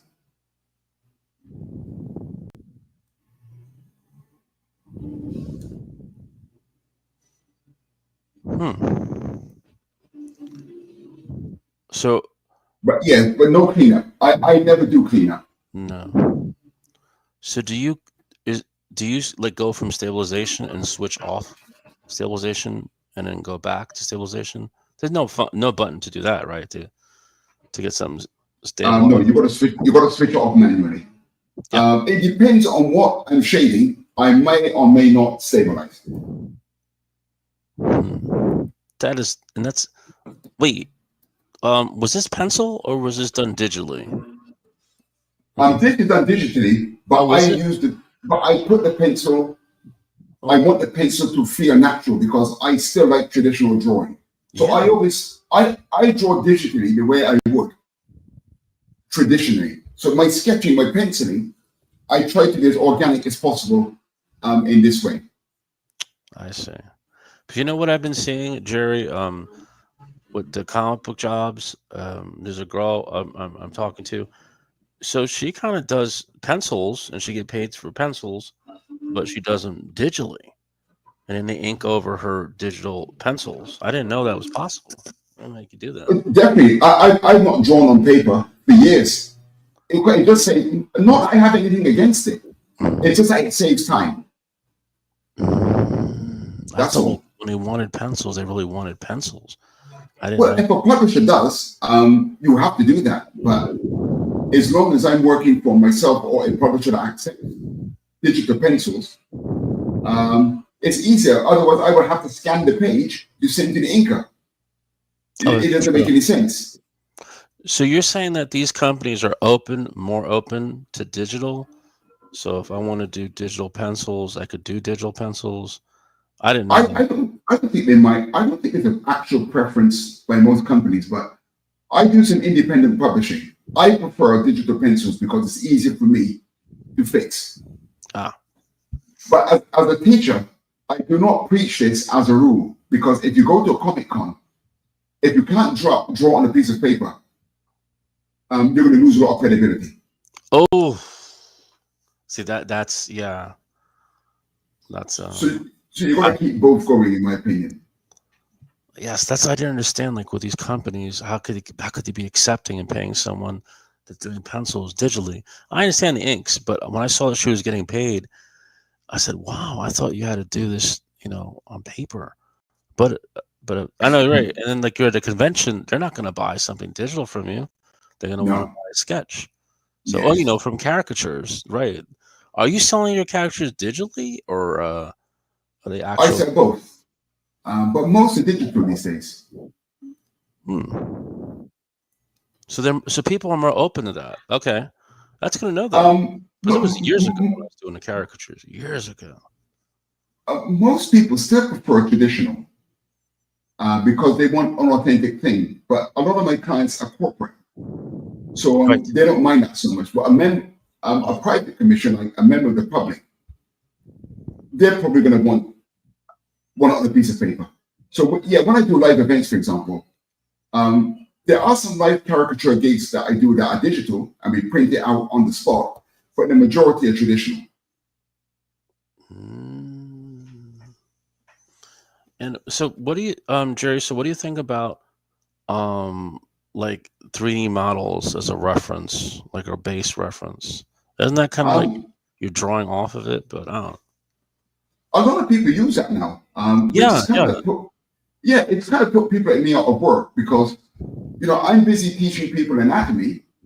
I know, but it's not really necessary anymore. You just exactly. I mean, I'm sitting trying to study and like the 3D doll has all the muscles, and you position them. I mean, that's what they must have been doing with Poser back in the day. I didn't know that. Like the Poser program. Oh my gosh, they were using it all the time. I didn't know that. But that's kind of what's put me off modern comics because I like to see the personally. Okay, this is personally speaking. Yeah. I like to see the personality of an artist in their comic book work. But you notice a lot of modern Western comic books are very photorealistic. The anatomy is fantastic, but for me, it's too fantastic. It's too perfect. There's no, you know, when Jack Kirby drew Galactus,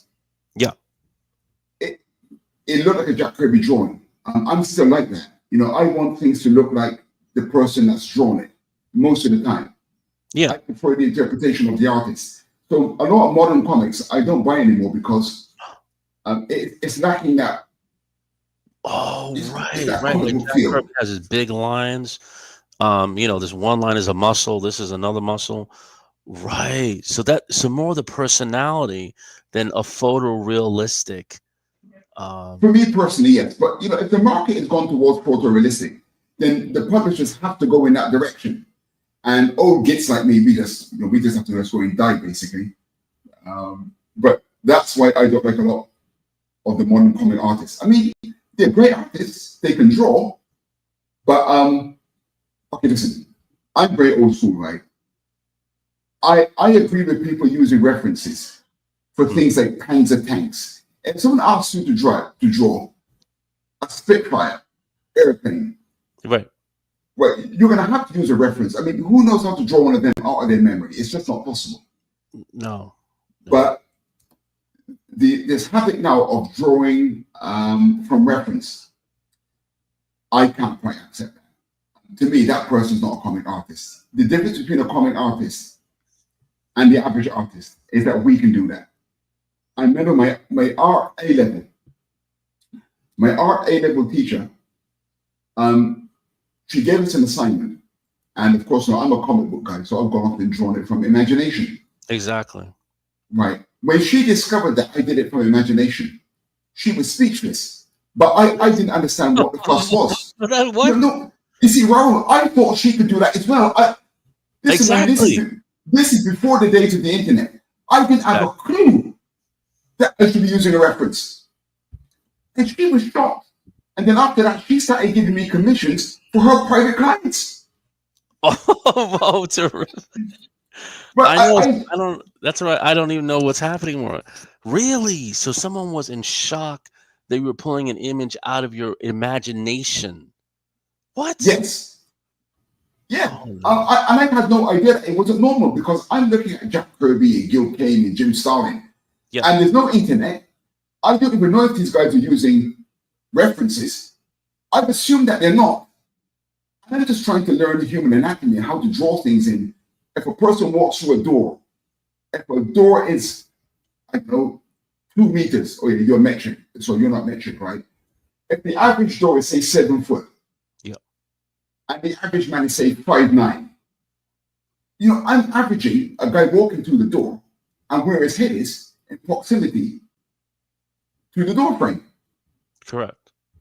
And my art teacher was like, she was speechless. She just couldn't understand what I was doing. Oh, But you know, as a comic artist, if you're drawing Peter Parker walking through a door, you've got to understand how big he is. mm-hmm.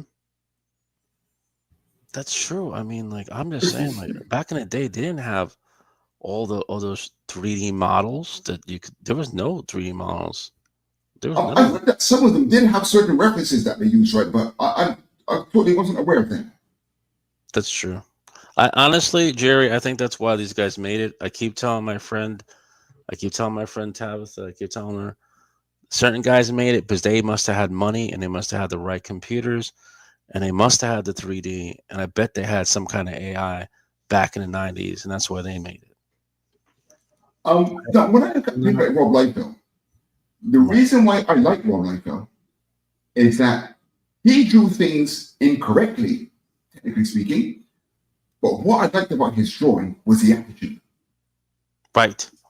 You know, he captured the spirit. And it's not a coincidence, right? If you think of most of the popular Marvel characters, cinematic, most of them were created in the 60s or 70s. But I believe it's not a coincidence that Rob Liefeld created Deadpool. Yeah. Right? Yeah. He had some good ideas, but he was too young. If he had an older mentor back then, he could have been the next Stan Lee, I believe. Oh. Yeah, there was no one to guide him. No one. He went into the Levi commercials. He opened up his own studio, but he was the same person. Right? There's no one. Your mentor. You're right. There's no mentor for him. Right. You can see Todd McFarlane had more discipline. Yeah. Right. You know, he sort of kept things together better. But concepts-wise, Rob had the characters that possibly could go off into the future and do something like Cable and Shatterstar and these guys. Wow. I liked all of them. Yeah. I like his attitude, man. I'm a bit of a sometimes in a conversation, I'm a bit of a lone defender of Liefeld. I like the spirit he brought, man. What? I've never heard anybody say that. He could actually draw. He could actually draw. Like his Hawk and Dove stuff. I look at it all the time. You know. Oh man, he's got a lot of haters out there, man. One of my favorite issues from Rob Liefeld is the What If Wolverine. I used to look at that day and night. Right. Scott Williams has inked him, and it looked like Jim Lee's work. Scott Williams inking, man. God damn. Jesus, man. No, but McFarlane's good.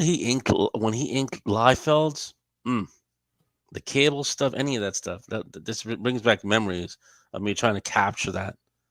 So, how old are you, Raul? I am 30 now. 39. Yes.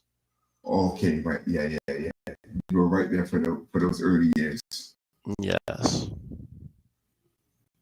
Yeah, so that's what I mean. It's like but this Liefeld, I'm telling you, he's about Jim Valentino. But I read he gave him all these Jack Kirby books to study. He gave him the Beatles records, and he just sat there and absorbed it. Really? Jack Kirby. I mean, I looked at Jack Kirby. I would absorb it too. I would just sit there trying to look at it. But you're right. So it's the attitude. Something about the attitude. Yeah. Where I'm lost, Jerry, is you have captured one thing I understand. The paneling. I'm not understanding the paneling. I understand it's a camera, but I don't understand why the bodies are cut off for certain points. Like you had one image with the Trump, so it was a close up of Trump's face, his shoulder, and then boom, underneath him was Trump laying in the bed, a top view. You know, I keep looking at the images, and it almost looks like they're paper cutouts. That's the concept I'm not understanding. How do you fit the image in a box? That's it's and then they cut it up and slice it up. Like I keep imagining the full body when I'm trying to draw it. Yeah. I don't understand how to fit it into the box, like the panel. That's where I get lost. Like I don't understand, like, what is the cutoff point? I mean, I know there's rules, cut off with the elbow, feet, and all that in the Marvel books, but just the way you were able to zoom in on Ellen Monk's face was terrific. Same with Trump on the bed, and immediately it was like this top view of him looking over him. I'm trying to understand the beats, how that works, and I mean, Hey, 1 second, Raul. Do you know we got 112 people watching us? yeah, what? Where? What the hell? Hello. Hey, everybody! Hey, come into the Okay, chat. so I I want to meant, see 112. What the 112 people looks like. I'm meant to be the moderator here, right? Let me check to see if there's anyone actually writing anything in the chat. Why don't you screen I capture that haven't number? even checked. I'd love to see a screen. Are you able to screen capture that number? 112? No. Yeah, hold on. I just want to see it. It's like I can't imagine it because I go to YouTube and it's like I only see like 2 people.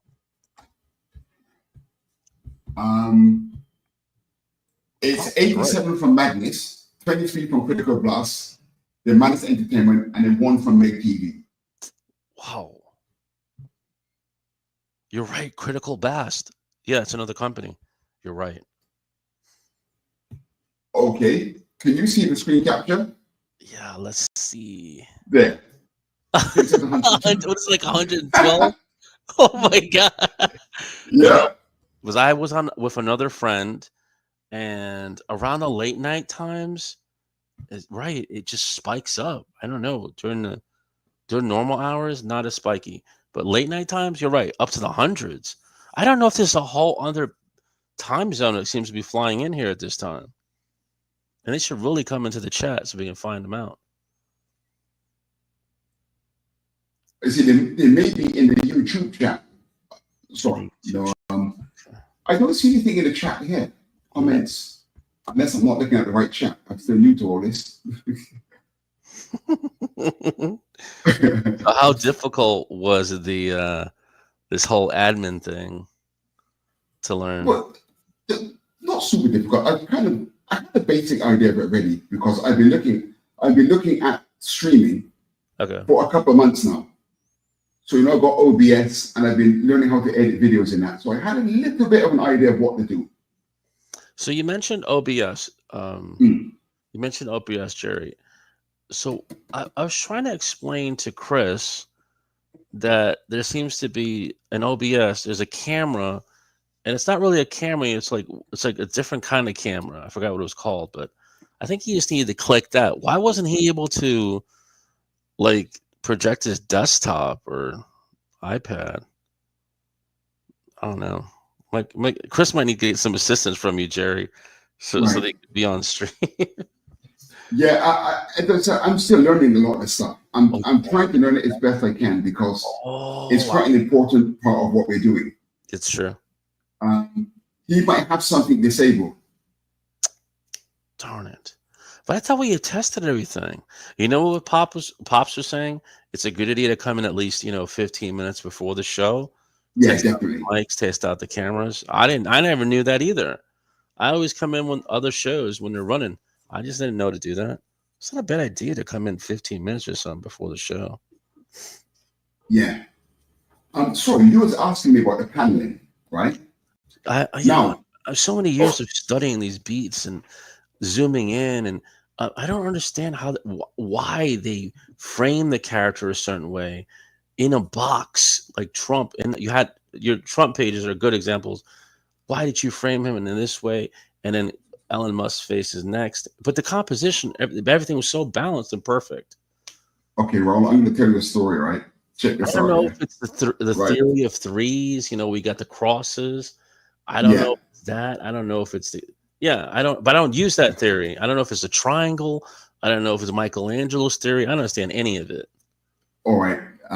Well, something that I discovered for myself here was back in the studying a film or director. Well, but back in the late 90s, I did a comic page, and when I looked at the drawing was all right, but something didn't feel right. Yeah. So I just sat there for the whole weekend, going through my drawing, analyzing it against other great artists. And three things became apparent. And after I tell you this, right, I have a little bet, right? I go to Comic Con sometimes, right? And I bet people that I can improve their page in less than 20 seconds. Yes. Right? Yes. I need Right? that. Okay. So check this out, right? Right. What you must ensure happens at least once every 2 pages. It should happen every page, to be honest. But it's got at least once every 2 pages. Okay. Make sure you have a close-up of someone. Oh, I never knew that. No, I've never seen these things written anywhere in any book. That's okay. The problem. That's number one. Here's number two. Within the space of 2 pages, preferably 1 page, make sure you show someone's feet or the floor. Thank you. That's right. These are the because you see, you already know this. You'll be looking at your storytelling and you'll be thinking something's not right, but you don't know what it is. And most of the time, what's not right is you haven't seen the floor. Oh my gosh! That's normally what the problem is. I feel strange. Yeah, I feel like strange. You're right. I keep looking at the people. Yeah, you're right. I don't know if that's it. You're right. I don't understand the perspective of the person watching it. Yeah. Yeah, 9 times out of 10, that's the problem. Me, the artist, has not seen the feet or the floor. I haven't seen it. You're asking, is it me? I haven't seen this. Okay. What you want to do as well, go and look at independent comics. Yeah. Then look at comics from established publishers. And you will find the biggest difference between the independents and the established publishers are those 2 points primarily. And the last one, when you do a comic page, try to ensure, if you can, try to get something interesting happening in the center of the page. Wow. Wow. Right. No, I wouldn't say that rule is written in stone. But generally speaking, if you look at a comic page and there's something interesting happening at the dead center of the page holds together easier. Okay, but then I get caught up in this loop where I want to do the action, in the center. But then what about the smaller panels? Then I probably try to do the same thing in the smaller panels, but no. So right. Bear this in mind. You know when you do a comic, a panel is a moment in time, correct? Oh. It's basically a moment in time frozen. Basically speaking, the bigger a panel, the longer the period of time in reality. Really? So you don't want to be having a small panel for an explosion. Yeah, that's what I would do. Yeah, that looks terrible. That's something right. I would do. That's the kind of mistakes that we all make. Yeah. Right? The shorter the period of time, the smaller the panel. Now, this is not written in stone, but the general guideline, once you start from that, you're kind of, I don't like to talk about formulas in creativity, right? It's a dangerous thing. But sometimes you need formulas. Mm. And once you remember those things and you get into your you get like your storytelling, you're going to see an instant improvement. Oh, thank you. I'm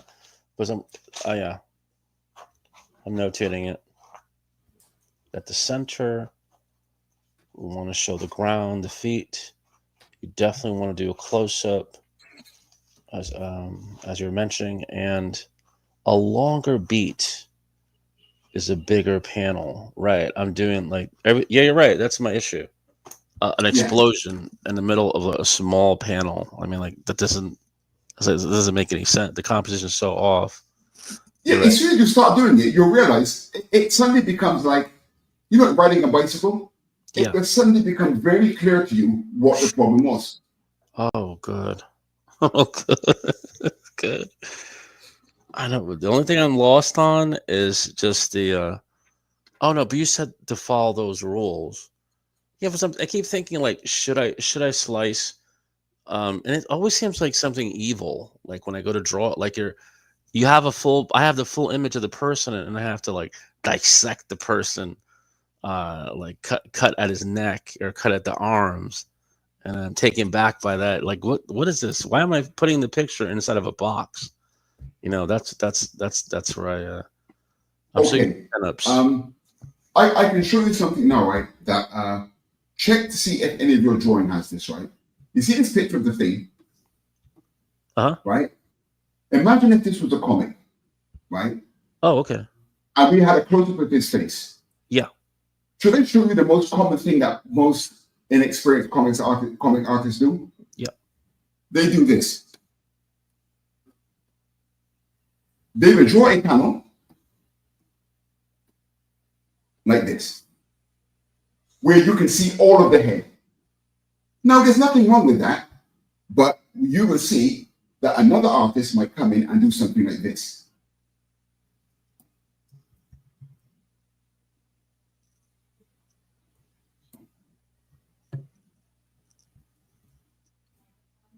Right. But I'm so confused. I don't know which one's better. Right. I'm lost. That will depend. That will depend on the script. Oh, interesting. Oh, That means something different. And if you're reading your script, you might need to cut his head off, not put the whole head in view. that was terrific with the black. But then I felt a cinematic scene. Yes, I have to black it out because if that was on a comic page, you would imagine that. Yeah. But with the rest of the body going through the object there, that would distract you. So I had to block it off. Yeah. For you to really focus. I am focused, completely focused on that. That's like a very cinematic. Okay, so black, I like the framing you just did because that helps my mind. It's Right. so confusing. Now that framed it. So black, some kind of black framing. Yes. Get used to cutting heads off. But when you're close up on someone, you don't need to see the top of the head. You want to see their eyes and their expression. You zoom right in on the face and decapitate them if you have to. Okay. Yeah. These things make a big difference. Okay. I am going to do that. Another friend of mine mentioned that. He said, yeah, you want to just the expressions. I didn't know that. I'm thinking too much with the directors in the films. And I'm not, yeah. Well, you see, film, sometimes people call comics storyboards, right? Yeah. They're not. No, I don't like to hear that. I always have to tell other teachers not to say that. Comic books are not storyboards, right? Storyboards do not zoom in the way comics do. Correct. They don't vary in shape. A storyboard doesn't have different size panels. They're all the same size. Mm-hmm. It's nothing like comic book storytelling. There's a huge difference. That's correct. That's where I get stuck studying storyboarding and trying to understand angles and the lighting. It is a huge difference. Yeah, that's one of the worst things that can happen to you. Actually, get stuck in the storyboarding mode, right, and applying it to comics. There's not really much relationship, to be honest. There's no character. There's no right. There's no style. No storyboarding. It's very different. Oof. Okay, I need to stop that. I need to stop with the. But I mean, as I said, there's no formulas to creativity. I mean, you might find something in storyboarding in your storytelling that works really well. Right.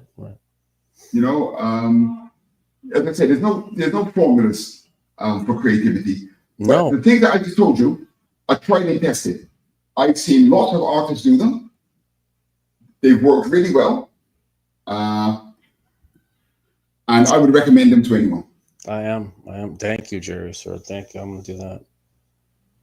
Oof. My gosh, I got to understand that. You're not going to believe this, right? It's gone up to 115 viewers. What was it at? What was that before? Was it 114? I don't know. No, it was 99. So, no, it was at 112. Remember the screenshot?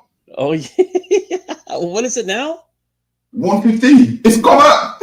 115. I've never seen that about. What did we start with? Does anyone check what we started with? No, I think Potts was looking, but I wasn't looking at that. Right. You'd have to. Right. I wonder what the show starts with. Oh, that's good to know. It's good to take notes. It's just a good idea to take notes. The other thing that I'm getting caught in confusion, Jerry, is the black and white, where I'm not sure if I want to focus on the black shadows dominating the scene or if it's just the white highlights. Like this is where I get very confused, and then so I'm not sure. Yeah. Okay, are you talking about just a piece of fan art, or something within a story? No, just fan art. Just fan art. No, nothing within. Oh, just that's a difficult one, because it depends on what you're drawing and the mood you're striking. Oh, really? Okay. No. I would like to know that because I'm not understanding how they're spotting the blacks. I have these great line drawings, line arts of buildings, technical cars, a person at a table, and I go to spot the blacks. I go to fill in the blacks. I'm not understanding what is it. I mean, obviously this lighting is not realistic lighting. I mean, it's not photorealistic, but it looks terrific the way they're selecting the blacks. They're making the blacks pop. Like the guy that does Nova, is it Nova or Nexus? Nexus. I watch him all. Yeah. His black is so perfect. Yeah. It's like brush strokes, and then beautiful stuff, man. I watch. Nexus, his style. It's like, my gosh. And it's Inca. Gary Martin. I bought his Inca's book on inking. Yo, you did. I did, man. I learned a lot about inking from his Inca. What? From Nexus? Oh, good. Yeah, Gary Martin. I would love to get to that type of style. Like Nexus, it's like, it's not overly detailed, but those blocks are so phenomenal. And it does, kind of remind me of Wally Wood, like back in the day, like old comic. I like it, though. I like that kind of style. Yeah. I got to figure it out. So you're saying mood. I understand mood, like a lot of dark, but I sometimes I try to figure out. No, but what really threw me off when I was doing art school in the city, what really threw me off is that someone knew Simon Bisley, so they knew him. Oh, right. They said his technique. They discussed his technique in a lecture. So he just starts with black, like a black. It's all black. It's all black. The whole paint, the wall, and then he just begins to add light to it. I didn't know that, so I'm thinking about, hey, you draw the guy, you start shading him with black. His is completely black, and he just puts color on top of it. That's great. Right. I have a saying, right? When I'm doing a lecture, something that I say to students is the only absolute in creativity is that there are no absolutes. There are. Oh, okay. Yeah, I'm taking it to. You're right. It's you hear what someone like someone busy doing that, right? Yeah. I mean, this is what creativity is about, isn't it? There's always someone somewhere doing something in a way that you just cannot understand what made me think of that. Yeah. If you try it and it works for you, you have to try it. You have to do it as well. If you try to draw it and you can't do it, then it's not for you. Not for you, right? I think we all have personalities as well, right? There's certain things that fit certain personalities. And if we try to draw something in a way that is not fitting to our personality, we never get on with it. Oh, right. I like, Jerry, the way you're mentioning deadlines, right? You don't want to be sitting there 5 hours, 6 hours, 2 hours, whatever it is, 1 hour. You said 30 minutes, you get the characters done. Right. I tell you something that I learned with age is that when you're young, you tend to have too much pride. That's it. the older you get, right? Yeah. The more kids you have, you can soon start forgetting about that, mate. I tell you, you want to meet that deadline and get paid. That's the end of the argument. Yeah, man. Yeah. Think about it. If you could produce a lot, you get more of it. But you're right. That like Barry Windsor Smith, people hated him at Marvel. They hated him. He would just sit there for a month on a page, like weeks, and everybody else is like, they look so detailed. But there were other guys that were working in the Marvel studios. They're like, we can't do that. We got to get this work done. We don't have all that time, all this free time. Yeah, but by you causing the situation, by you making it faster, it's still, but it produces perfection though, because I don't know, I looked at your work and it's like that's what I liked about it. Thank you for telling me about the painting process, because I could possibly sit there with the painting that you did and not understand the technique, but try to sit there, with a highlight or a light and just dot each point until I get a grading effect. But you're achieving that with a brush, with that certain type of brush. Right. See, that's my issue. Yeah, I would say the only thing you can't compromise is if you do something quickly, but it looks wrong, then obviously that can't work. The test is to do it quickly and it still looks good enough. Oh, right. You're right. I'm in the mindset where you take a long time, but you're right. You have deadlines. That's true. I've gotten more into the you got to go to work, you got bills, all that stuff. Do you work in the art field? Is it like? Yeah, I teach and Wow. Teach and speak. I sort of help local artists in Singapore get their work published. Terrific. That's very good to know that. So a lot of editing. I edit books for some other guys in America as well. Like art editing, as well as copy editing. What's useful is that sometimes people do some storytelling and it looks a bit dodgy. Mm. I'll go in and help them edit, some of the stuff that we were just discussing. Maybe they need, maybe they need a close-up here. That's exactly right. I'm not gonna know. They're not gonna know either. They're not gonna know. Oh, no, I find that there's a market for I would call visual editors to give young artists or new artists or artists that are not so experienced, just to give them a bit of advice, because it's not a science, and sometimes the books are on it. There's some good books up there, but there's some really basic things that are not in those books. And did you go to school for the art? No, unfortunately, I didn't. That's why I had to learn the hard way. Yeah. Like when I was in school, and I was doing figure drawing, so I had the Marvel Comics book. They built the character, and then the teacher didn't agree with any of it. He was like, no, Jay's left. I'm not kidding you. And he got mad. He's like, stop doing that. I'm like, what? Yeah, they're not like that. They're not like comic artists. I think that's what shocked my teacher. I was so embarrassed. I was so young. I was so embarrassed. I didn't know anything. Yeah. No, man. Comic artists, we have to do a lot of stuff. They make us feel embarrassed, but we have nothing to be embarrassed about. Right. In fact, I actually noticed something after I started teaching. Yeah. If you go into any animation class, I'd always bet this when I go to different universities and polytechnics. Mm. I would always say to the person, the head of the class, I would say to them, are any of your students here into manga? Good.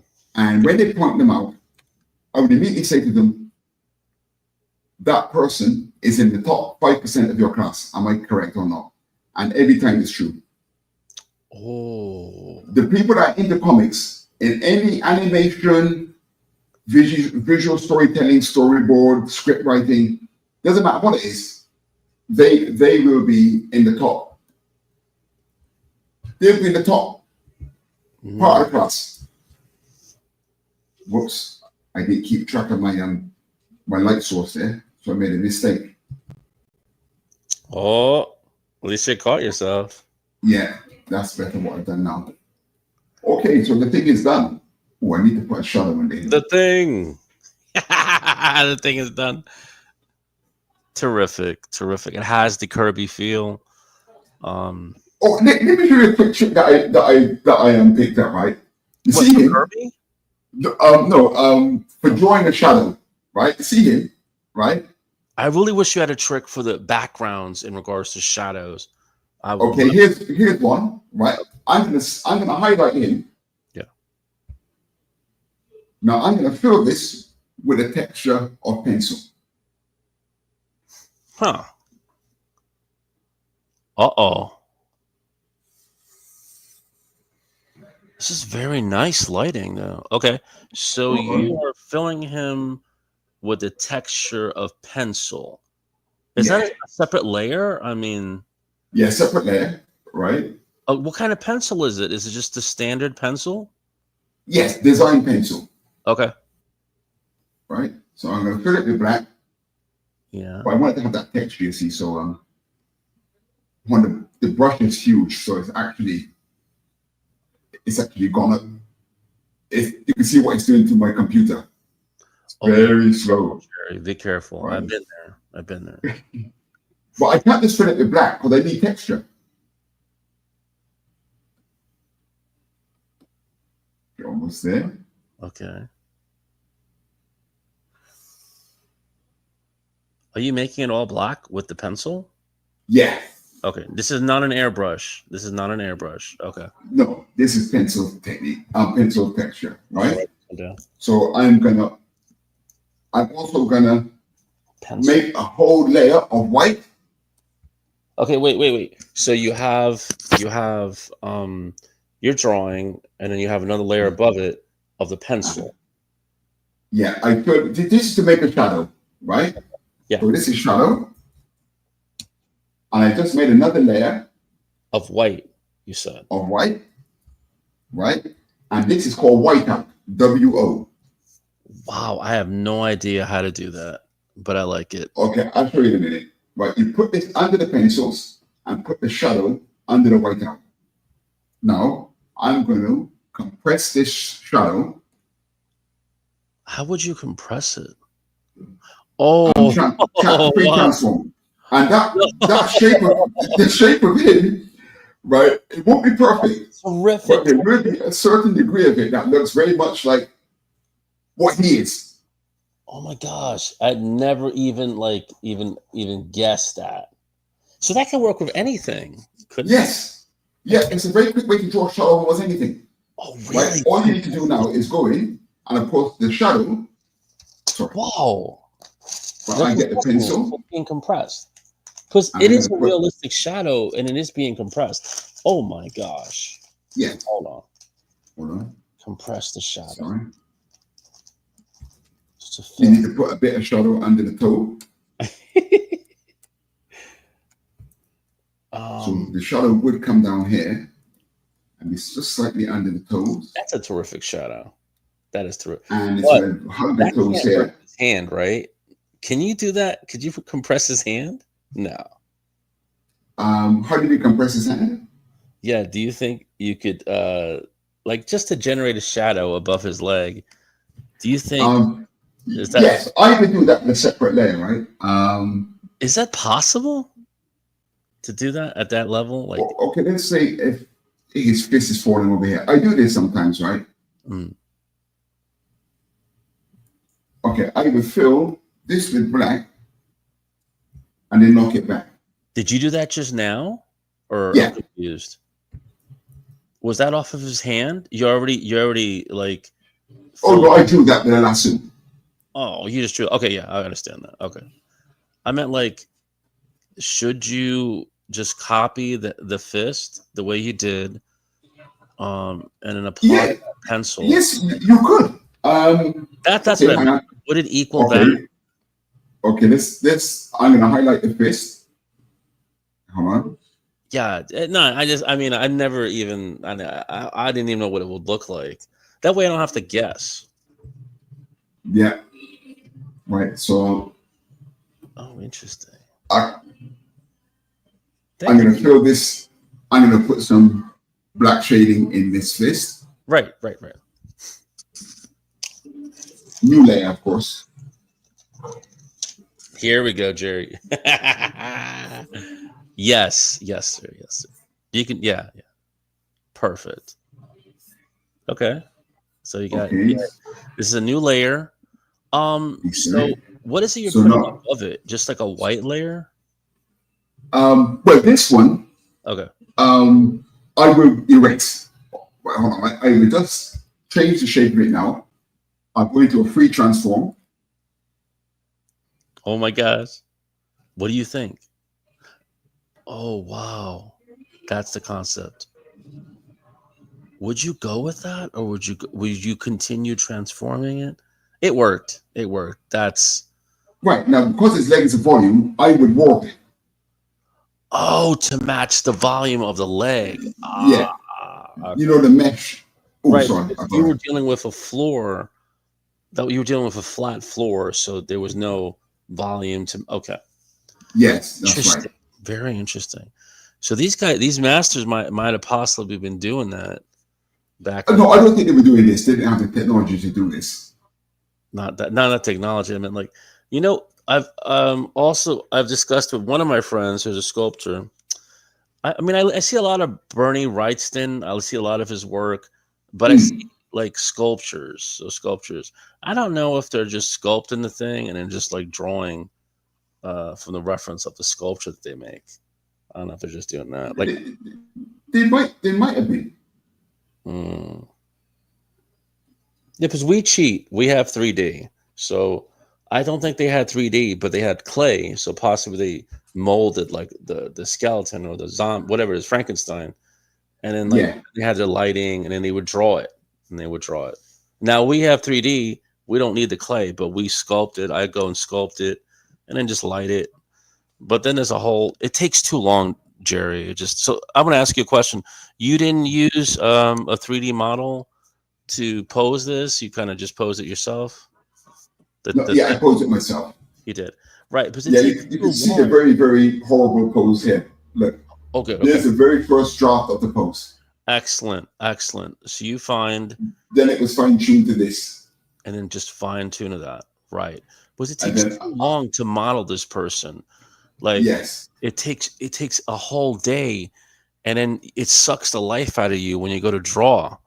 Yes, But I have to model it in that whole day, and I have to pencil and ink it in the whole day. I can't let it go. And then at 2:00 in the morning, 3:00, it's done. Yeah, I know that you're laughing. Like, so I did a whole 14 hours for what you did. Whole 14. Yeah. Non-stop with no breaks, no social life, just to get one pinup. My gosh, that's right. It's too much. So that's where I go to the buildings. Where I go model the buildings, and I take another 8 hours modeling a room. And my room is modeled, and I begin to lay pencils on top of it. Another 8 hours. Come on, Jerry, 16 hours for a room? No.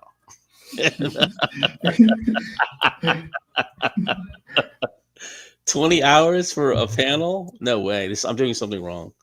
I said enough. I'd be so tired. So tired. So that's why I kind of I don't know because I don't know, but then you have to pull the images out of your head, and I don't know. Yeah, I'm not happy with my with a lot of the things that I imagine. Some of the poses that I think of, I think can be better. It's something I have to work on. Oh, that's good to know that. No, I couldn't do that. Not the pose structure. I could do it, but it wouldn't be as neat. Okay, but it'd be sloppy. Okay, Raul, right? Just very, very quickly, right? Something that will help is about the skeletons technique? No, I don't know. I never heard of the skeletons technique. Okay, look. Here's I know the spine. Marvel Comics. I know Marvel Comics with that. Okay, there's a spine, right? Yeah. Now here are some hips. And this really does help. Okay. Right? You put a circle where it's a joint. And let's say this character's got just a basic curved shoulders, shoulder. Yeah. Then the underpants. We go for classic superhero pose. Then this leg. Now the spine is equal to the upper leg. Oh. Right? A mistake, we often make the spine too long. Oh, I did not know that. I did not know And that. then you just put a shape in here for the foot. The spine is equal to the upper leg. I did not. Roughly speaking, yes. Wow. That helped. Oh, man. You know, the elbow can hit the rib cage. So it's going to come out that far. Then we've got a bit of foreshortening here, so curve it. It means it's coming towards us, right? Then the wrist is here. Mm. Then let's say this arm is going out. There's an elbow. Let's just say he's talking to someone. Terrific. Wrist. Mm-hmm. He's pointing at someone, yeah? And here, putting basic fingers. And then we can see that his head is going to be in his shoulders. And probably we're at 3/4 rotation. So we know the head's at 3/4 rotation. We can't see the neck. The neck is behind here. Right. Practicing drawing this kind of stick figure, right? And you'll definitely get there. Okay. But it's the quickest way to get to that methodology. That's right. Right?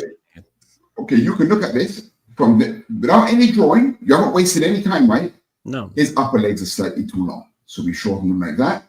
Oh. And then we can see, you can see it here already. What would be wrong with this drawing? You can shorten the lower legs. I see a lot of artists doing that digitally, like the way you're doing. Yeah, it Like- really does help. Okay. Right? And then, whoops, put the joints in here. And one thing to always be very, very clear on is the direction of what you're doing. Right? So let's look at the body. So here's the shoulder.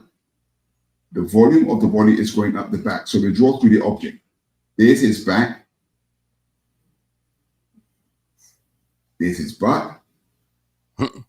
Right? Now his stomach. You want to make sure you actually understand the contours of the body. So his shoulders are quite rounded. The neck is there. So we would see that cylinder. And we encapsulate that shoulder there. This arm is in this trajectory. We'll go here. Mhm. And this forearm is going to come down here and hug this arm. So do you still do that? That technique? If I'm drawing a pose that's posing some problems, I will do this. It's almost a mathematical working out of what you're trying to achieve. Yes. That's what I like. I like when it's mathematical like that. Right. Instead of loosely sketching it. Yes. And see those skeleton of those fingers? They really do work. Don't try to draw one finger at a time. You draw the skeleton. The skeleton. Yeah. Then this leg. Know where this leg is pointing, right? Actually, this leg is pointing towards us. So this knee is at a shallow angle. Well, another question, Jerry. I would do that, but then I would get, if I would get a cylinder, then I would. Do you deal with anything in regards to perspective points with this actual figure? Like his arm is Actually, do you? Is there a yes. perspective? It's a great question. What you got to make sure, and if you have to, you draw them. You do Right draw. after you get to this stage. Yeah, I was doing that. It's getting a little bit more complex. That's just recently. Recently, I've been doing the perspective points off of the cages, but mostly I didn't know if anybody was doing that. But then, wouldn't you deal with multiple perspective points? I mean, if you're dealing with an arm going one way, the legs, and have to all line up. It is a bit of foreshortening, right? So what you got to make sure that you are very, very clear on is, I get another color for this, because it can be confusing. Make sure you go through and you understand the direction of where the limbs are flowing. When you draw these lines, like his body moving towards us. So that's like that. This arm is coming towards us. So though his shoulders like that, this one is coming towards us here. Mm-hmm. Right? This one, we want to come slightly towards us. Because sometimes if you don't do this, you can confuse yourself and draw things at the wrong, what I call the wrong trajectory. This one's pointing away from us. Once you understand this, your character is going to be on point. more. Mhm. And keep practicing doing that, right? And you won't need to use reference. After a while, you won't need references. That's what I mean. The proportions on the thing was fantastic. A level, it almost looked like you could actually have referenced the 3D model, built the skeleton, because it is on point as you're stating. So okay. Yeah, the more you practice it, Raul, you'll get it. Right? Oh, and the other thing to not forget as well, what you were just asking about trajectories, right, was a really, really good question. You got to make sure that you always know where the center of your character is and the center of a limb. If you lose track of this, you're going to lose track of your form. And if you're not sure, actually draw that center line in. Make sure, like here, if he's got shoelaces, that should run through his shoelaces. Right? His bicep is the center of his arm. The center of that arm is actually over there. We can't see the center from here. The center of his neck is there. The center of his face is here, and the center of the top of his head is there. Once you've got a track of this, you're in a much stronger position, artistically speaking. And if you're still a bit confused, make sure you know where the curves or the edges of the body are. The edge of his face is there. That's the edge of his body. The edge of his arm is actually there. That contour and this is the side of his arm. This is the side of his leg. That would be the side of his leg. Oh, interesting. Very interesting. Right, the side of his leg. Right. The center of his arm is there. The center of his bicep is over there. Yeah, I see this now. That's the center of his arm, and that's the side of his arm. And that's the side. Oh, I'm seeing something different here. Right, that would help you with the form. Yes. Right. And certainly you've got to put armor or mecha on him afterwards. This is imperative. Good. Well, that brings us to almost 5 hours, man. I think you better go and get some sleep. What time is it then, Raul? It's 5:41, but it's still dark. I have escaped the sun. The sun did not get me. Hey, Raul, do you know, right, that there is 123 people? 123? Yes, it's gone out. Where are you? That's fantastic. That is great for a debut show. If you're watching this, me and Raul are very humble, unknown artists. To have 123 people in this stream, we can't quite believe it. I don't believe it.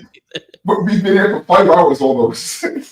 Oh my god! Where are the masses coming from? What is the breakdown number that's giving you? It says 2 here. Okay, it says, I don't know. Madness is 98, Critical Blast is 23, and Madness Entertainment is 1, and Make TV is 1. Wow. That's a nice surprise. Knock his shadow back a bit.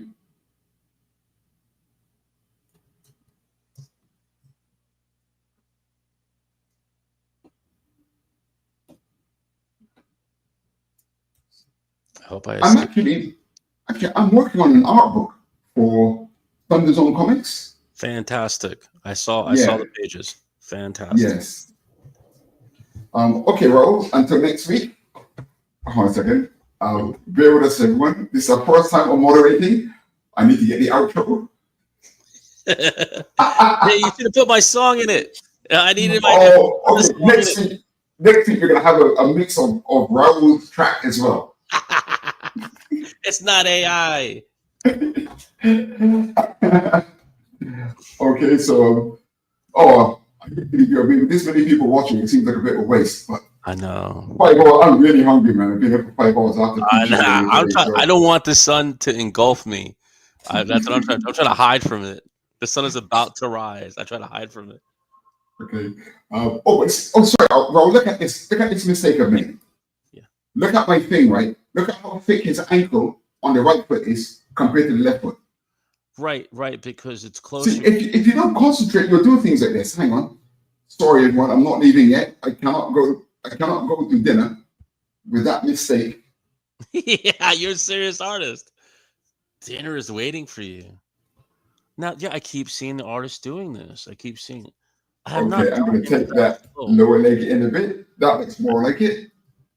And then I will take this. I'm going to bring this in. Stretch it slightly. That'll do. Get rid of that bit of white out.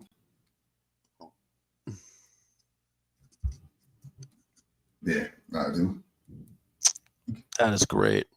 Okay, that's much more balanced. Mm. Okay. Yeah, thanks for watching, everyone. I'm Raul. I'll catch up with you on the messenger. And Yes, we'll of be, course. okay, so we'll be here again next week, 1 a.m. Friday night.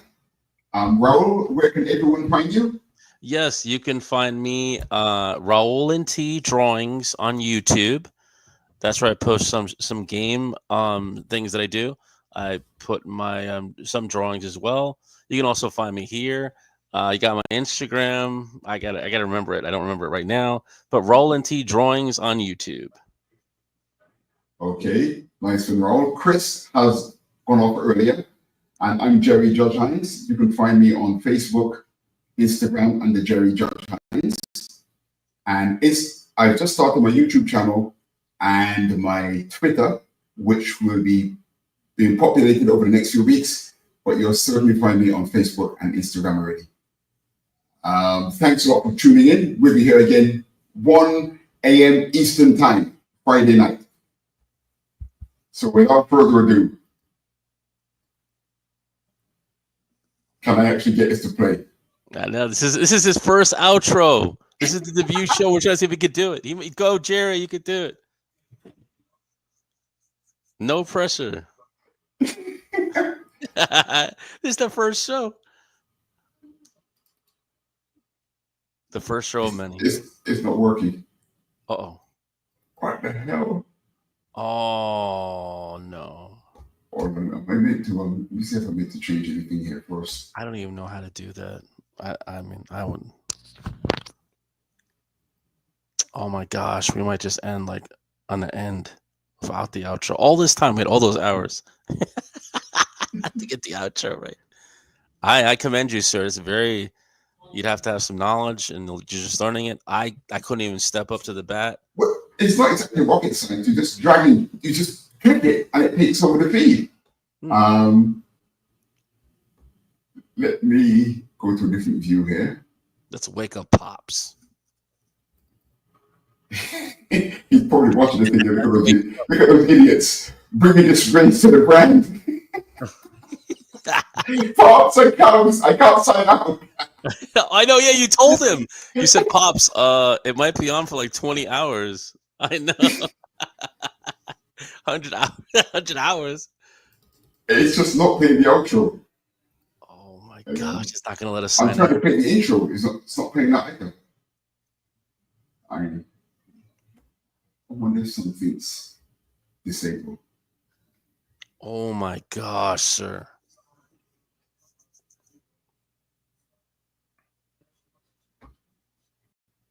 Well, we haven't looked at what you've been drawing recently, Raul. Can you share screen? Let's see what you've been doing. Oh yeah. I've been doing. No, what happened is that I would draw, and then like I didn't have the outlet of being on late nights, so that's why I wanted to draw later. Like this, sometimes I like the quiet. I like it's just quiet. Everybody's asleep, and I just sit there drawing at night. Okay, if you share screen, there's still 124 people still in here. They haven't left. Where are they? Where you people come in? Come in chat. 124. There must be something about a certain time that they show. Well, you advertised this in Singapore, right?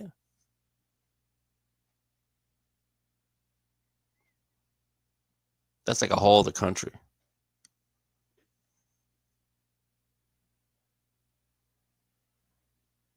No, don't tell me I'm the only one left on this chat.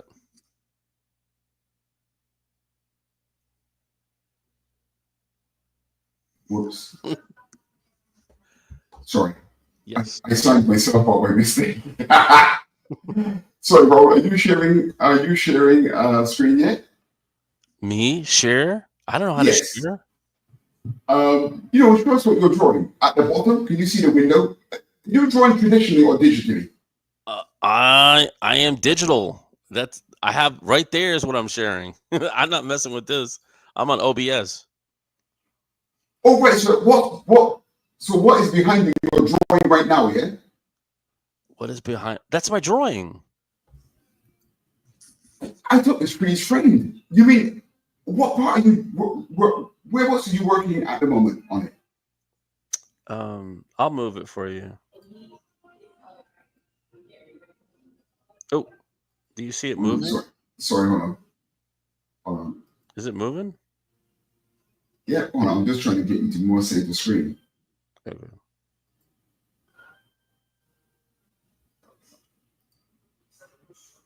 Should have moved a little bit. Oh yeah. Okay, I can see it better now. Hold on. Yeah. Why can't I get you to be at the center? Me? Oh, me at the center. Yeah, I'm trying to get your image large. You see? Oh, sorry. I need to remove mine. Right? You're trying to get I can make my image larger for you, Jerry. I'll help you. I think it's my issue. I made it small. I made it bigger now. There you go. But I try to move his face away so I can see myself. I'm actually my character is cropping a little bit of it. I don't know. I have no idea. No idea at this point. I think it's big. Oh, you're trying to make it bigger. I see. Yeah. I don't want to see me big. I want to see you. You want to see like you. You're big now. What the hell? You're getting hang. Knock this veil. Oh, you. Yeah, but I'm too big. I don't want to be that big. No one wants to see me. I don't want to see it. Right, you're trying to make my screen the big one. Yeah. By itself. You did it before on you. I don't know that. I never. You got it. Okay. All right. There you are. Perfect. So which part are you rendering right now? I'm rendering the alien. Okay, I'm trying to see your cursor. Oh no. OBS. Whatchamacallit? I said that not to capture the cursor, not to capture it. Hold on. Do you see the cursor, a pen? Oh yes, I can see it now. Yeah. Good. So I tried to see the detail that you're drawing, but I can't make out. I can see it, man. There you go. That's better. What kind of pen are you using?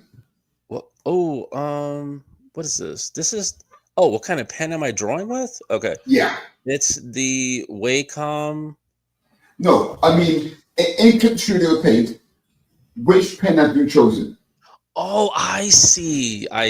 Clip Studio pen. Yeah. All right. Right. Which one? It's my favorite. Let me look at it right now. Is it a G pen? It is the G pen. Right. I love the G pen. Yeah, you're the same as my daughter. She likes the G pen as well. Yeah, you got it. It is the G pen. I do everything on the G pen. Right. Because I tried downloading some pens and I don't know, it's not as good as the G pen. You put a high stability on it. Wow. Right. I like it. What, you don't use the G pen? Which one do you use?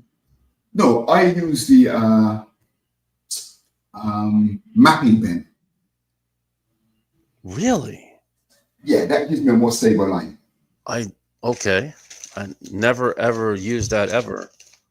But that's very good to know that. I never knew that because I never even ventured near that. The mapping pen. I was wondering how you were doing the lines variation like that. I was trying to figure that out. Try the mapping pen and see if you like it. Oh, another thing, right? Raul, you see your drawing. Yeah. You know the background.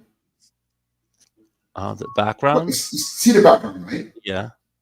Can you see some of your key lines in the background are the same, are quite thick, almost comparable to Alien?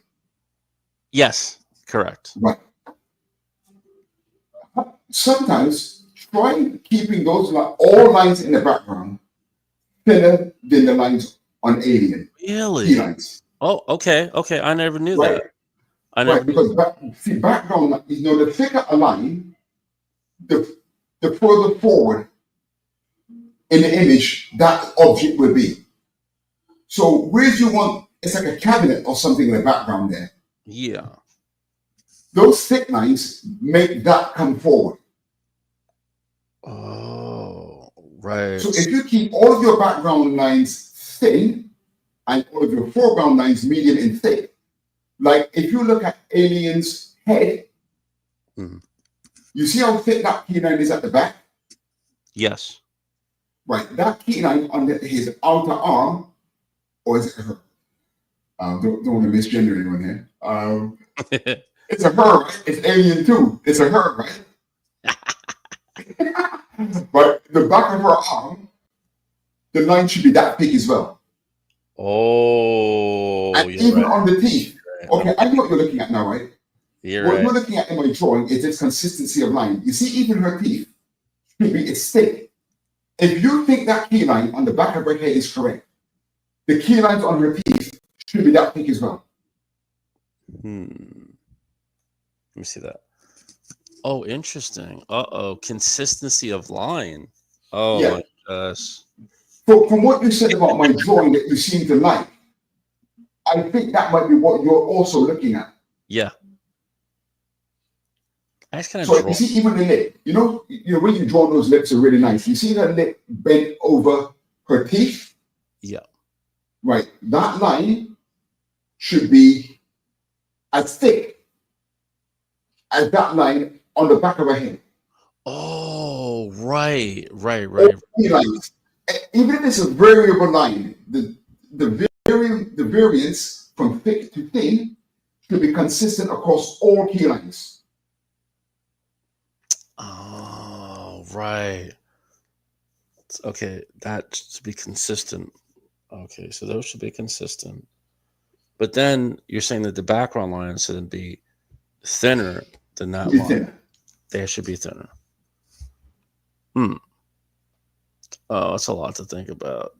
No, but right. Your drawings have that consistency of line. Okay. Yeah, but I mean, you have a much more organic style than I do. So, whether or not it's really necessary for you to do it, it's debatable. But like, for example, look at your ceiling. You notice like there's like a grate. Yeah. On the ceiling, right? But can you see some of the lines are thick, and then when you move closer to the right, to the back of her head, the lines become thinner. Right. Right.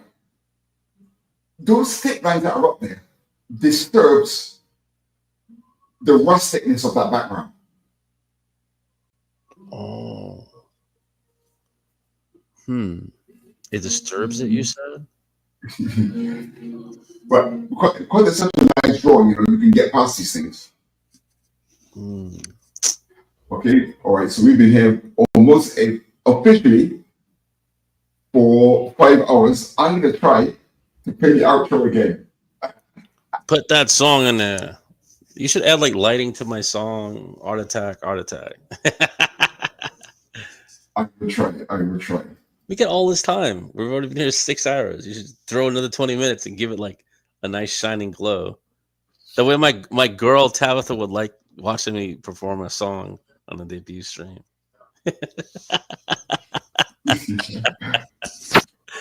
You know how I am. I could boast. I've got my song made it to the debut at the end. But I don't know. You'd have to fix it though, like the sound, like it's add a lighting effect. Yeah, I don't really have that many sound tools on me, you see. Oh, you're right. Maybe just a song by itself. Oh. I can't get it to play. I can't get the intro to play. Darn it. So what's the outro? What is this outro you were working on? Well, it's the same as the intro because I didn't have any time to do any real editing. Oh It yeah. just has a thanks to the Madness Entertainment Network. But Oh, wait, 1 minute to 6. yeah. I might have to hide because I don't want that sun to burn me. I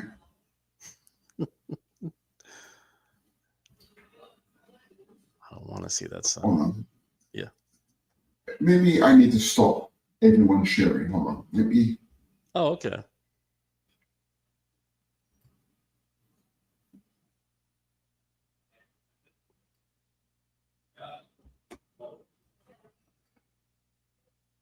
I heard something.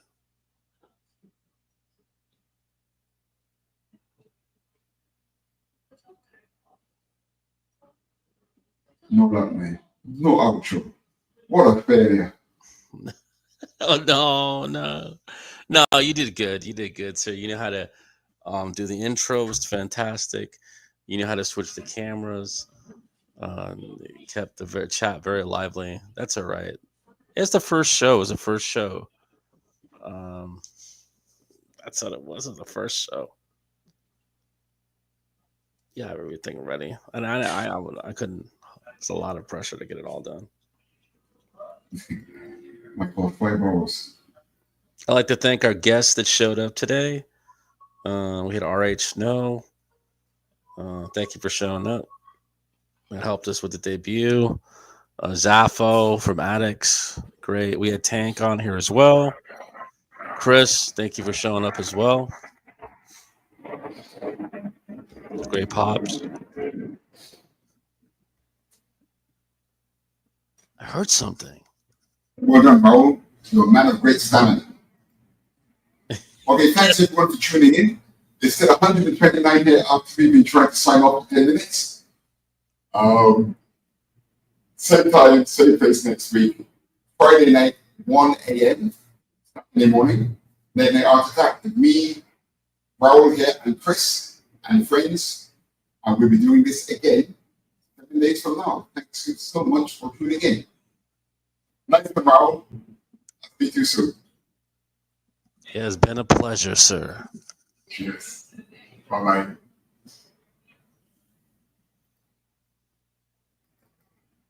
Let's see if we can get that outro. I've given up. It's not going to happen. I can't believe it. God, Pops up, damn. pick him up. Send Hold me up, a bro. sign. Do the bat signal. How Oh my gosh, we gotta end it. Just end it. Oh no. Just gonna end it. Good night, gay boys. Peace. Peace. Oh my gosh.